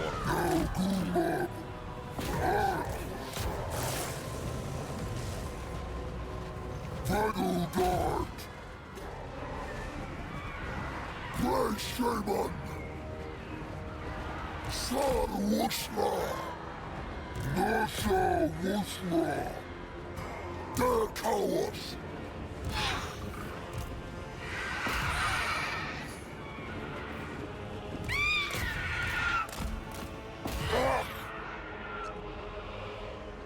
Aslak Shai!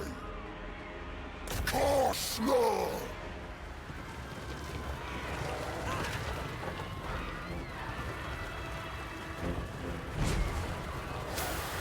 Play Shaman!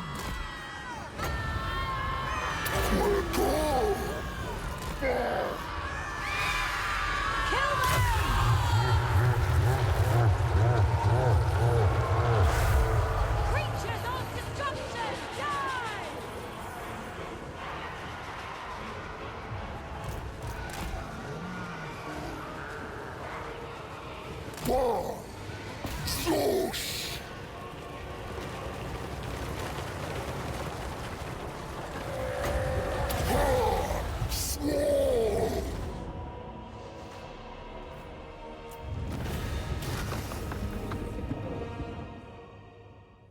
think auto-resolve would have been quite a bit of casualties, but the entire army would have been dead 100%.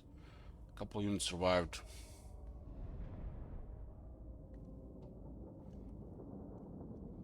We have to switch those two shields back. I guess that was the last turn of recruitment. We couldn't switch because we used the beast pets. Want to have all the offensive cores, not the shield ones in this army.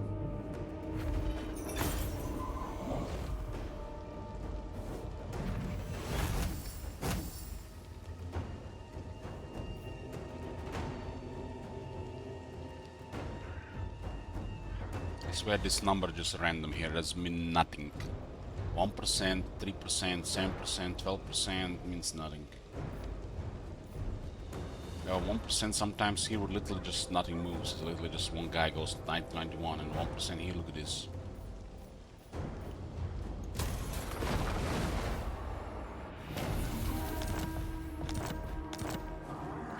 Unbreakable, gift of chaos. It's interesting. How dare you!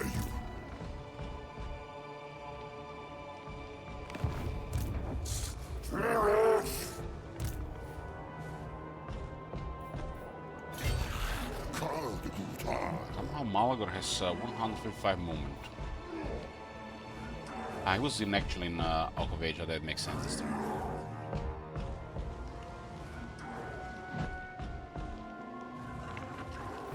That makes sense this turn. Turn 41, Athlorn starts to burn. Just be careful Clan Angron doesn't go around.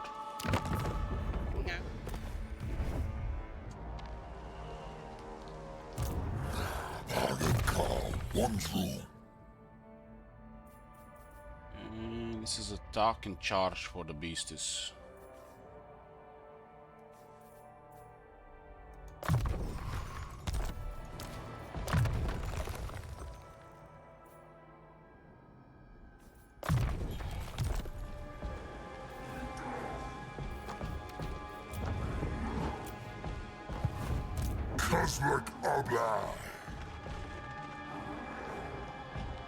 This is the last army there. We ambush that, we have just enough movement to encamp. Just enough.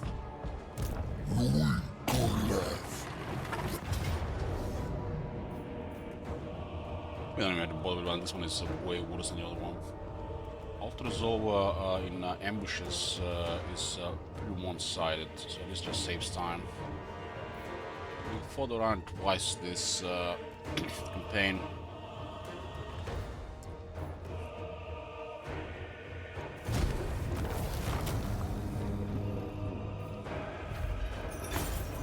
Yeah, if I did the battle manually, we would have actually been full replenishment. I think that was one good thing there.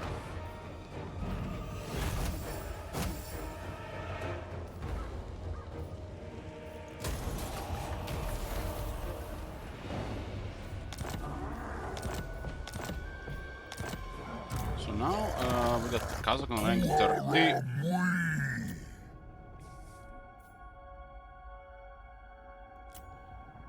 During forest battles, he gets 4 leadership, 5 attack. That's gotta be one of the worst traits in the game. Only during forest battles, he gets 4 leadership, 5 attack. How is this one so bad?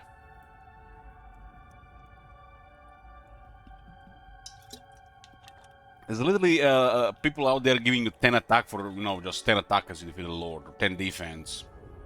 This one is 4 leadership, 5 attack for Kazakh only during forest battles.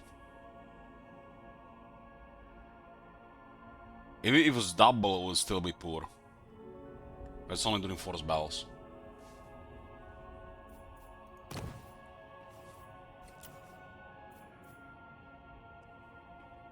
It was for the entire army, 4 leadership, 5 attack. That would be okay. During forest battles. This will give us attacking charge for the Hound Monster Beasties.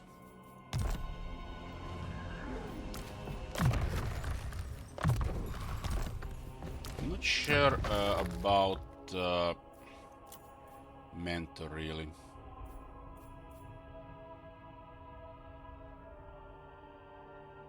Doesn't look like we have 3 points.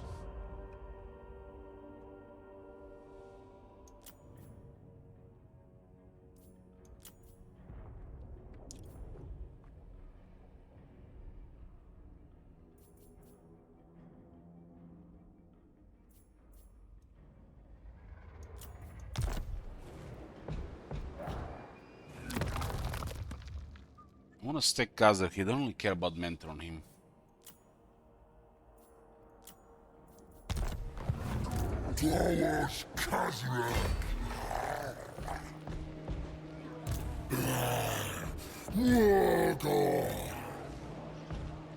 Got tier 5 stuff here.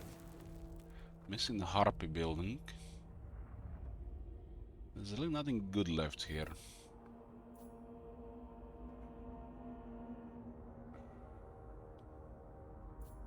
Guess you can put the resources elsewhere.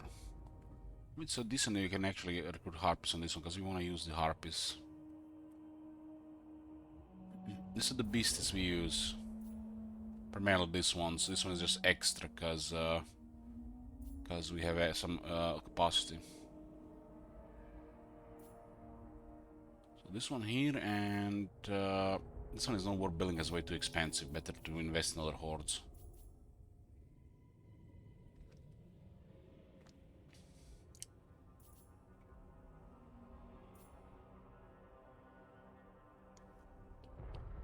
I have access cannot do one of these, but Morgul has this building here, so he'll get this. Also another waste of 10k.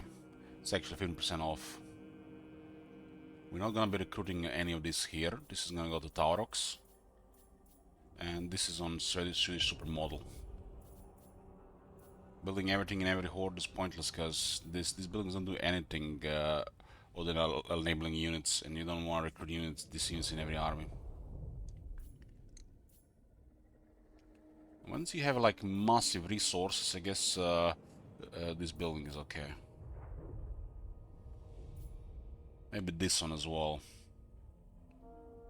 for the Shadowstone.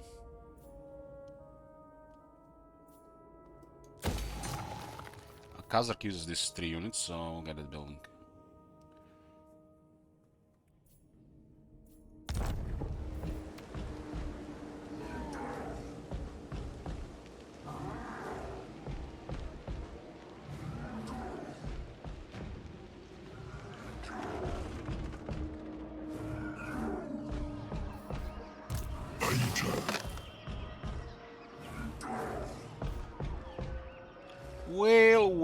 Well. Where the hell is Durtu? Is he the King in Karaknur or something?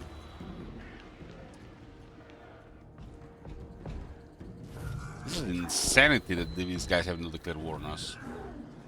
What happened to the Wood Elves? We came prepared and they're just like, oh, no, we don't want to fight you. You called? I guess they no longer hate Beastmen. What do you need?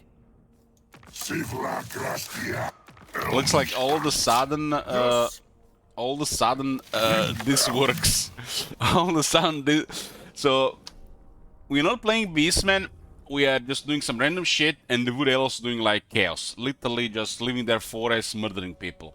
We're playing Beastmen, and they're literally just forest dweller, and the isolation just works.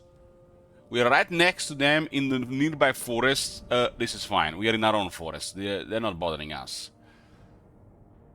So, what? We play Beastmen, and all of a sudden a forest dweller and the isolationist works to the extreme.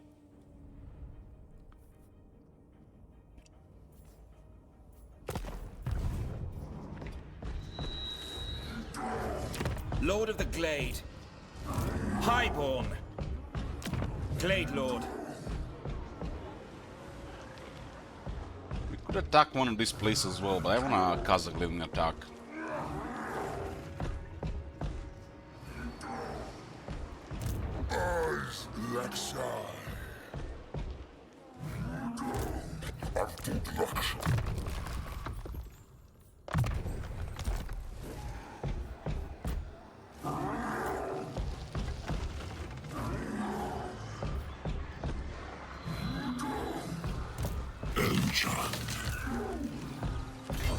Trying to occupy the King's Glade. Trying to occupy King's Glade.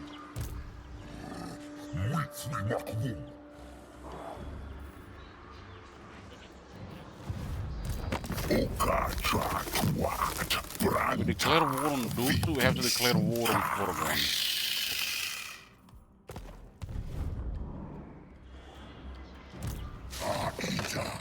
And these guys then could declare war at the same time. Still have like initiative to hit him first. Twisted beast of chaos. What do you want?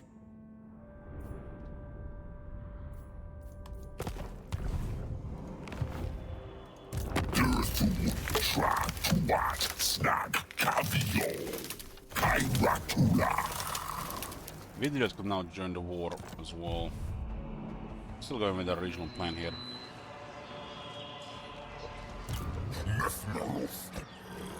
The ambush chance here. Over 70%.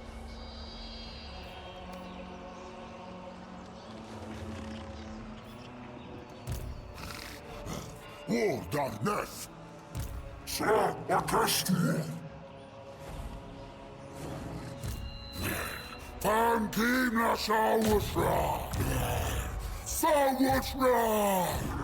Hakan Samidawa. Asak.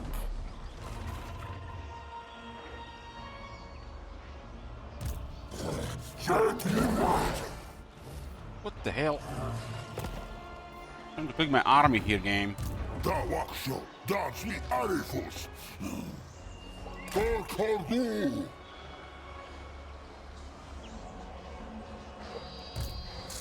Destin. Exacted. Rafkat, father.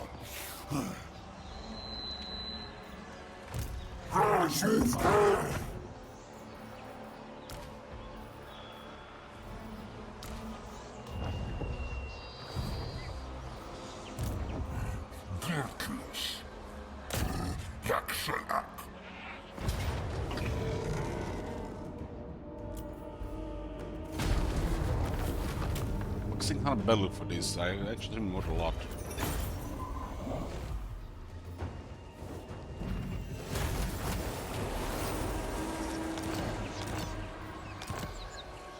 So horrible, magic attack 7 attack, not horrible.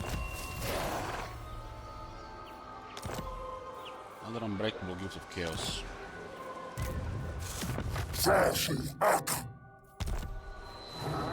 Man's Riley.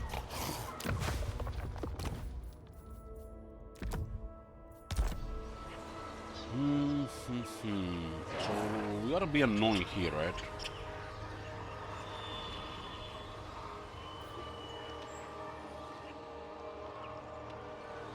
I still want. We're not gonna attack this. I still want this thing here. It's actually River of Blood. Doesn't really. Where does it even say this for River of Blood and Taurox? On his trait.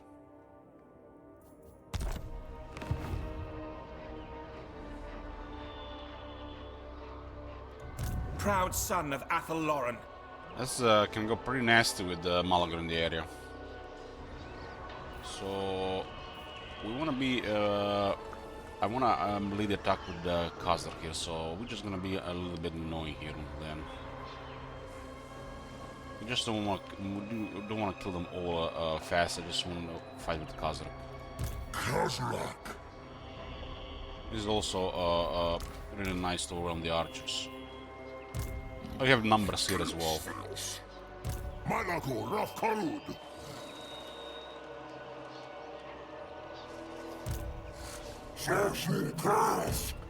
So So Morgur will do his thing here.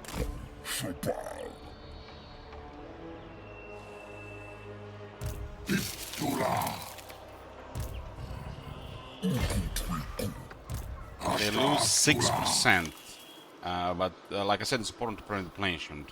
Sometimes they're pretty damaged, and next on the start of next turn they would nearly fully heal, or over half or you know, to a pretty good shape.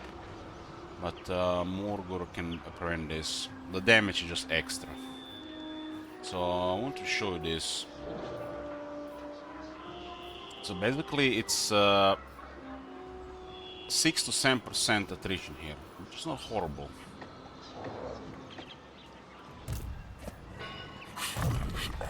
If I take this skill, which is I think a really bad skill, let's see what happens.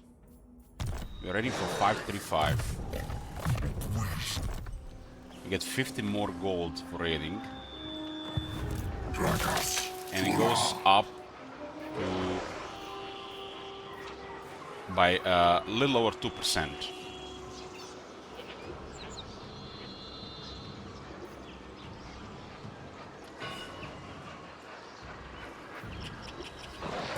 It's usually just happen one turn before you attack, unless you for some reason wait 3 turns here.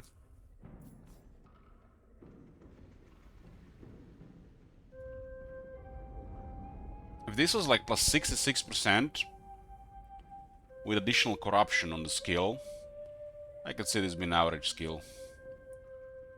There should be more corruption in this skill.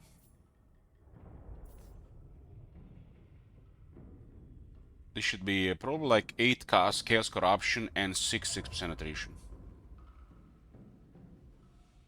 And this rating I don't even comment on, it's just trash. Might just remove it. 6 attrition and 8 corruption. That would be like an average skill. It would be even more amazing if, really amazing if we actually affect the garrison. Oh my god! Have you seen that shit? Oh shit! What the hell?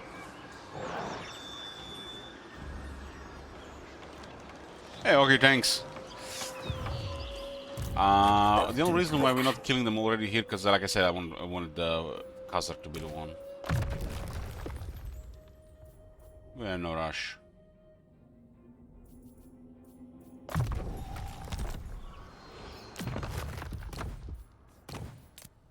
I guess you can put corruption on this guy. This is really terrible ancillaries, like they miss over half the stuff on them.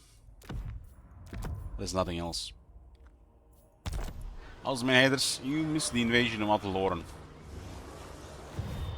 But fun as usual. Is there anybody even here who is watching who doesn't like the Beastmen? There's always those around. They just suffer in silence. Helich, where's the dwarves? Where's the Lord Moon? Do you promise? Stop starting other campaigns.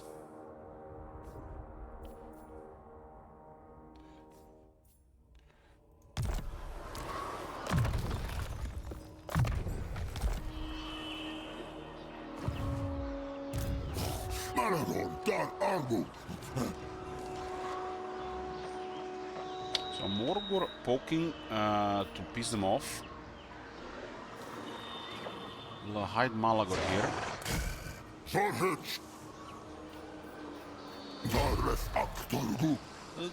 The way I like Beastmen, the lords are fun, like really fun. And it's a little different way to play the campaign, which also is very good for play value. Makes the rest of the game better. Beastmen being in the game makes the rest of the game better.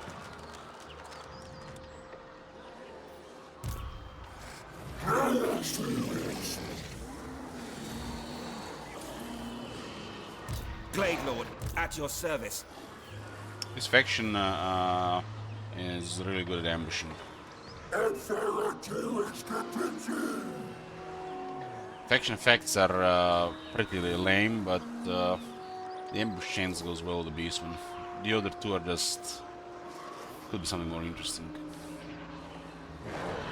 feel like that cost minus 25 and that evasion being something else. Something interesting.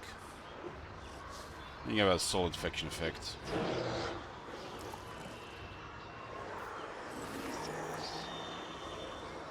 This thing's being minus 15% still don't matter because you're still gonna just unlock these units if it's cost of skill available. Paying 85% for those is just unrealistic for most of the. I mean, probably for another 20 turns. 6 turns later, and then this bonus might do something.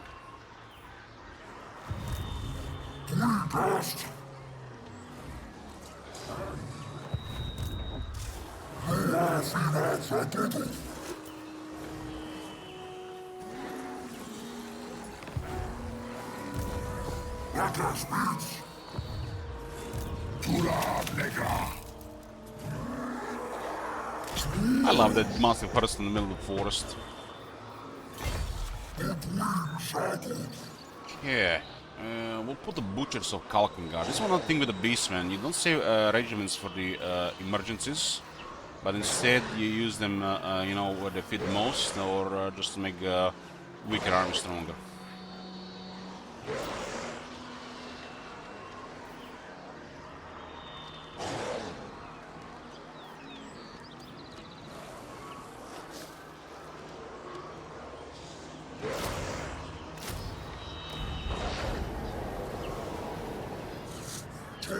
Butchers of Kalkengard have terror and regeneration. Meanwhile, the Bloodbrute Behemoth is marked by the Corn. Has Frenzy and Spell Resistance, which does Spell Resistance.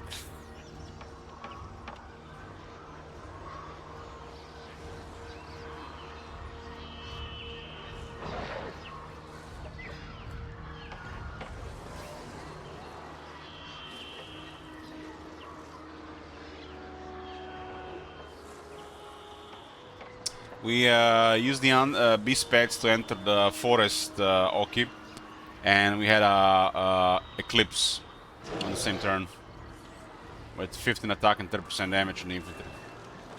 While we outnumbered the Rhine like so many times. The rest of the Wood Elves did nothing, they just watched them die. But now we started the war with the other guys.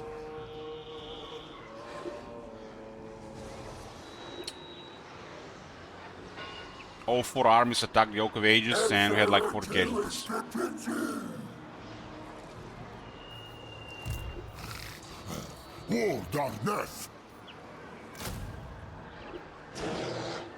The Warbergland Broodmother really fits Malgor's army. This Aura of Madness works under 2 conditions. You have to be in melee, and the enemies have to have under 50% leadership. And Malagor is the one that makes that happen. The other Jabroslite will go with Morgur, but the Broodmother has to go with Malagor.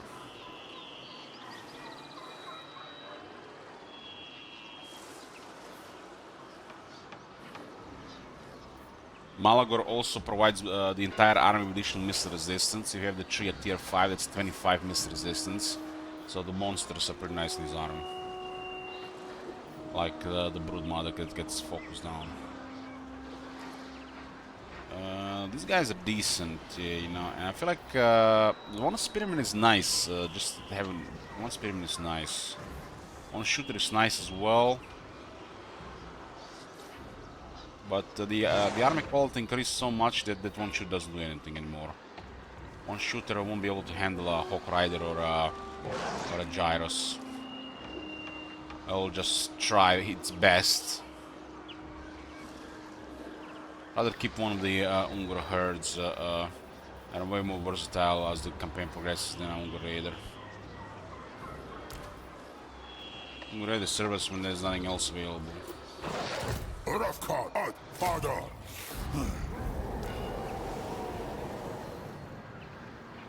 There's a technology to give this thing a regeneration, I think.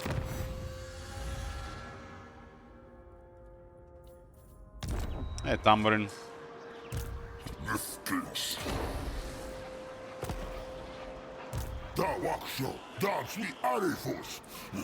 He actually wants, I think this building. We have 27,000.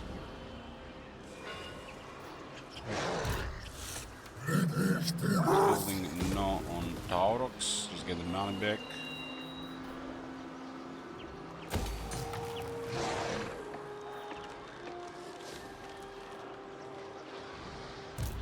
Because I'm not going to be wasting a dread on this. There is no point.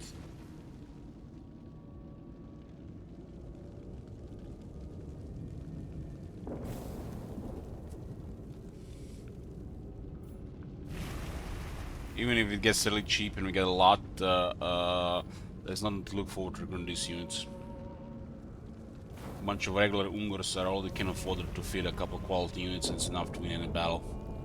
So this is rather pointless.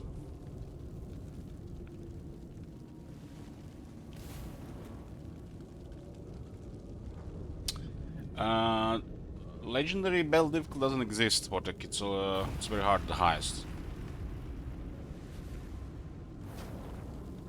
Campaign is the legendary difficulty, which locks the battle difficulty in the camera and no saving.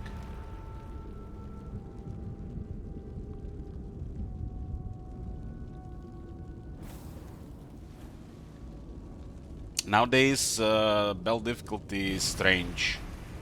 It messes up with the battle AI, makes auto-resolve apparently worse. But there is another option you can turn on which gives the AI maximum stats in battles. So playing on a lower battle difficulty might actually make the AI better. It's just a question of balance of power, but if you know the game, and I don't think like the balance of power has to do much, just convenience really. Just convenience. That's why I'm gonna be doing one real campaign to test this. That's the goal we opened today. But I had numerous people telling me that the AI is better on lower battle difficulty. And now that you can actually increase their stats to very hard while playing on a lower battle difficulty, which will only affect balance of power for auto-resolve, which is all defined if you ask me. It might be something looking into.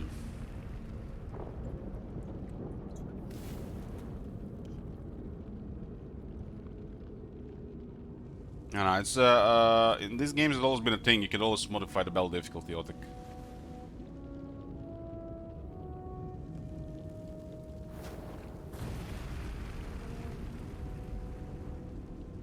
I don't remember if it was there in the Shogun 2 and induced the legend difficulty, but it was there in Rome 2. And Rome 2 started this new generation of Total War games with all the similarities.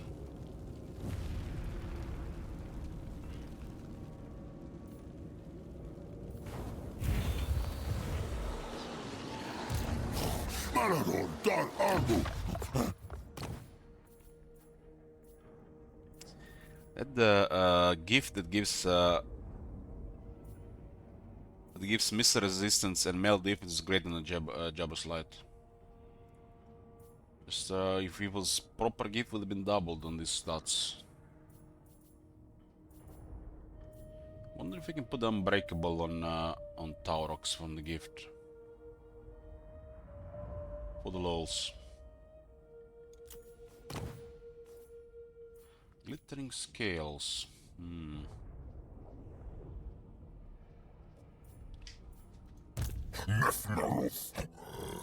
Give this to the Wargor. Wargor is kind of like our captain, or the Emperor Captain should have been.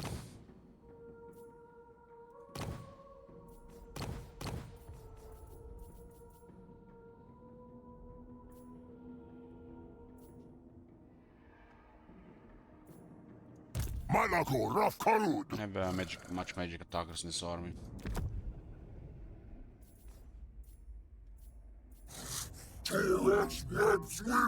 Missiles doesn't get very useful once they get on chariots.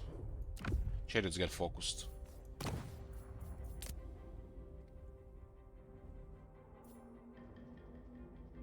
We gotta get a perceptive Gorbul. We can currently recruit him because we don't have a building for it.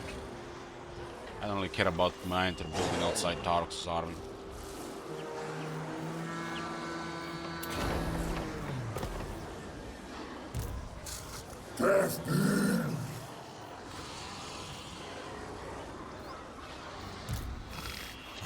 War darkness.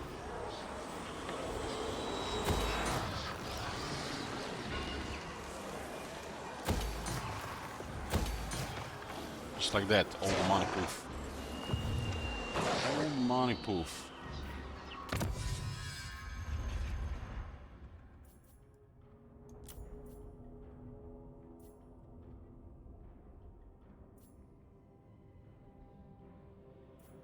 This is boss our main army.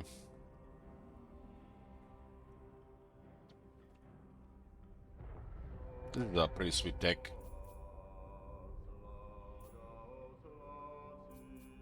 This is some of the best techs they have, the Emperor Beasts. I thought this ones at the bottom should have been good, you know, the one that has these conditions like. But yeah.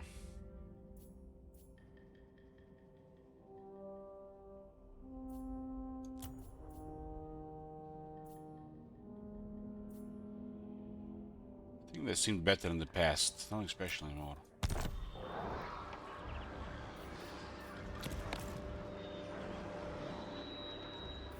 We'll get Vision Excellency with Belagar is, but Durtr is probably gonna be on his way now. And Grom could declare war at any point now.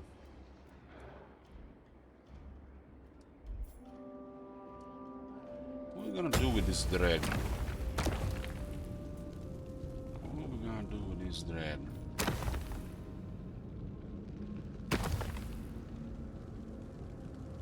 I was hoping this would work, but it's a little 8 ruination, which is kinda silly.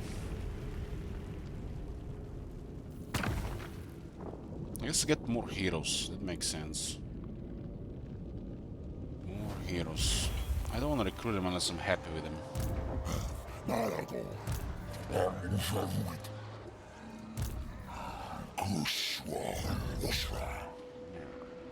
Arming is not horrible, but this one is just too good for the beastman.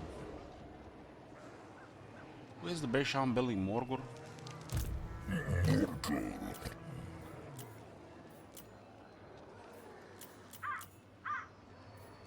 There's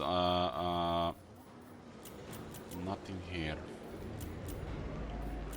We have not treasury to cycle, so buildings are expensive. Buildings are expensive, and look the armies, a lot of armies early.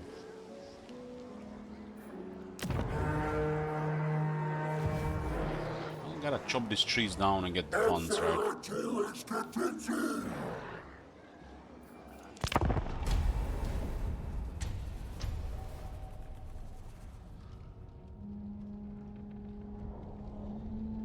Very likely the Dada guy moves.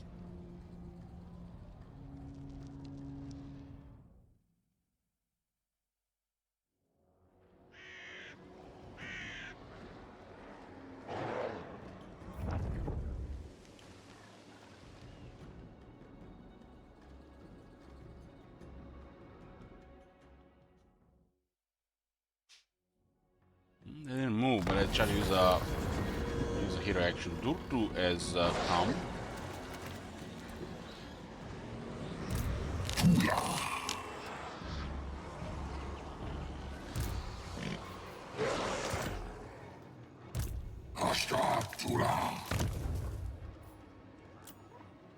Kinda silly, doesn't affect the garrison. Maybe you can't see it right now. We apparently don't see the garrison.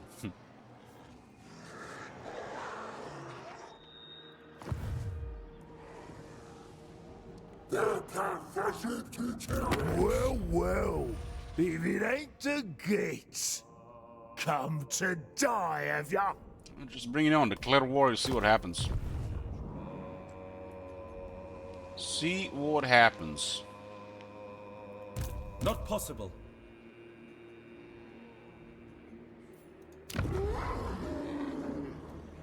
Guess this will be an extension of the block ground. Unwise.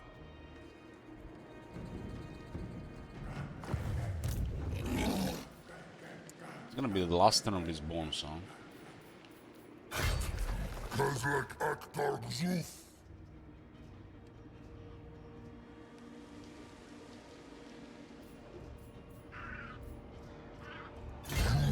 We'll bring Kazakh to the fight here. This is Duke has 2 armies. If you attack this, take some casualties. This is no joke. No joke when there are that many units. And then these guys can follow up. And these guys could go as well at it.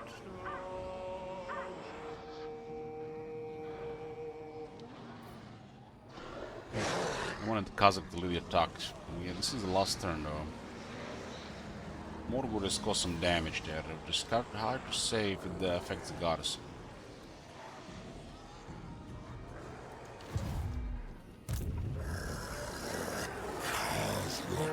Army needs a little bit of replenishment, but it's not the end of the world.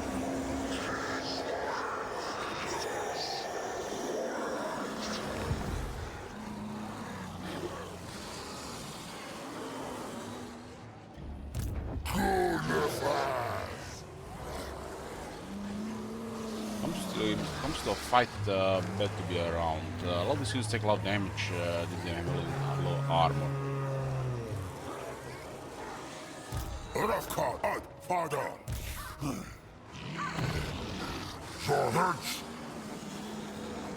I want to have high offense troops on Kazakh, the regular Warherds. One of the shields. We'll shield the ones with the wizard.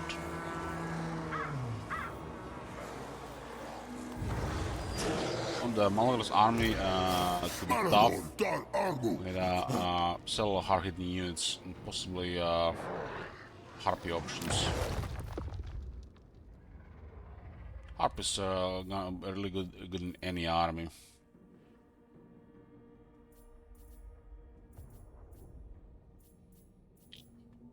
Of course, they're best in Kazakh's army.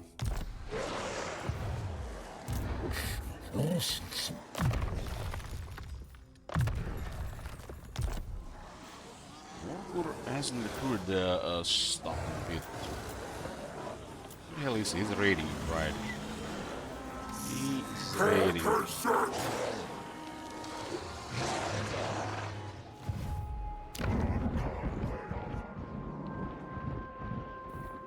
Should not be enough devastation here to maybe we'll hit level 6 capacity. We get a Swedish supermodel to join us.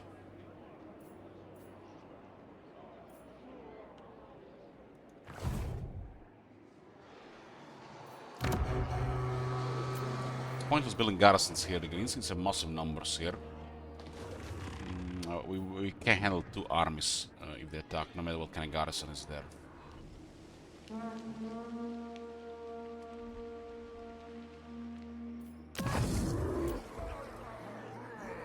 The red one is worth upgrading though.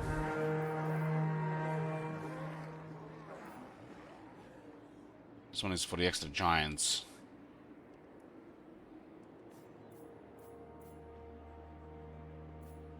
Tier 2 seems fine as well, but this stuff here as well. The only reason we have 5400 because I removed the dugout. We got 6% money back out of 4000.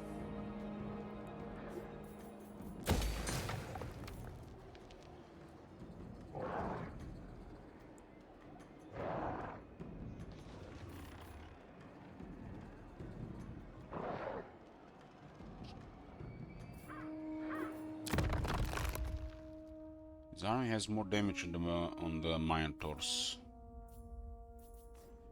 And he gives the gore grid to these units as well.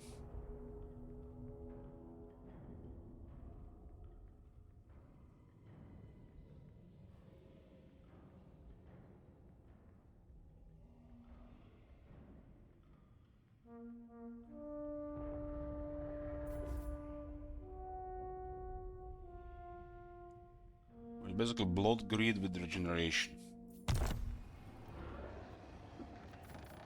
Then this guy will have double regen. Double regen.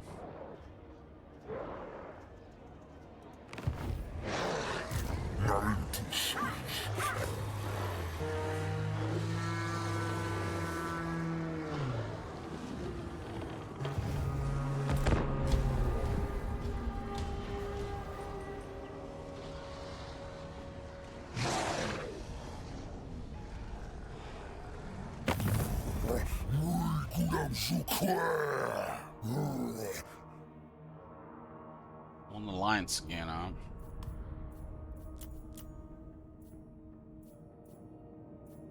It expired since they betrayed us. Let's go and complete the quest. The Bali is still not occupied, damn.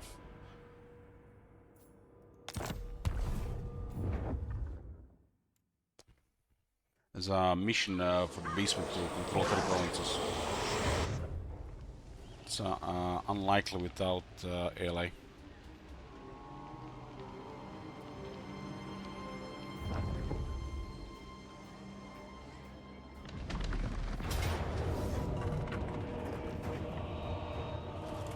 Where the hell did third army come from? So there was 2 armies on the other side.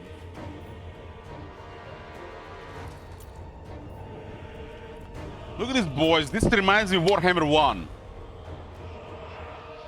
This reminds me of Warhammer 1. Well, Dur say, not in my forest. All in.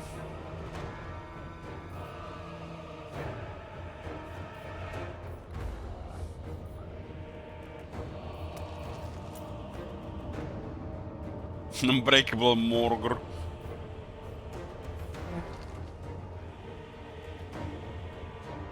Auto-resolve battle like this, like, might just uninstall the game.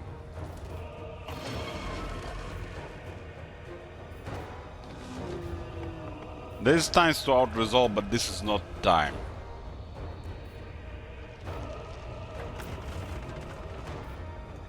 Auto-resolve is very one-sided, literally just no effort victory.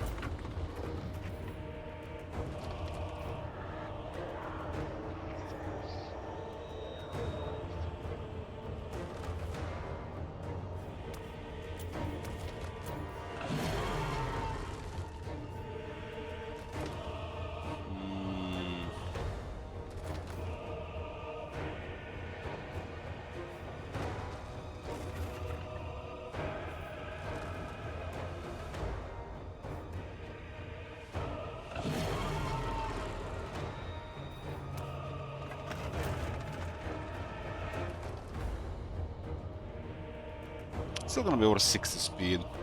One of them is gonna be more of a grinder.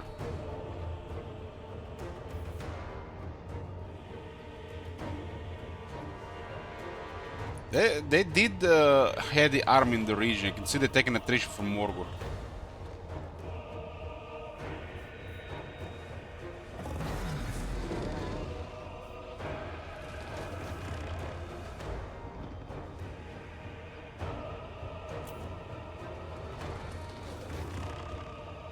Put a prediction for this one. Let's put the spicy here. Decisive victory or other. This is an amazing fight for us, really. All 4 legendary lords against 3 of their lords as well, and a shit ton of troops. This is stuff like that breaks things later. economic and item-wise.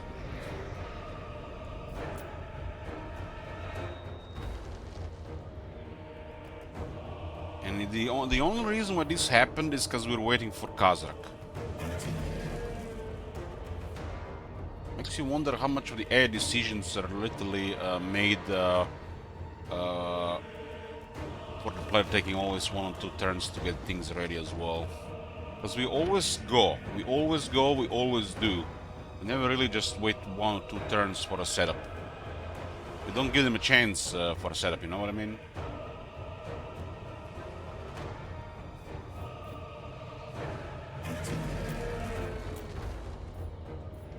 They have to have really massive numbers to force the setup on us.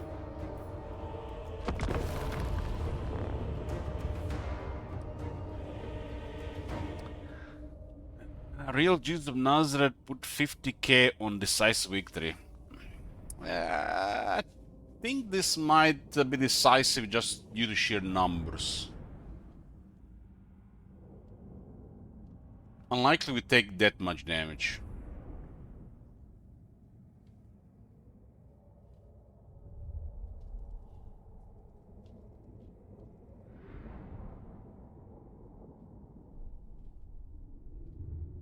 I'm glad Durto activated instead of just waiting there with his armies. Because we've hidden the other armies. Well, this looks like more like Ataloran and not the mountains. We had a mountain battlefield in Ataloran, guys. Crazy.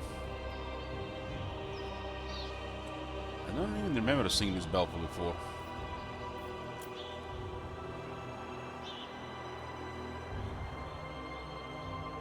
I like it. I like it. Look at this. More of this, please. More of this. More of this.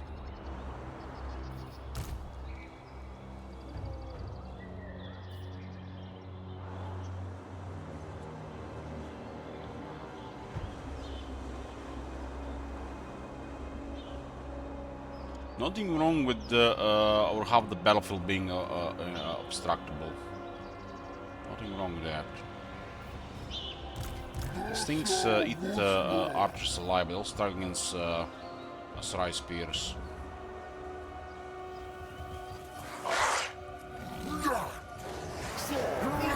Damn, look at these boys, we discovered a new chaos spawn species.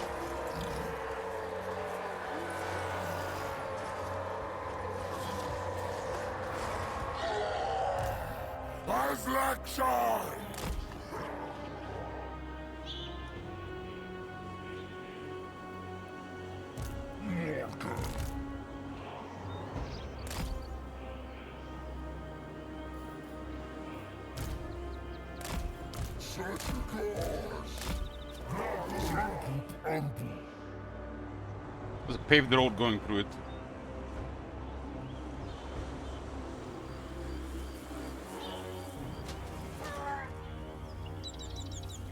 Sometimes when you play Medieval 2, you would have battlefields with hills and shit, and the paved roads would literally just go totally unrealistic, like too steep or something, but it's just auto-generated.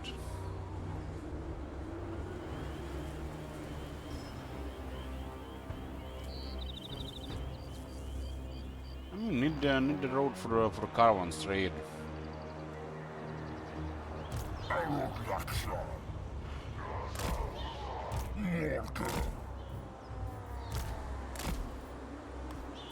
Let's see how the battle plays out.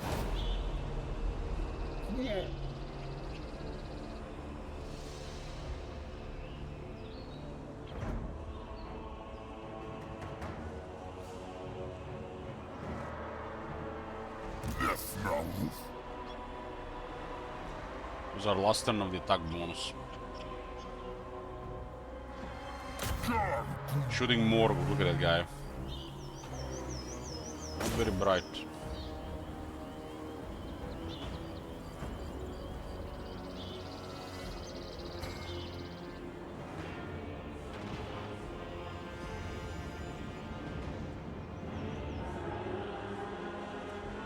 Not very bright.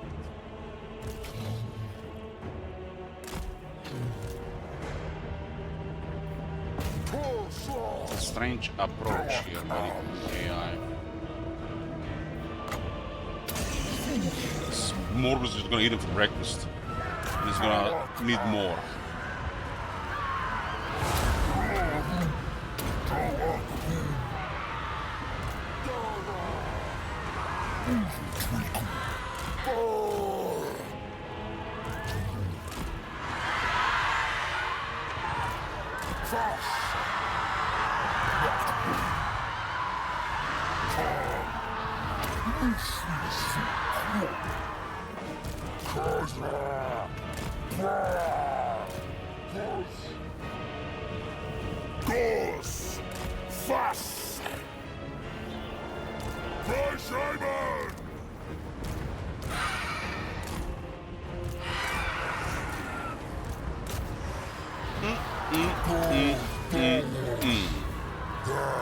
Give it.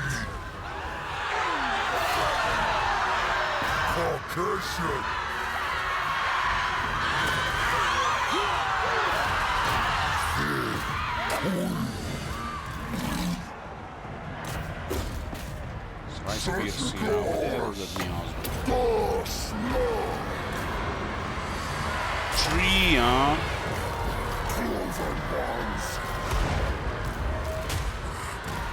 Taurox, that's a good job, the big guy.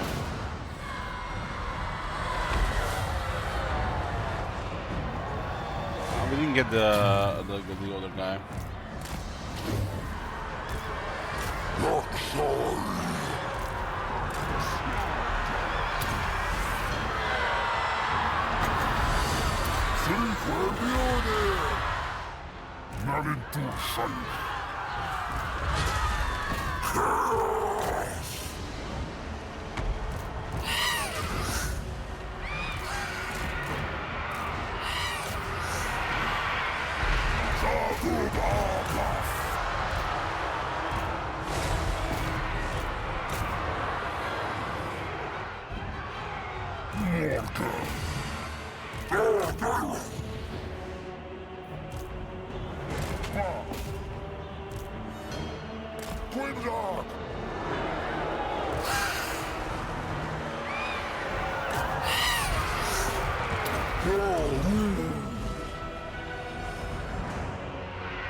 Makes one you really crazy. It's Mantle of Gorok with 40 physical resist and unbreakable. But once it expires, the unit gets destroyed. It's very good to use on spawns like Morgul spawn.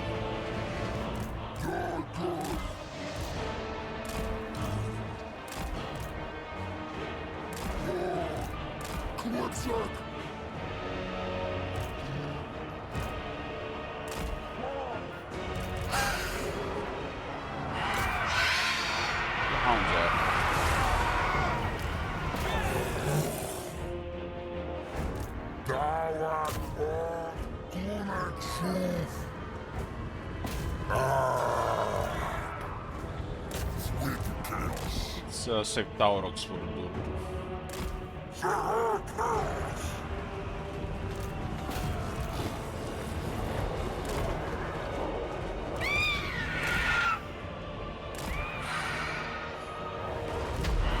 Yeah, impressive leadership. What in the world?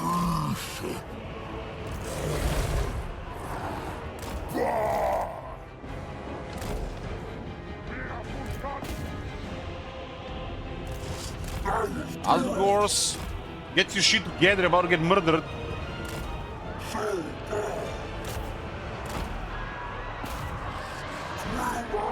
Oh, they're going in, they don't care.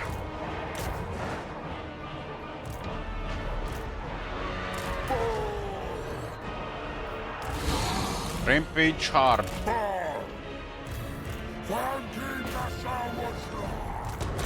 Taurox is good here. Good to X 35 fire resist, so Taurox is in a bad spot here.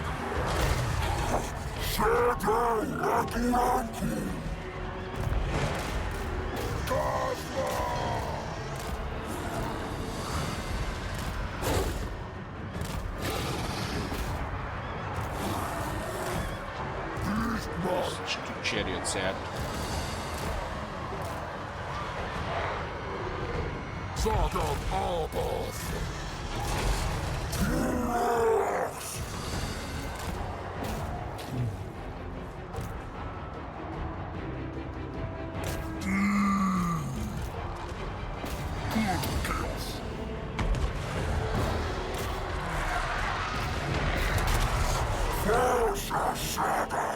Looks like Duke is a little bit on the higher ground. Don't rampage anymore. Go away. Guys are not.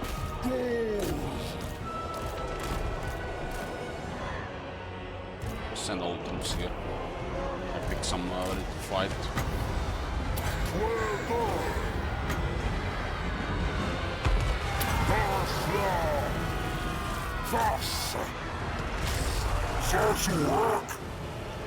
Good didn't have that fire resisting, would have been dead already.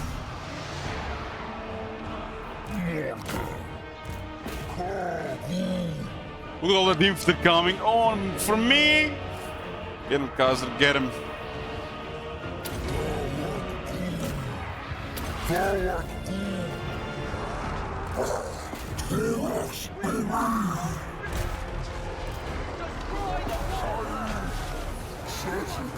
Is that Gormul? Where's that Gormul? Gormul. 3 men there. Oh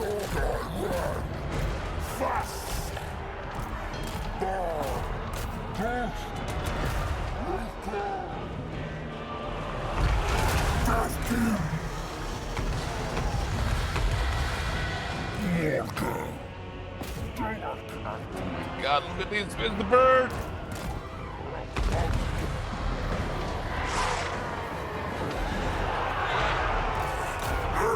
They're about to rout from Luxem.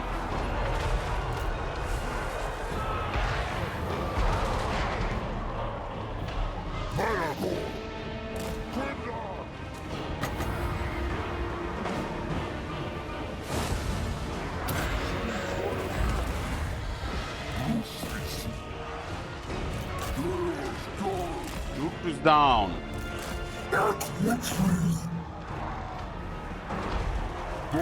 Get 35 fire resistance item and slow him down.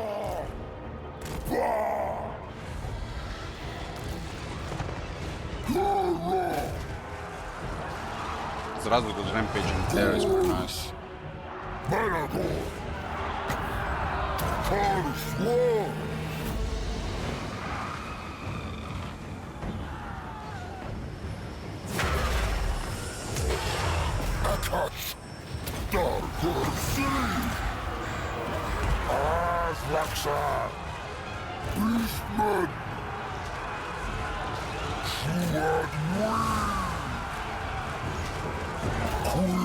That was a pretty cool battle we got in the Lord.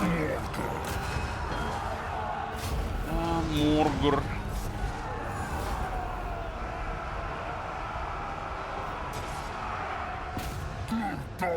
Unless they have a counter to Morgur, they can kill him and they're gonna kill everything. Goes fast. Such a goes. Gulag.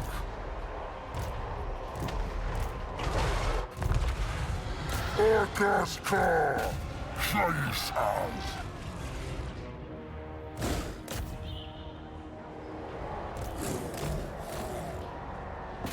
Freaking the slowest, you know. Battles like this, when you have a shit ton of units, don't even think about using everything, man. Just use the what you need and what you want to use.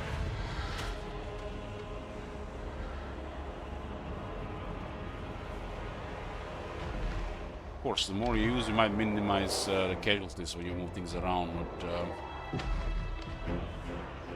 you want to also see what's going on. So just sending everything forward constantly the entire fight.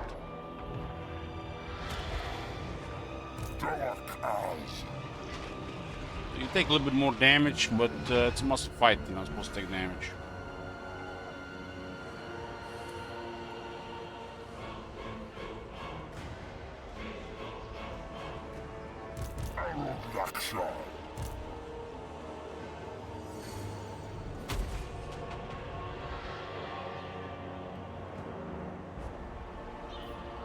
We got 4 legendary lords in this battlefield with 4 armies. The amount of units they will need to fight this, like, it will have to be wood elves from Warhammer 1. But they can only have 4 armies at once in the battlefield. They like, attack with 4, and attack with 4, and attack with 4, and then we maybe die.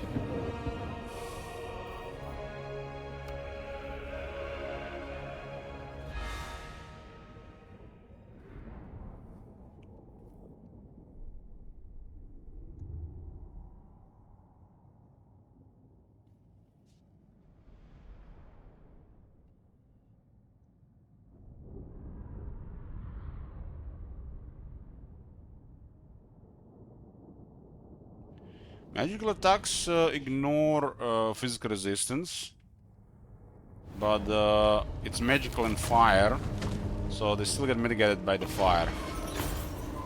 So Durtu has no weakness to fire. Instead, they get the resistance to fire because the guy is attacking with flaming attacks. He does not get his physical resistance though. But that was basically Durtu there without physical resistance. Some physical resistance and no fire weakness. That's sweet, 16,000, look at this. Only 187 dread, come on man. So the enemy has deployed 4,500, but we have captured 5,200.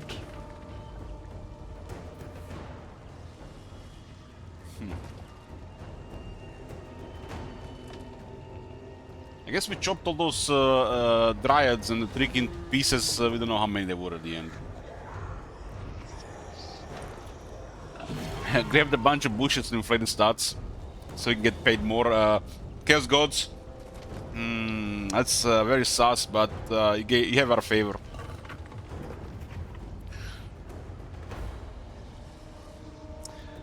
Mongol with 55,000 damage, unscathed. We haven't used this army at all. This guy was just chopping trees for 10,000 damage. Was keeping the trees busy. 32,000 damage on Malagar. Barely used him really. This guy was fighting Durtu. He was chopping out the tree as well. 20,000 damage on Taurox.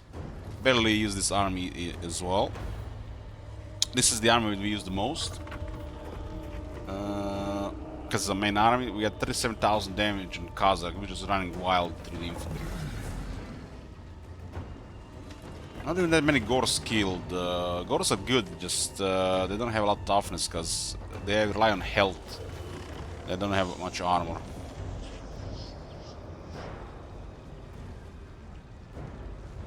Pigs rampaging nice. One of the dogs did good as well. Didn't use much harpies in this fight. We get 1,600 if we sacrifice them all. This is some arbitrary under the hood kept stuff, so really pointless. Really pointless. We still have a bunch of enemies here. We'll devour them. This was an amazing fight. These fights like this, when they happen, you just skyrocket ahead. And there's more fighting to be done. That's why we went out to Lauren, there's just a bunch of people to kill. Provinces are shit, but there's still a lot of them to fight.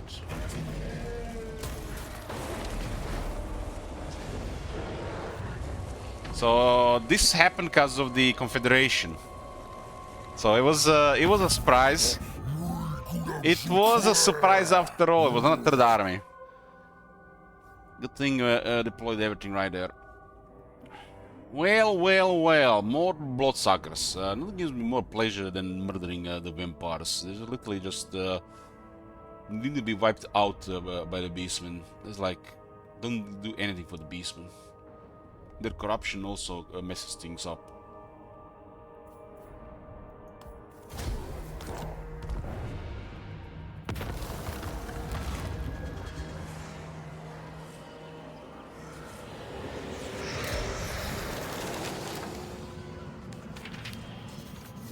So the moment we declare war here, those guys shit their pants when the Kazakh arrived and they confederated. That's why we got that large battle. We were not gonna do otherwise.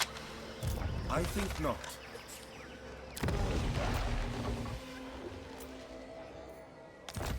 So Dur to woke up there was an opportunity, huh? 24 there, devastation. What? We didn't get much devastation there?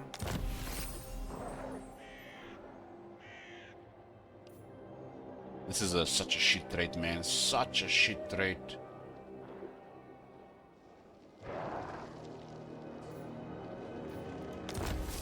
Durto and Ryan trade still need updating.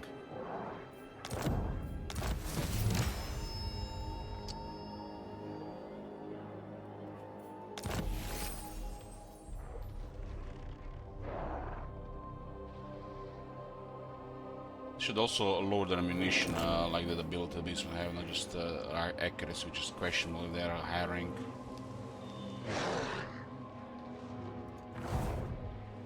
Ryan 1, I think it should be that buff for the entire army. Well, Dur 2... Yeah, flaming attacks for the entire army as well. Just picking for the entire army, give it that flavor.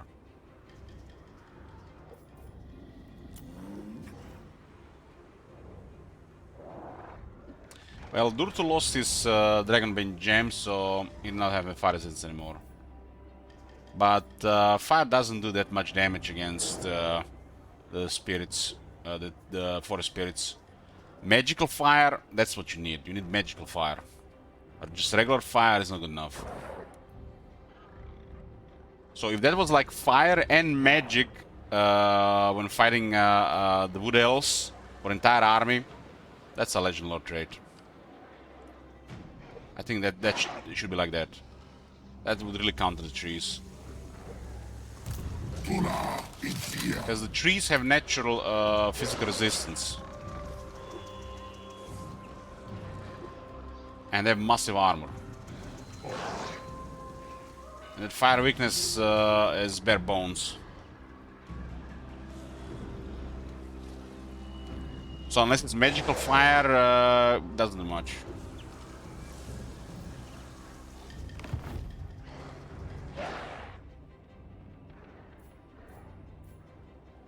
It's always interesting when you decide to destroy Outer Loren, right?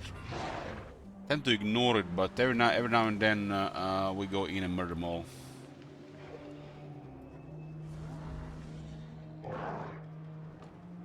These provinces are really bad for nearly everybody. But if playing a Beastman campaign, every now and then you should really destroy them.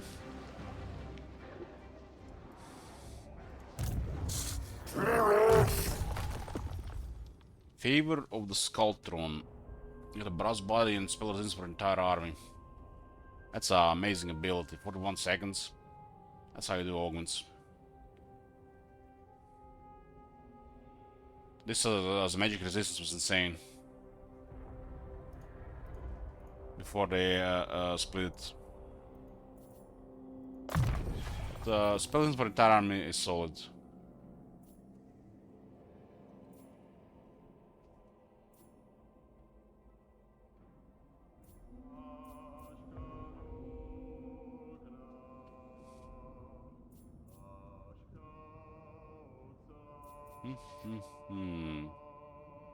This one is kind of poor. +1? What the hell? Get this one. We got 2 cows and it also gives him Gore Feast. Gore Feast is hunger.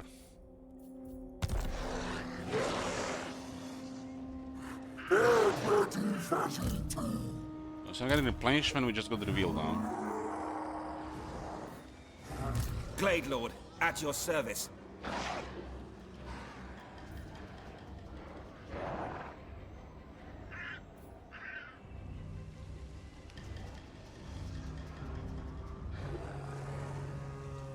I don't have their policing range. They're currently not recruiting.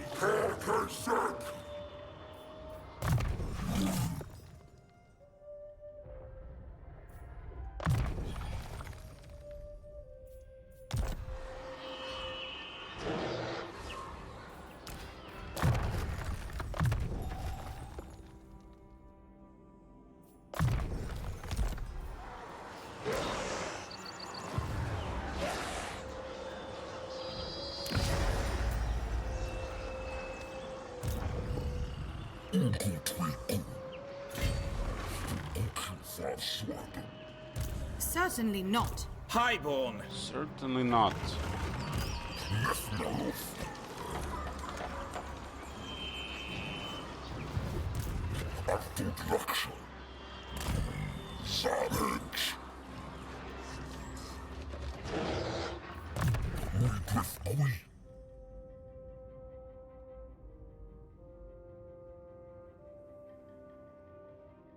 Got freakish mutations.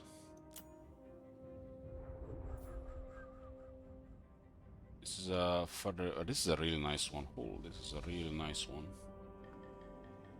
Really, really nice one.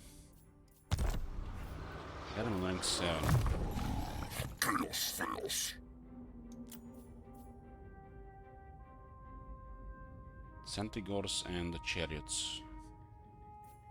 Right, we can't get the veteran skill yet, so we'll just increase armor here for now.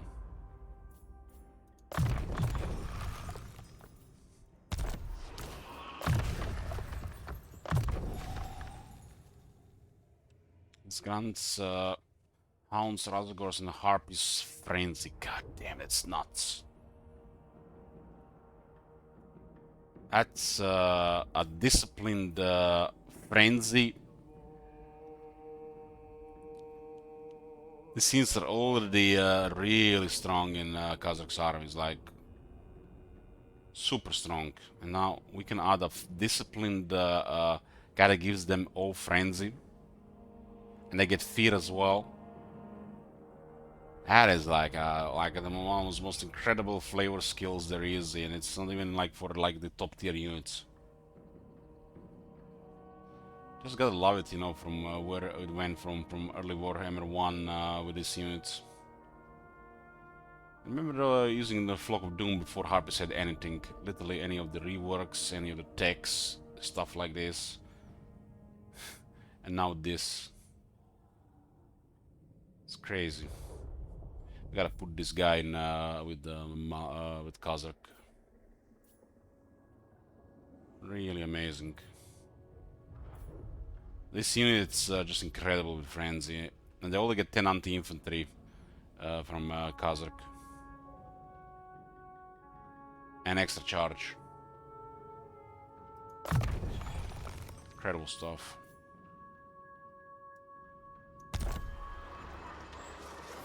Incredible stuff.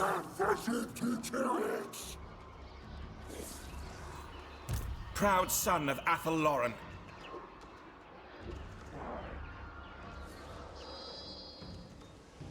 What is the range here? Why the fuck we don't see Karak Kaiser? We see Karak Boof there. So if we're like, we see this, so if they're here they can't reach the Oak of Ages. Sometimes they would position themselves for a war here and then attack the Oak of Ages. That's how they snipe it. It happens to everybody at some point. But I think this is revealed. So they can reach it. Maybe with some crazy situation with Master Engineer. Maybe the Ranger outpost thingy. And two other traits. They might be able to reach it out for war.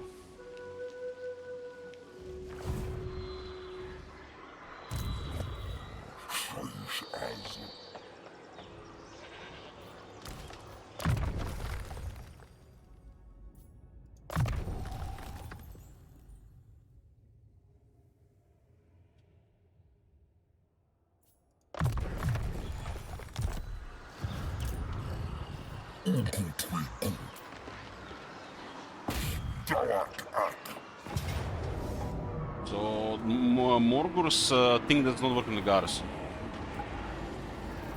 That's a shame.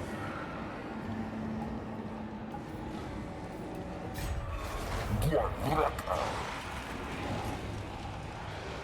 just still bare bones. Just to prevent the punishment.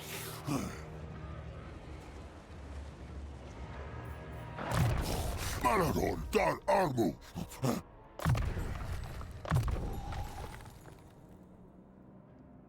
God damn, man, I love this so fucking much.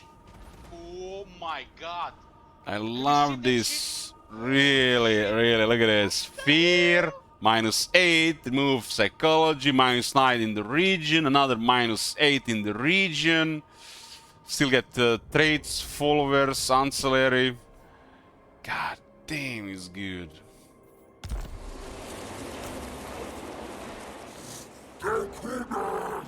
That's how you create a lord.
I think it's better manually. We would have got full replenishment. We got nothing out now. I keep forgetting to do that. I don't know why it rolls no replenishment when you auto resolve. If you do this battle manually, most of the time you just get full replenishment. Entire army gets replenished, whatever was damaged. I mean, even if it was just, you know, of course, if they're not damaged for 50% of the time. Usually it's up to 30%, so in this case everything would have been replenished. It just doesn't want to give you replenishment if you auto-resolve. If you do the battle, it's gonna be literally the same result and you get replenished.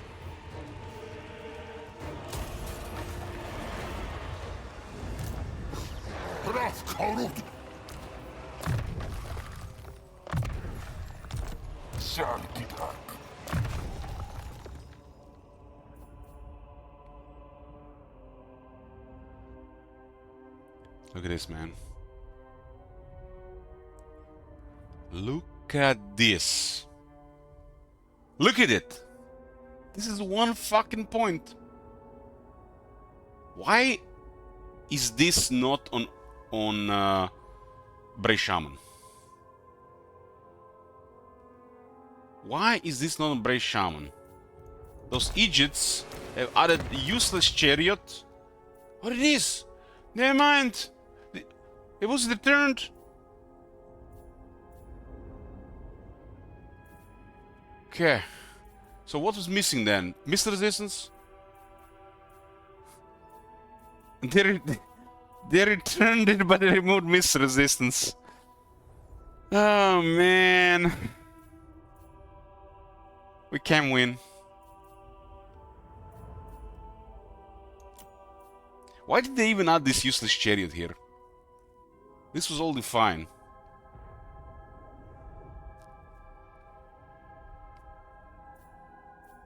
The character miss resistance is missing. The Shadow Hide.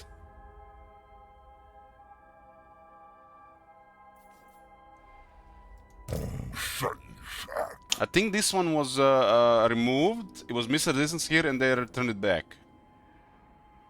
But where's the miss resistance? They had to add this useless chariot, fucked up this thing, and now there's no miss resistance. You have two chariots. Like, what the fuck am I gonna do with two chariots? This one is just better this. And there's no miss resistance. And they tend to focus the chariots. I wonder if the great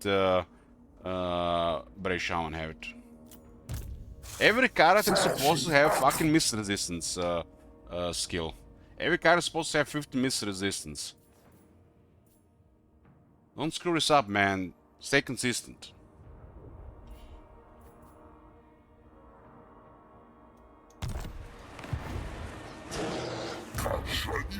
But this guy has 75 miss resistance. They didn't forget about this shit here. No, it's still here.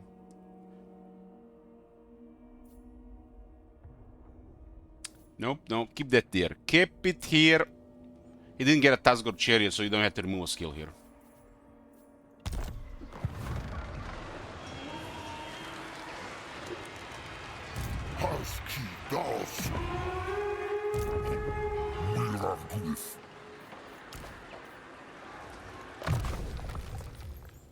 Send this one to Kazrak.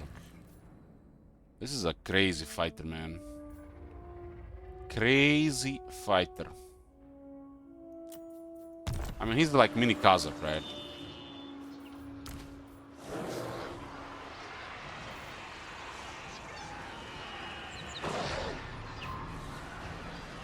Is it me or these things are better than the base lords? Kind of the same shit with the Bob and the War Boss. DLC power creep. It's just, it's not really power creep, it's just because they haven't really updated any of this shit here. It's like the Beast Lord does not exist other than to be used by the AI in multiplayer. It does not exist. And if I play Beast in multiplayer, I'll speak Morgul. The other guys don't exist to me. Because Morgul is annoying as shit.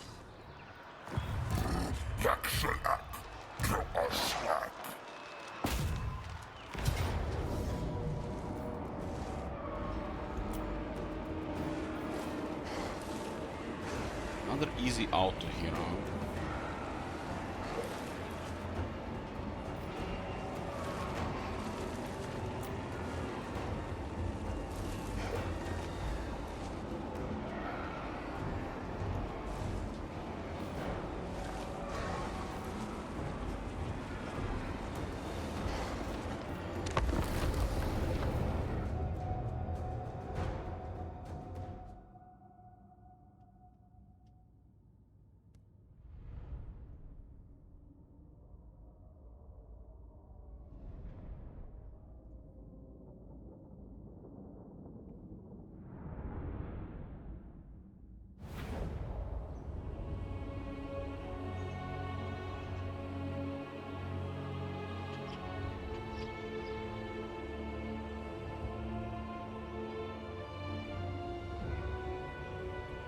What the hell is that picture in Monarch's dungeon?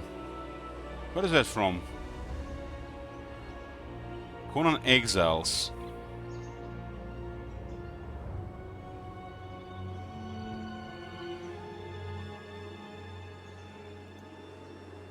Girls dressed for combat but no armor.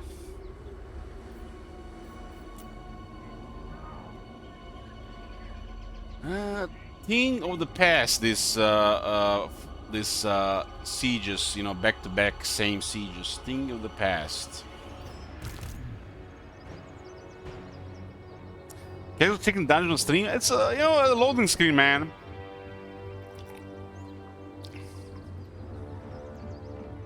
Loading screen. They're so long, you know, like 6 seconds, man. I gotta do something with my time.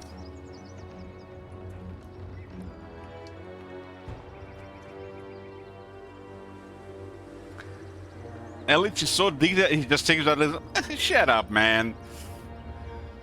The only time I really scroll through the Monarch's dungeon other than waiting for the loading screen when I'm in the tram, riding in tram and nobody's around me. I have to ride to the log game store for 10 minutes.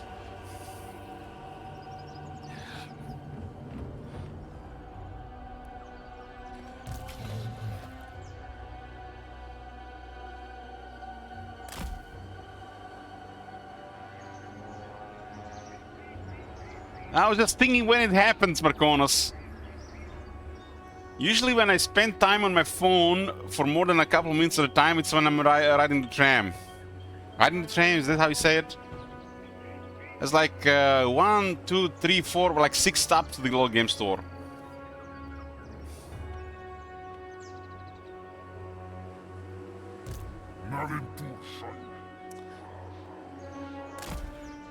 Have you not heard what happened to me earlier this year? It was last year, I think. No, it was last year. It was last year. I'm in the tram and I'm like looking at Discord. I think I just installed the Discord on the phone, and I didn't use the Bluetooth earbuds yet. I didn't have any earbuds yet, So I click on the Discord. Yes, I go to the Muradin's dungeon immediately, and then I click on the thing that was there, and it was the loudest sex screaming possible. There's people around me, and they know exactly what's going on. And then while it was like so awkward. And I don't know who that was, but somebody posted this shit here as like a trap, man. So when you're in the public, you click on that shit, and everybody knows.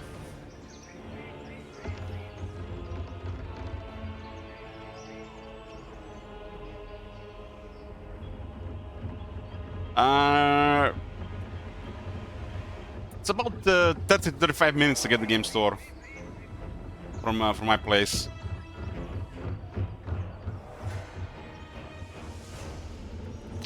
Well, let's be honest, Elich, if you were next to a person who had that happened to them, would you care? I'd just smile, probably.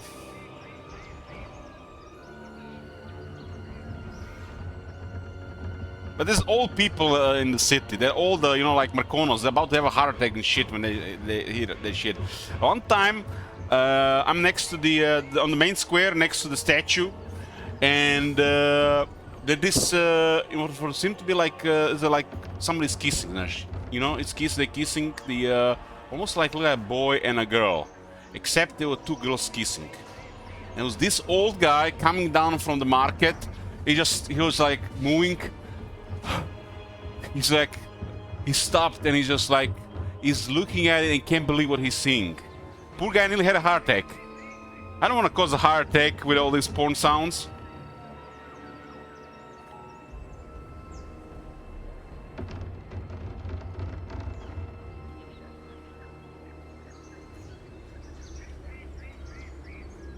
That guy was old, like late 80s probably. And he definitely had something there. It's like, I don't know if he was like, it's like he was, I don't know if he was disgusted or his heart was about to give up because it was two girls kissing. He never seen it before.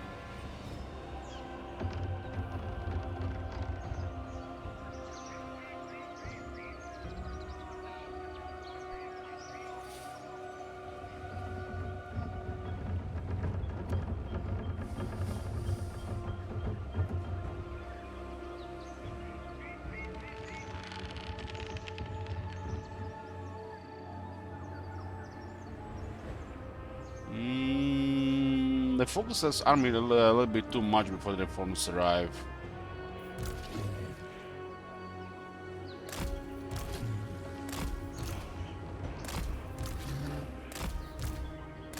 And these things here.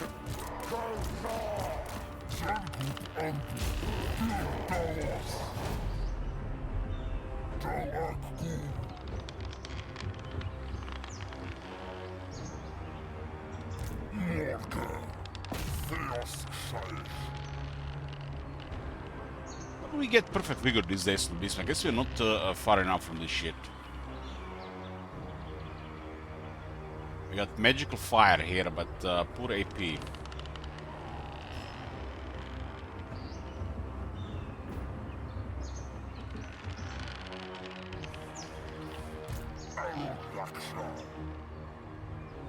You guys seen that? He's actually going through the trees to get to them.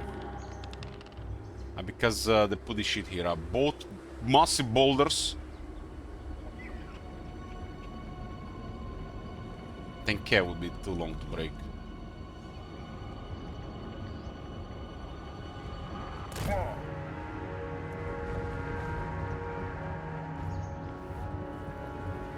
Creatures of destruction, die!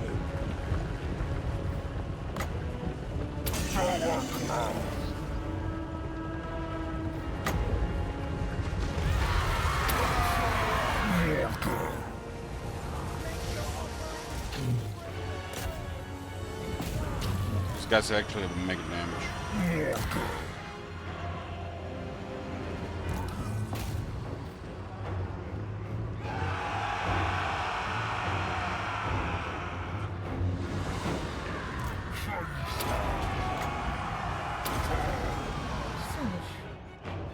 Horsemen's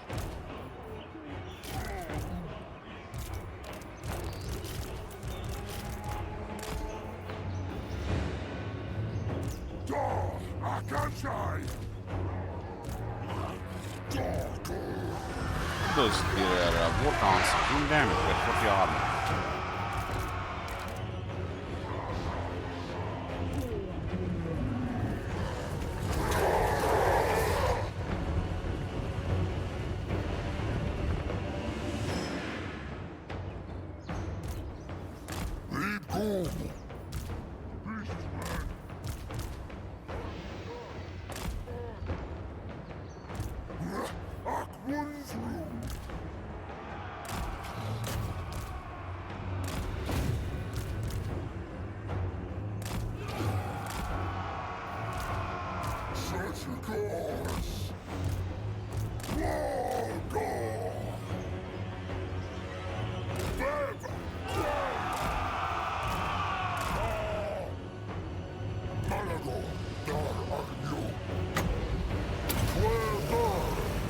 Look at that Siger popping out of the ground, right on top of the archers.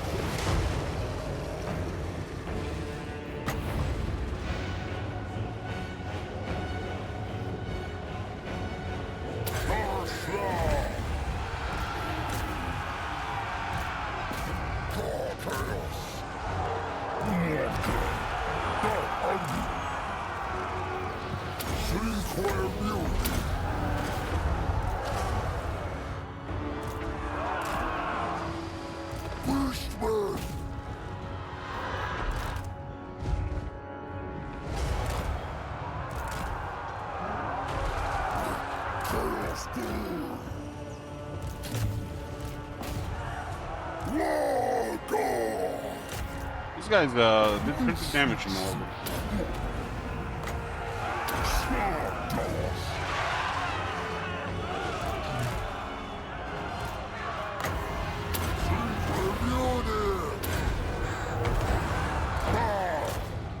Dark beasts!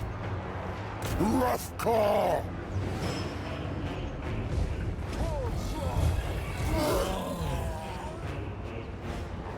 Giants used in this fight. Nothing to do with the smack.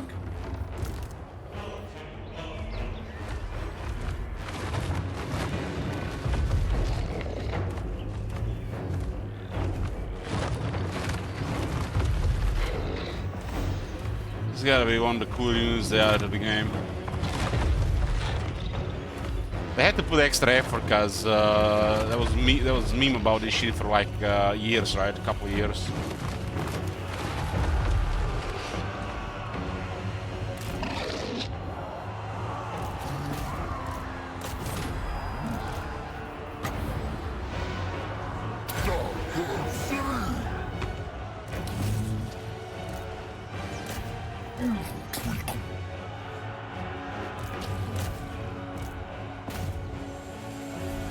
Dropping ores or something.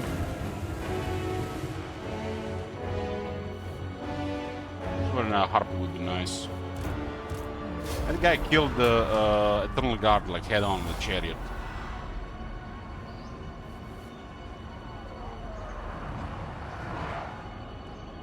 Stuff like this is a little bit too much. Doesn't even have good gear.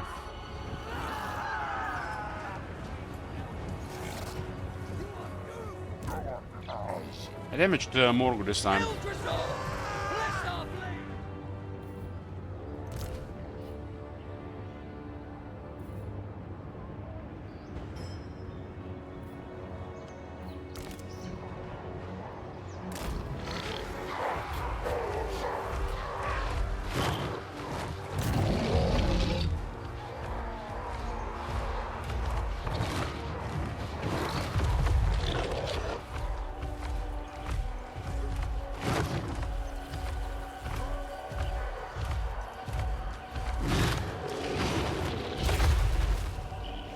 Body slams.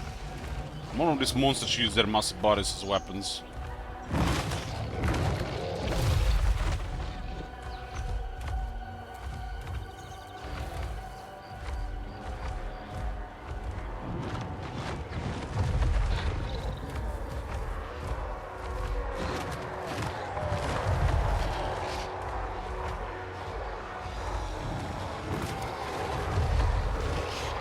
is 5,500 moss. It's horrible. John has 6,500.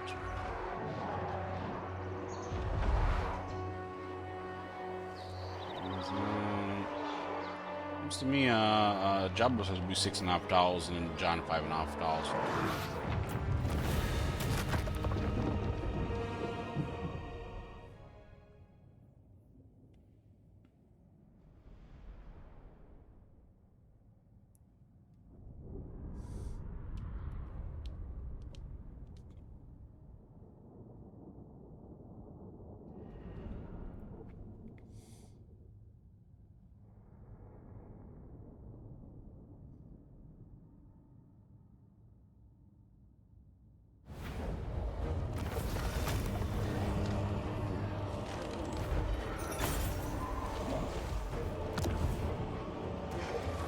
14,000 lunar rays.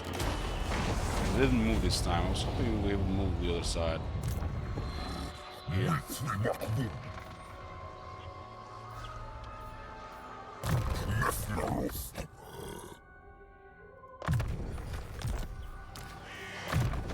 Put this guy with Kozrik.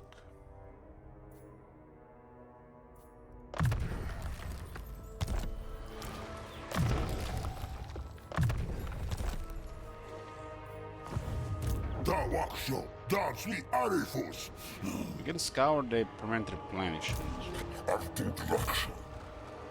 An impossible path.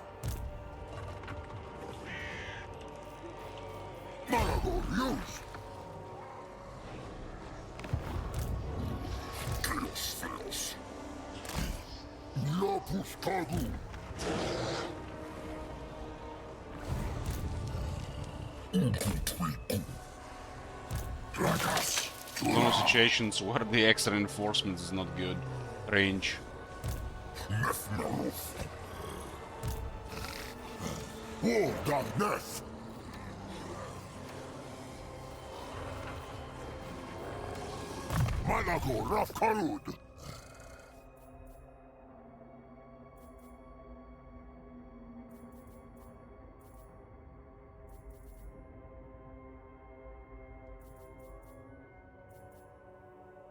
Sun is really poor. 20 missiles for an entire army. I was bugged when we played this shit last time. Oh, it works now.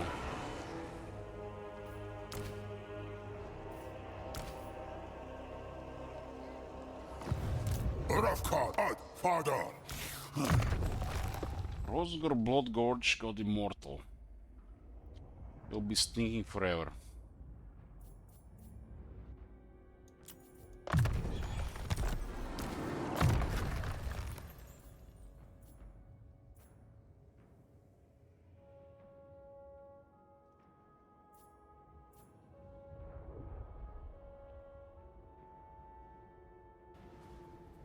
Oh my god! Have you seen that shit? Holy shit! What the hell? Thanks, Harik.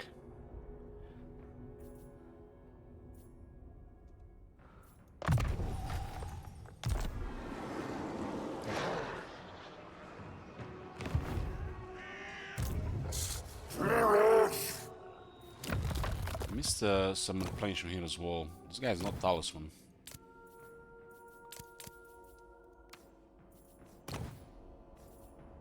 No talisman. Should be really an enchant item and not a talisman.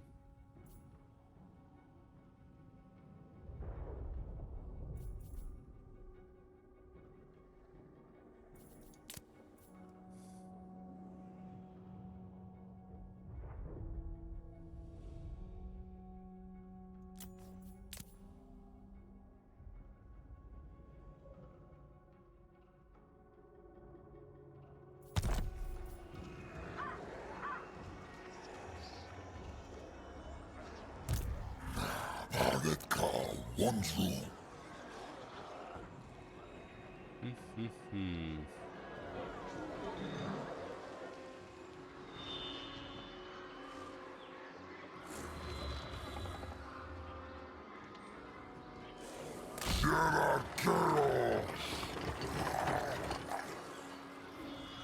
Not since the coming of Morga has Athelloren been so tainted. This line was in the game before Morg was ever released. Ridiculous. Ridiculous.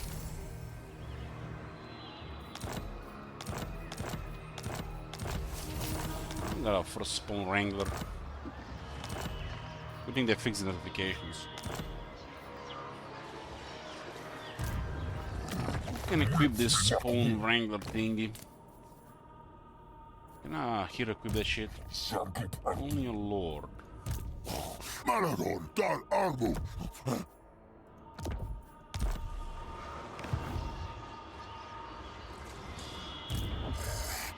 Left ass. Two settlements left, not the Lauren.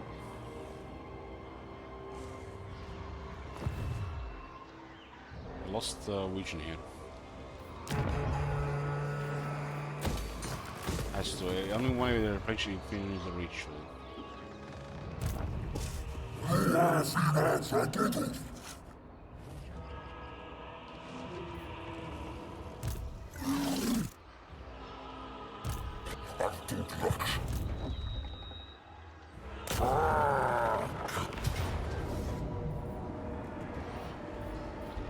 Need a lot of force yet in this place. There's a lot of war dancers.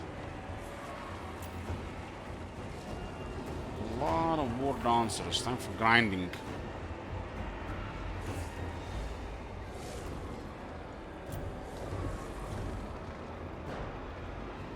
Predictions up. We have a large number. Got a large number. I think it's possible. Well, it really depends how they deploy. You got two-way watchers. Gotta be careful of those. Not shoot 46 times. They got a defensive building built in the city.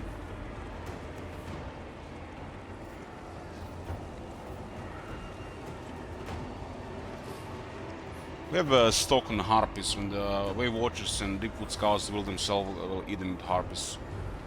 They don't have even the frenzy yet, but look at this thing here. Frenzy, and that discipline guy is gonna be another 12 attack, 10% damage.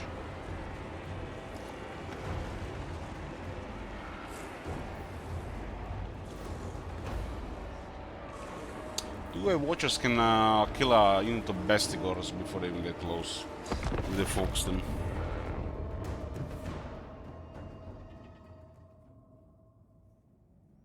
But they don't have enough to win here. They just have enough to do massive casualties. Characters are really hard to kill. I mean, Kazark, Kazark is so strong, it's rice peas for breakfast.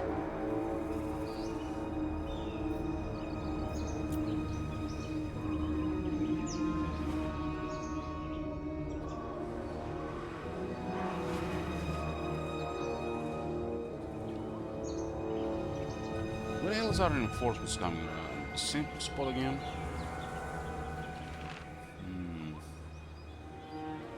Like this area here. This area is really open for the attack.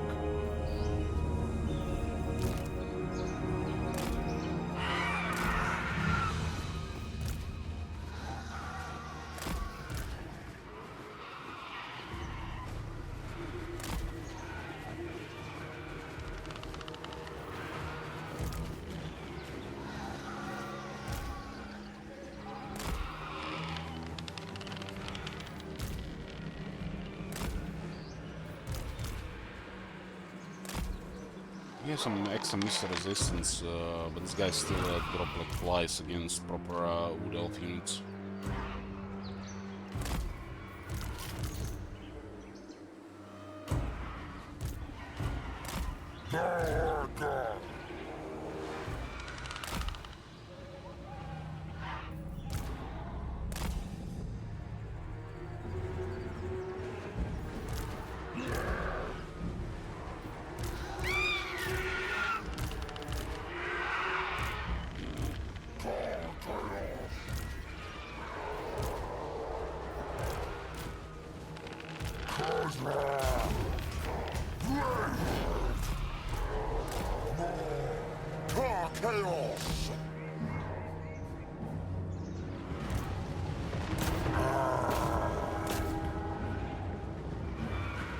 left side, very interesting.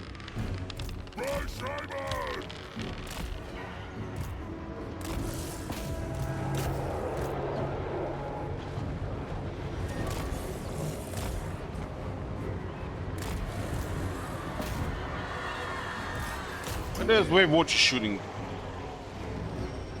Oh, damn, that's the tough spot.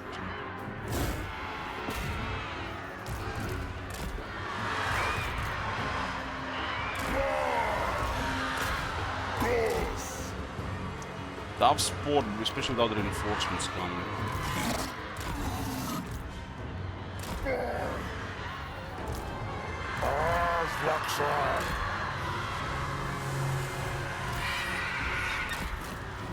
This is gonna put so much pressure on the Harpies, but we gotta go in. View for the win!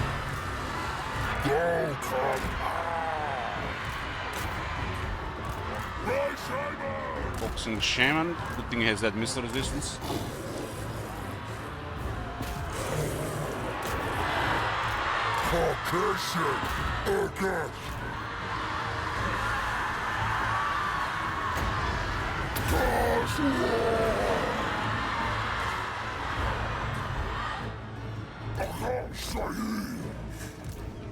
Boss can really do melee with while getting shot at the same time. I'll stop shooting for a bit, but the Harpies will take a lot of pressure. Frenzy would have been so nice here.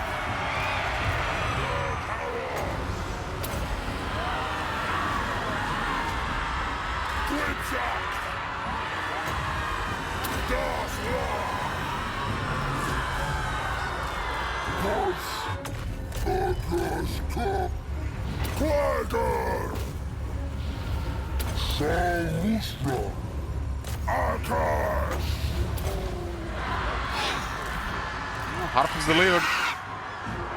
Really good.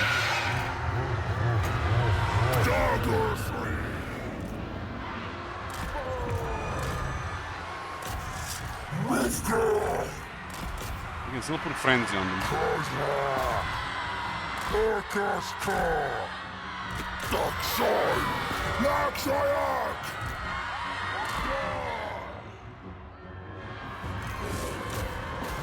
Then infantry in frenzy and this thing is so good.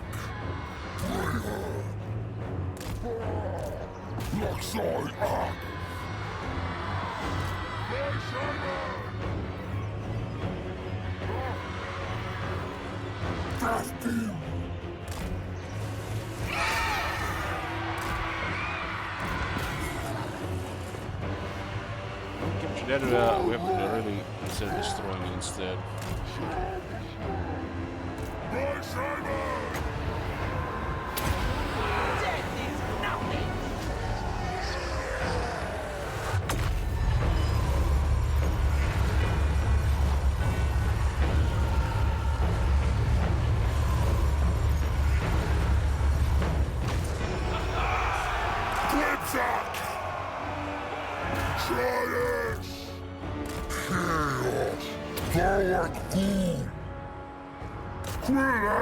We lost a unit there.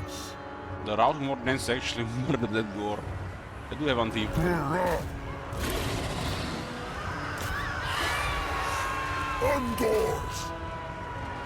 Chaos. Archers are starting to go down. They have no armor performing melee.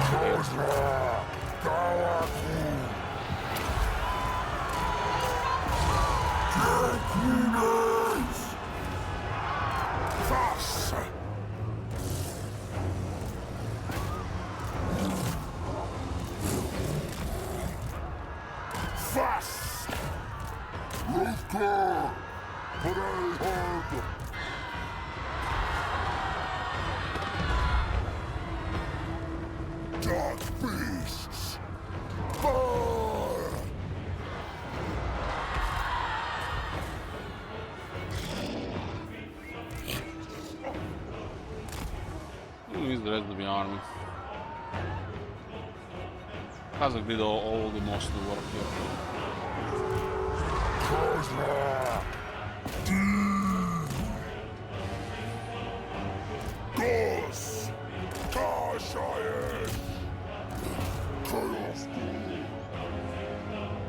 Lungors!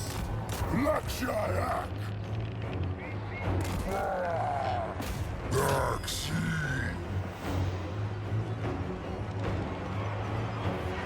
Oh, the good to sing hard there. Really, they kept shooting for a while there. That's why the flying units is sometimes so good.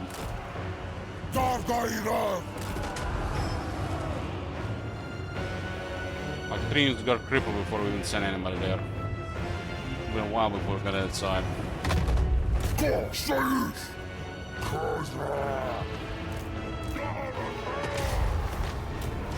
I think he lost one of the Gores, maybe one of the Harpies. No biggie.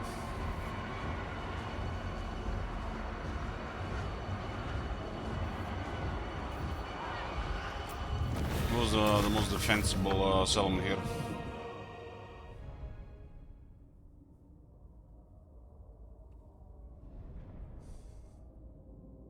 They had that building that makes them even better at defending with defense and ammunition stuff. So almost gone, yeah, just one more city.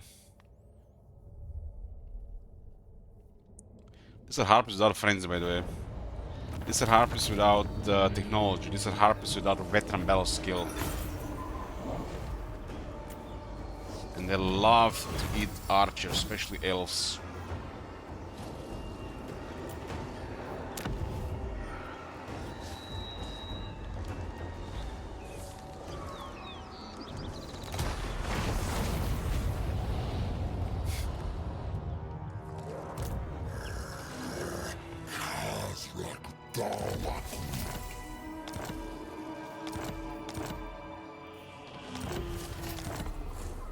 We got a tech that gives the Harpies 3 AP.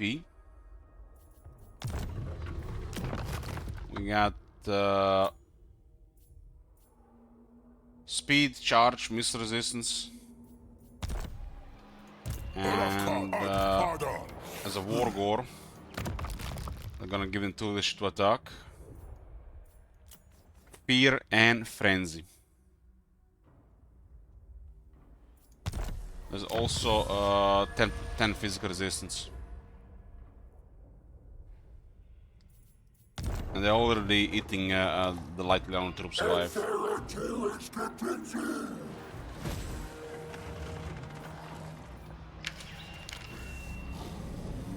A 10 anti-infantry the Kazakh gives them is huge. And you can put Frenzy on top of that.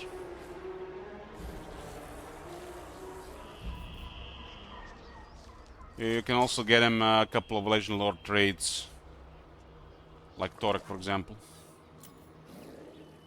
or Scarbrand.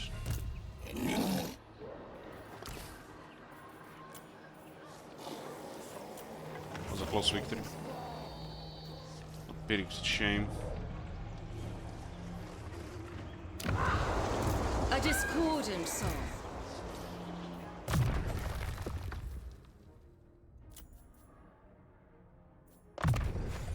Call to violence. We have veteran Gores. This grants them 5 attack, 5 defense, and 10 phys resist. That's when the Gores get good. A little bit more toughness and more attack. Bow average until around landing savagery.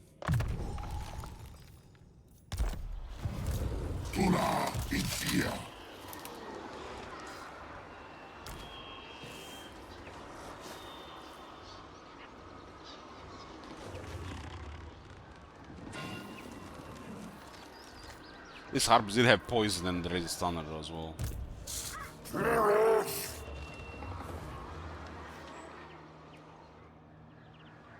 42 devastation, look at that. Beautiful. This we are not even done yet. We're gonna clear them out, wait for the eclipse, and then do the ritual. Get shit on the marks of ruination.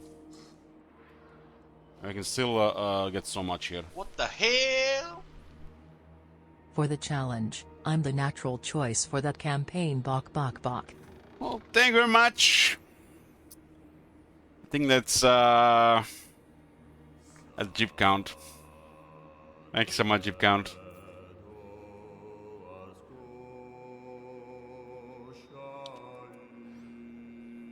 I don't know. Considering the rules, we'll see. I'm not sure who I'm gonna pick.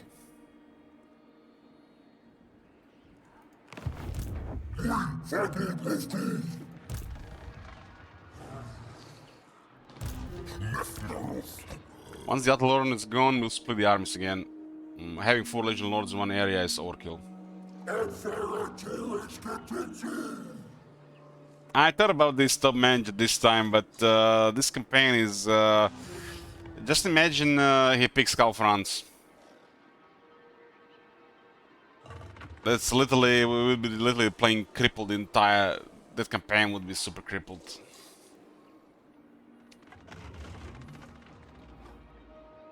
We gotta pick somebody that we can actually see the battle AI in action with a variety of units, and where we actually can put this to an actual challenge to actually affect the campaign with the rest of the rules.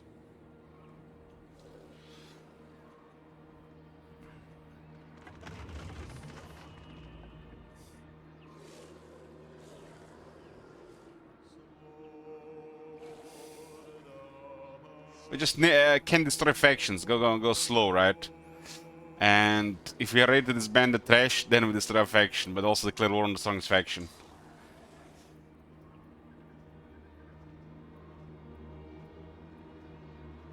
Like, some factions would probably be definitely don't even get affected by this.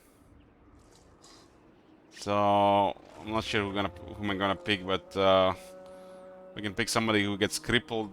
Can pick somebody who gets crippled, or somebody who's just gonna not gonna get affected much by this.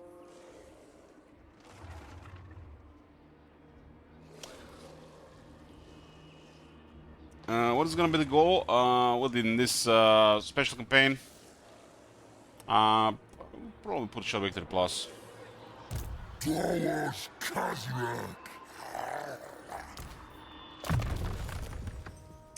Good thing that Gore died. Now we have room for War Gore.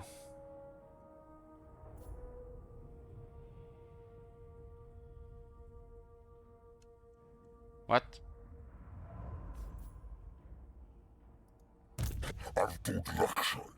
This is a Brace Shaman of Shadows. This is a Brace Shaman of Death. One has a Shadow Hide.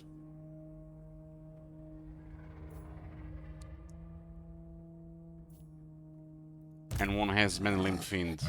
No Shadow Hide.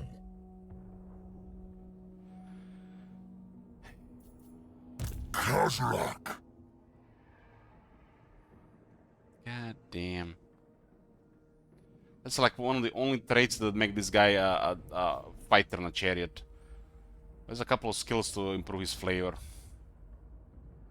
That skill was, you know, decent enough with items to be solid against average units. One more intermarker on one, another on the other. Yeah.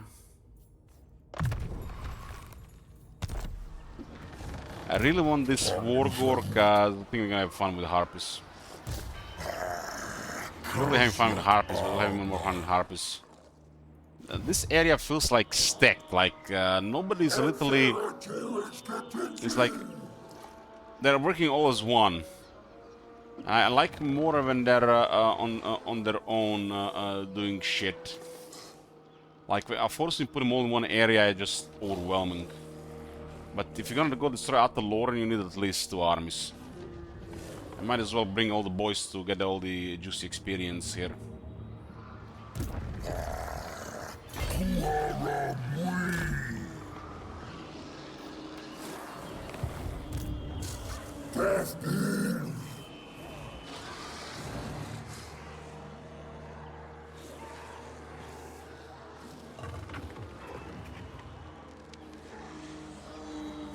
How could I?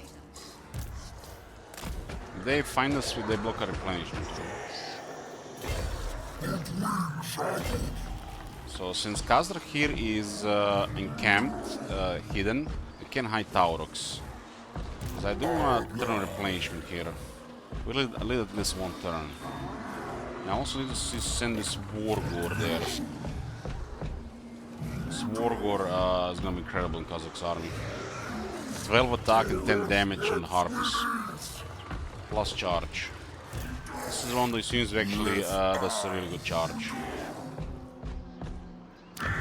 And we are already at 42 here. We're gonna wait for the eclipse to get 20% on top of this. We are currently at 154, and the next one is at 220. Yeah, we'll get probably get this one higher. Just have to be careful the Kalanaga doesn't snipe it.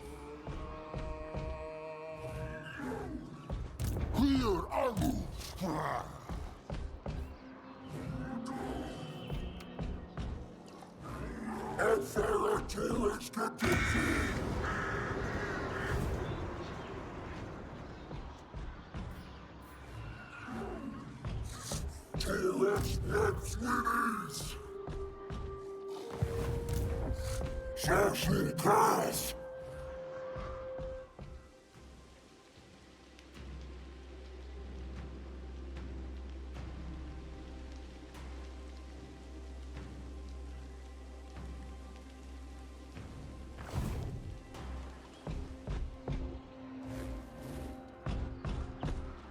Yeah, we beat Durtu. It was the massive battle against 3 of his armies. He confederated these guys and attacked. And he's beaten, really. He's also the worst city. I guess both Palace and Kislev seems to always be the worst. These two start at tier higher.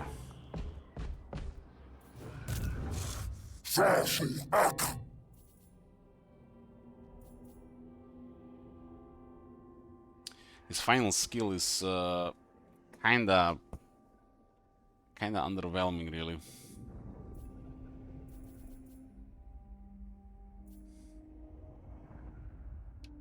But should the Beastmen get Campaigner? If they can, it is underwhelming. If not, it's okay.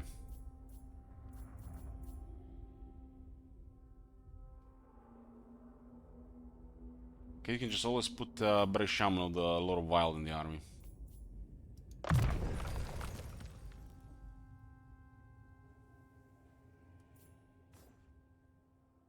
Dazed is really good.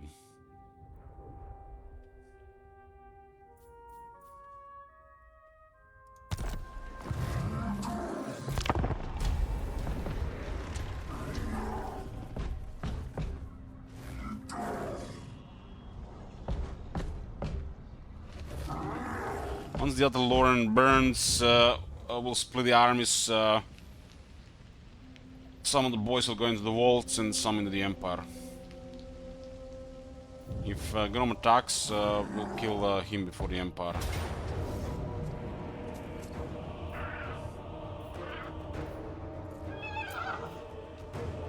No ambush here, and it's still got a good result here, huh? It's very strange. I guess they attacked because... why did they not just back off when the reinforcements show up? It's a suicide here. Because Morgan alone already kills them all. And there is Malagor here who reinforcing from an ambush. Look at juicy replenishment.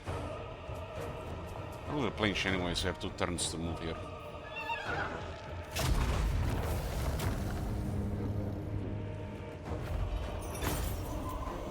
$9,600 battle, hot.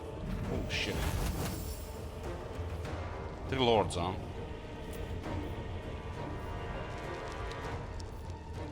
Who's that, Morgor?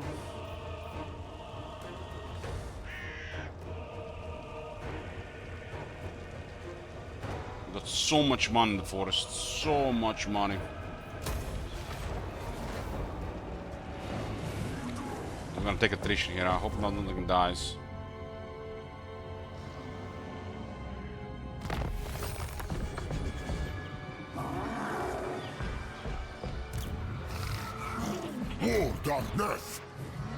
Yeah, that's it. Ataloran is done.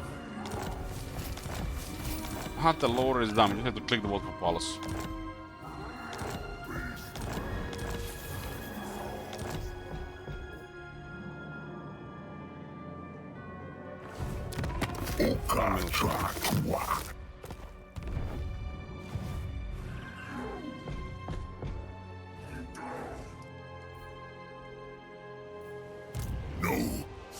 we had extra garrison here, but there's no giants.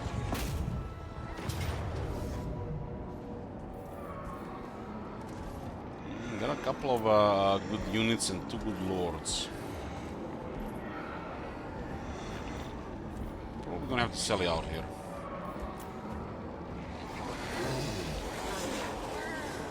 One army will definitely go after the Red Duke. One army finish over Iron, one in the Empire, and one in the Walls. Who are we gonna grind the dwarves with? Has to be Kazakh, right? Morgur against the Empire.